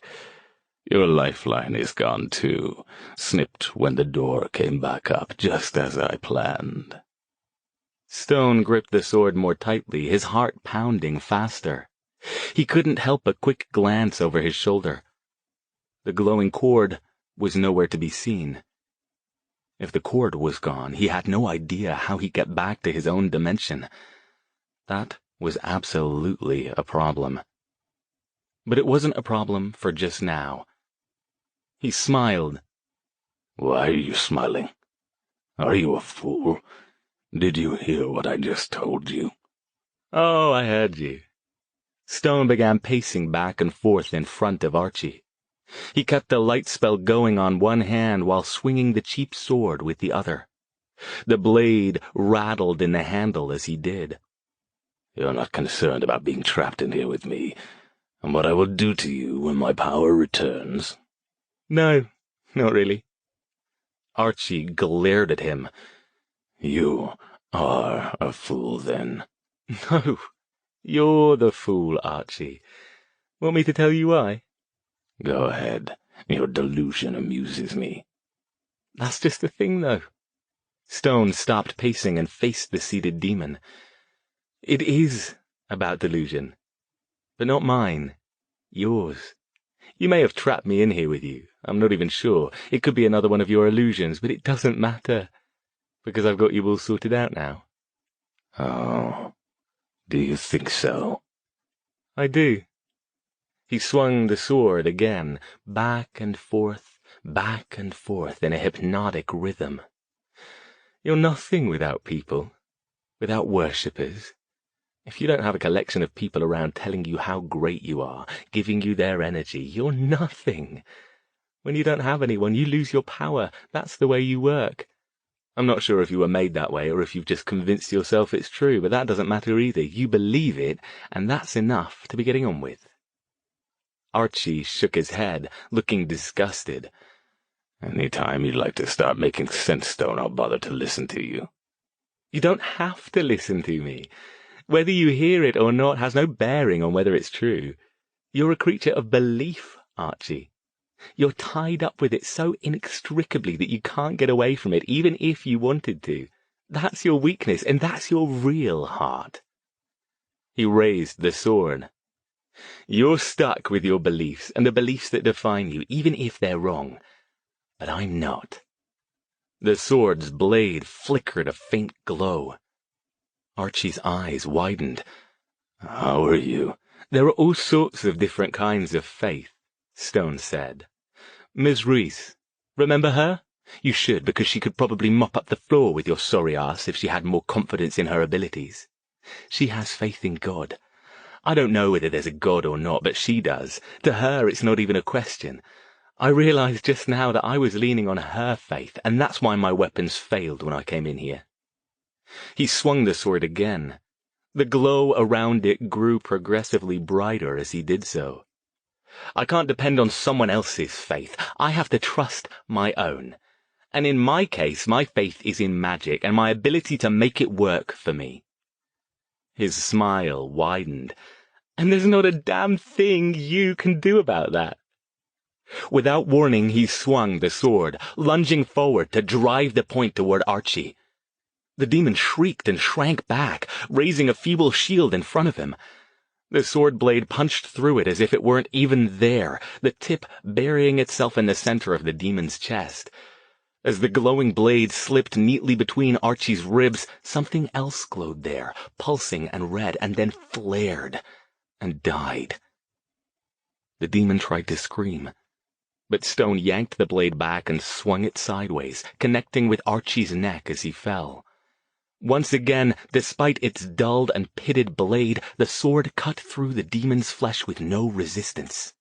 His body collapsed in a heap, and a second later his head landed next to it on the black floor with a ripe thunk. All around Stone the structure faded, leaving him standing in the center of an open patch of arid ground. Archie's headless body lay next to him. He looked around. The demons, all of them, were clustered perhaps 20 feet away, watching the scene with mixed expressions of fear, horror, and malicious anticipation. Stone bent and gripped Archie's head, raising it high above him. "Anybody else want to have a go?" he called, in a strong, clear voice. The demons muttered and backed off. A couple of them began a cautious cheer, and after a few seconds the rest picked up the cry. It was obvious to Stone that they weren't cheering for him, but rather for the fact that Archie was finally dead. He knew it wouldn't be long before they were at each other's throats, fighting over who would be the next grand high poobah of this god-forsaken dimension. Best to get the situation in hand and get the hell out, so to speak, before that happened. "Nobody? Right then." He threw Archie's head toward the demons with all the contempt he could muster. It landed near them and rolled a few feet away before coming to a stop, its dead eyes staring back at him in almost comical astonishment. "I've got no quarrel with any of you lot. Stay out of my way and stay away from my dimension, and you'll never see me again. But don't get any ideas about repeating what Archie tried. Got it?" He swept his gaze around, taking them all in.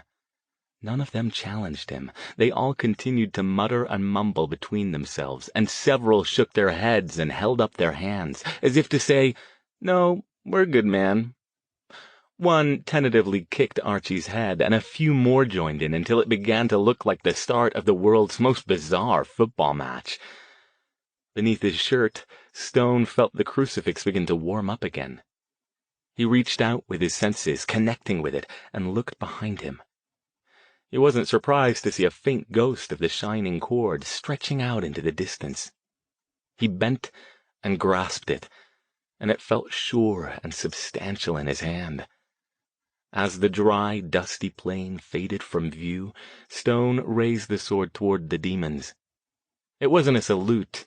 They didn't deserve a salute, but rather an acknowledgment that he was leaving under his own power.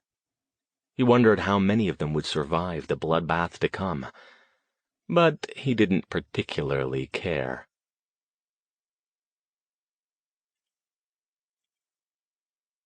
Chapter 68. "Are those police cars?" Grace asked, pointing. Stone slowed the BMW, pulling into the parking lot of the Royal Crest Hotel. Up ahead, whirling blue and red lights dominated the area near the main entrance. It certainly looks like it. It was 8 o'clock, half an hour or so past sundown, and less than an hour since he'd awakened in his attic sanctum, stretched out in the middle of the circle, with the battered old katana still clutched in his hand. Grace had leapt up from her pillow perch where she'd been observing him. "You weren't gone very long," she'd said. "Did it not work?" "It worked just fine," he said, grinning as he sat up. "It was bloody brilliant, in fact. Archie won't be troubling us or anyone else ever again." "Oh, praise God," she murmured, crossing herself. Stone was surprised at how good he felt. Even the lingering effects of last night's injury and blood loss barely registered anymore. "Come on," he said. "We've got one more loose end to tie up before this is over." "Loose end?" she asked, confused. "We need to find Beale. I still want to get that heart back, just in case." He put the sword and the crucifix down on the table, "and I think I know just where he is." As Stone pulled the car into a parking space, Grace craned her head around to look at the police cars. "Do you think they have anything to do with Mr. Beale? Why do you even think he's still here?" "He got out. He thinks he's killed me, remember? There's no urgency for him to leave, and I'm sorry to say that I don't think he has the proper respect for you. He didn't think you'd do anything to cause him trouble. He can take his own sweet time about heading back to Los Angeles, and he knows it. Come on, let's go see what's going on. As they approached the hotel entrance, a burly cop stepped in front of him, holding up a hand. "I'm sorry, sir," he said. "I'm afraid you can't go inside right now." "Why not?" Stone frowned, glancing past him. He didn't see anything out of the ordinary in the lobby, beyond more cops milling around and talking on radios. "It's a crime scene, sir," the cop said. "I'm sorry, but you'll have to come back later. If you're a guest here, please call the hotel to find out when you'll be allowed to go back inside." "Thank you, officer." Stone retraced his steps to the parking lot, Grace jogging along behind him. "Are you going to try getting in?" she asked. He was about to reply when he spotted a small knot of people standing off to the side, including several wearing the uniforms of hotel personnel. "Might not need to. Come on." The hotel employees, mostly bellmen and restaurant workers from the look of it, stood in a tight group, talking among themselves and casting glances back toward the hotel. "Did something happen in there?" Stone asked, in his best, bright, curious tourist tone. As was often the case with a group eager to have fresh ears for their stories, several of the employees' voices tumbled over each other to spill what they knew. "Somebody's dead in there," said a bellman. "Found him about an hour or so ago in one of the rooms." "I talked to a guy who talked to the maid who found him," said a young man wearing a waiter's uniform. "Said she was freaked out. They had to drug her to calm her down. Said the whole place was like chunky salsa in there." He made a gesture with both hands that clearly mimicked an explosion. "Chunky salsa?" Stone asked. "Do you mean something blew up?" "That's what I heard it looks like in the room," said a waitress. "Except the weird part was nobody heard any explosion, and it didn't take out anything in the room except the guy." Several of the others nodded. "Wait," Stone said. "So there was an explosion, but it didn't damage the room?" "Yeah, fucking freaky, right?" the bellman said. He caught sight of Grace behind Stone. "Sorry, pardon my language." "That maid's probably going to be in therapy forever," the waiter said. "Can you imagine walking into a room to clean it and finding blood and guts all over everything?" "Do they know who it was?" Stone asked. "Are they releasing the name?" "Nah, they won't say," the waiter said. "All I heard is that it's some old guy." Stone shook his head in wonder. "That's quite a story. I guess the details will come out in the papers. Thanks for the information." Gesturing for Grace to follow, he hurried back to the car. "You think that was Mr. Beale?" she asked, eyes wide. "He just blew up? How could that have happened?" "I'll bet you my car against some of your grand's excellent cooking that it was. And as for how it happened, I have a theory." "Wait," she said. "That guy said it happened about an hour ago. Wasn't that right around the time you killed Archie?" Stone nodded. "Exactly. I don't think they're ever going to be able to explain the explosion, but I also don't think we need to worry about getting that heart back anymore." "You think the heart—" He didn't answer. Instead, he pulled his mobile phone from his coat pocket, held up a finger for Grace to wait, and punched in a number. After a few minutes of being routed between various parties, he finally got the one he was looking for. "Captain Flores, Alastair Stone, remember me?" Silence for a moment, and then, "Oh, yeah, the occult professor. I was wondering if we were ever going to hear anything else from you. I'm figuring since you're calling on a Sunday night, that means you've got something." "I do, sort of. Have you heard about the odd explosion at the Royal Crest Hotel in Palo Alto, about an hour ago?" Hang on." There was a brief pause, and then he was back. "Yeah, Palo Alto PD's out there on the scene. But what's that got to do with—" "I'd advise you to get in touch with them. Does your information include the name of the victim?" "How do you know there's a victim?" Flores asked, suspicion lacing his tone. "I talked to some of the employees. Apparently the scene was quite gruesome. Do you have a name?" "Yeah, at least the name of the room's registered guest. You're right, from what I'm seeing here, there's not enough left of the Vic to identify, but the room's registered to a Simon Beale. That ring any bells?" Stone nodded for Grace's benefit and gave her a thumbs up. "I believe Mr. Beale is, or was, the architect of your murders, Captain." What? There was the sound of typing and paper shuffling. The report says this guy was 75 years old and 5'5". How could he have— Remember I told you I was consulting with an expert on the sigils? Mr. Beale was that expert. I grew suspicious of him after doing some checking on my own. I suggest you ask the Palo Alto police to look for a large leather briefcase in the room. You'll want to examine the contents. I think you'll find them quite enlightening. The line crackled as Flores paused again, clearly thinking. Dr. Stone, I don't know what to say. You're telling me a tiny little 75-year-old man committed more than half a dozen murders, dismembered bodies, skinned and drained them, and nobody caught on? I'm sorry, but I can't buy that. Stone sighed. Sometimes, more often lately, he wished he could just tell the whole truth. Captain, I can't give you anything else except for this. There won't be any more murders. I didn't say Mr. Beale committed them. I said he was the architect of the plan. So who did commit them then? Stone glanced at Grace and frowned, shaking his head. All I can tell you is to call Peter Kasner in Ojai. Tell him what I told you and ask him if he thinks you should believe me. Oh, and if no one's examined the organs found in that church in Milpitas last night, you'll want to make sure they do that. I think you'll find they belong to your murder victims. What the hell? Stone, how did you— There really isn't anything else I can say. I need to be going now. If you want to chat later, call me at my office tomorrow. Good night, Captain Flores. Stone! Stone hit the button to break the connection and put the phone away. He didn't believe you, did he? Grace asked. They never do. But that's all right. They don't have to. There still won't be any more murders, and that's good enough for me.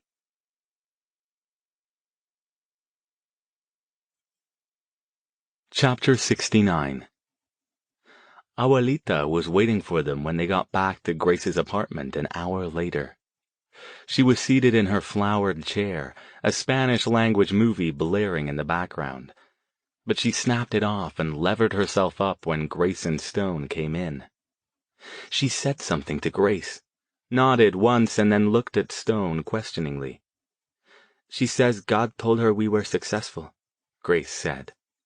Well, it's good to have confirmation from the top, I suppose. And she wants to know if you've brought Emilio's sword back. Stone pulled it from the inside of his coat and offered it, hilt first, to the old lady. Please thank her for the loan and tell her it performed admirably. Abuelita crossed herself, took the sword, and put it on the end table next to her chair. Then she said something else and hurried out of the room. She says to wait. She's going to bring us something to eat. She's been keeping it warm. I certainly won't turn that down. I'm not an idiot. He paused, looking at Grace. Ms. Ruiz, I wonder if we might chat for a bit before she returns. What about? She sat down on the couch and indicated the spot at the other end. Stone took a deep breath, considered, and then took the offered spot, careful to leave the middle space open so as not to disturb Abuelita by getting too close. I think by now you've fully acknowledged that you have gifts that the average person doesn't have. When she started to speak, he held up his hand. As I said before, it doesn't matter if they're talents you have within you or gifts from God. I think your grandmother has them too. In fact, I wouldn't be surprised if you got them from her, since they usually pass along gender lines. But wherever they came from, I urge you once again to spend some time learning your capabilities and discovering what you can accomplish with them. She looked at her hands in her lap. We went over this before, Dr. Stone. I know we did. But that was before you've proven that your abilities are rather exceptional, even among those who have them. I think they might be somewhat narrowly focused. It's hard to tell since you haven't really tried doing anything else. But even if they are, in your area of expertise, you have the potential to be an impressive practitioner. I don't want to be an impressive practitioner. I want to do what I'm doing now, serve God. Stone glanced at the doorway leading to the kitchen, where enticing aromas were starting to drift outward. No sign of Abuelita yet. Are you telling me you can't serve God by cultivating your talents? If you believe he gave them to you, then why wouldn't you want to make the best of them? She didn't answer for several seconds, then met his gaze. Suppose I did decide to go along with what you suggest. Who would teach me? You? No. As much as I'd be honored to do that, I already have an apprentice. More importantly, I'd be all wrong for you. Your faith is the most important thing in your life, and I don't even believe in God. Hardly the foundation of a productive partnership. No, as I mentioned, I've got a friend who's both a mage and a minister back east. He's not Catholic, but I don't know any Catholic mages. It would be a place to start, anyway. Perhaps he knows someone else. Back east? Yes, his church is in Massachusetts. She took a deep breath and looked down. What's wrong? When she looked up again, her expression was sad and determined. Dr. Stone, I was glad to be a part of what we did. It felt like the right thing to do, what God wanted me to do. But you don't really understand my life very well, do you? What does that mean? She gestured out toward the street. You drive a big fancy car. You live in a beautiful house in one of the most expensive parts of the Bay Area. You teach at Stanford. You can just take time off whenever you need to go deal with something, and you don't have to worry about losing your job. He started to protest, but she held up a hand. I didn't mean that as some kind of criticism or envy, not at all. Everyone's life is different, and God has a different plan for every person. I'm happy with what I have. We have a roof over our head, plenty of good food, a church family who loves and accepts us. I have nothing to complain about. My life is blessed. But you're asking me to move all the way across the country to study with someone I haven't even met. What about Abuelita? We'd barely get by now with what I make working at the church and her social security checks. If the church didn't help, we'd probably have to move out of the area. Am I just supposed to leave her here? Stone bowed his head briefly. He hadn't even considered that.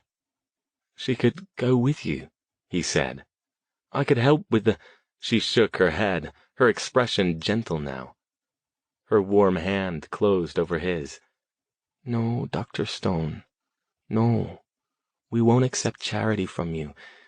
And even if we would, I'd never ask Abuelita to leave. She's lived in San Jose since she was a little girl. Her life is here, her church, her friends, her family. No. We will stay here. If God wants to teach us anything about the gifts he's given us, then I believe he'll do that. In the meantime... She didn't get to finish, because at that moment Abuelita bustled into the room carrying a tray laden with food. She looked pointedly at Grace, who scooted back over to her end of the couch and then plopped herself down between her granddaughter and Stone and set the tray on the coffee table with a satisfied smile. "You're sure?" Stone asked softly over the old lady's head. "There's nothing I can say, no way I can offer to help, that will change your mind?" "No. I'm sorry, Dr. Stone. I'll follow God's plan. I trust him to show me the path he's mapped out for me. I'm pretty sure he hasn't revealed all of it yet." He smiled, ducking his head in acceptance. "I will see you again, though, won't I?" She smiled. "You know where I live, and I won't lose your phone number." Abuelita shifted her stern gaze between them and said something sharp, then pointed first at Stone, then at the tray of food. "What did she say?" "She says we should stop talking over her head, and she wants you to eat." She chuckled. "She wants me to invite you back because whoever looks after you obviously isn't doing a very good job." He looked at the two of them sitting there together, grandmother and granddaughter, old and young, one still firmly set in the old ways, and the other with one foot planted in the new while still doing her best to honor where she came from. Both of them brimming with untapped magical talent. Such a waste if they decided to ignore it. He wished there were a way he could convince Grace, at least, to explore the limits of her gift, the things she might be able to do. Instead, he smiled. "I'll keep that in mind, and I'll never turn down an invitation, but only if you'll let me return the kindness. Not by cooking, I hope."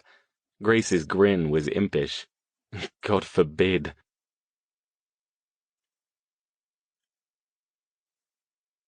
Chapter 70. Raider took an instant liking to Verity. She and Jason lounged on the sofa in Stone's sitting room a week later. The moment Verity had entered the house, the cat had attached himself to her as if she were his long-lost mother. He was curled in her lap now, purring contentedly as she stroked his head. "So the cops didn't give you any trouble?" Jason asked. He'd finally been able to get a bit of time away from his PI training, and as soon as Verity had returned from her trip, they'd driven up to spend the weekend catching up with Stone. "No, I didn't talk to Flores again after I called him the night they found Beale. But he must have called Kasner because nobody showed up at my house to arrest me. At least not yet." Stone took a long drink from his glass of Guinness.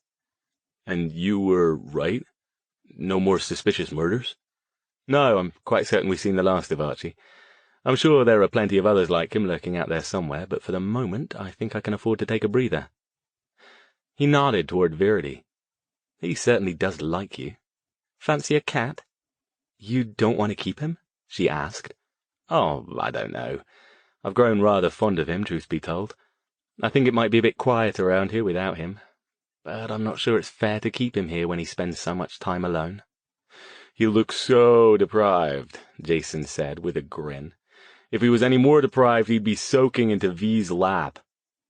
He leaned back. "I gotta say, I miss this. The training's great, and I'm learning a lot, but everything seems, I don't know, a little mundane after the stuff we were doing." "You can always come back up here," Stone pointed out. "When do you finish your training and sit your exam?" "Still got another couple years to go. Assuming I pass, I'll get my license, and I can either keep working with Fran if she'll have me, get a job with another agency, or try to start one of my own." "What about, forgive me, been a bit busy lately, brain's still fried. What was her name again?" "Kristen," Jason said with a loud sigh. "Yeah, there's her too. I don't know if it's going to get serious yet, but I do want to give it a chance to find out." Stone nodded. "And what about you?" he asked Verity. "Getting any feeling for whether you plan to come back to me, or has Edna stolen you away for good?" "I think I've still got more to learn from her," she said, "but I'm definitely coming back. I figure I'll reevaluate after Jason gets his license. It'd make more sense for us to either both come back or both stay, you know?" "I'll give her a call," Stone said. "I've been meaning to chat with her, get a progress report and whatnot. But at any rate, it's good to see you." "Yeah," Verity said. "It is. I just wish we could have helped you with your demon problem, but it sounds like you found a pretty good alternative." "I did indeed," he agreed. "You planning to work with her again?" Jason asked. "Don't know. Suppose that's up to her." "Well, it's good to see you've got somebody else to help you keep your feet on the ground anyway," he said with a grin.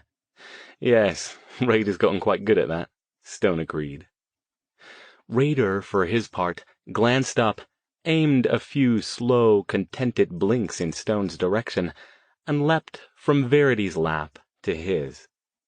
Stone picked him up under his front legs and stared into his wide green eyes. "You know, you're not such a bad little beast after all. I think perhaps I will keep you. Must do something about that name, though, if you're to be a proper mage's cat. How do you feel about Crowley?"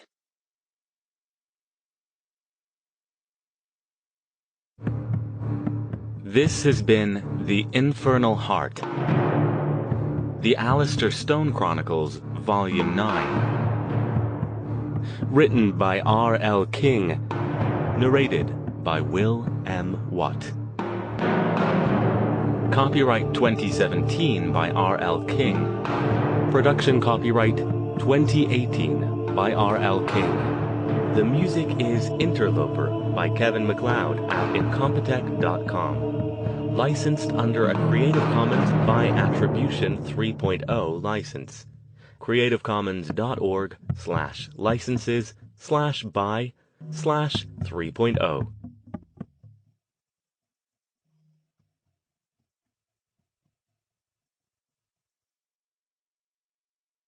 Audible hopes you have enjoyed.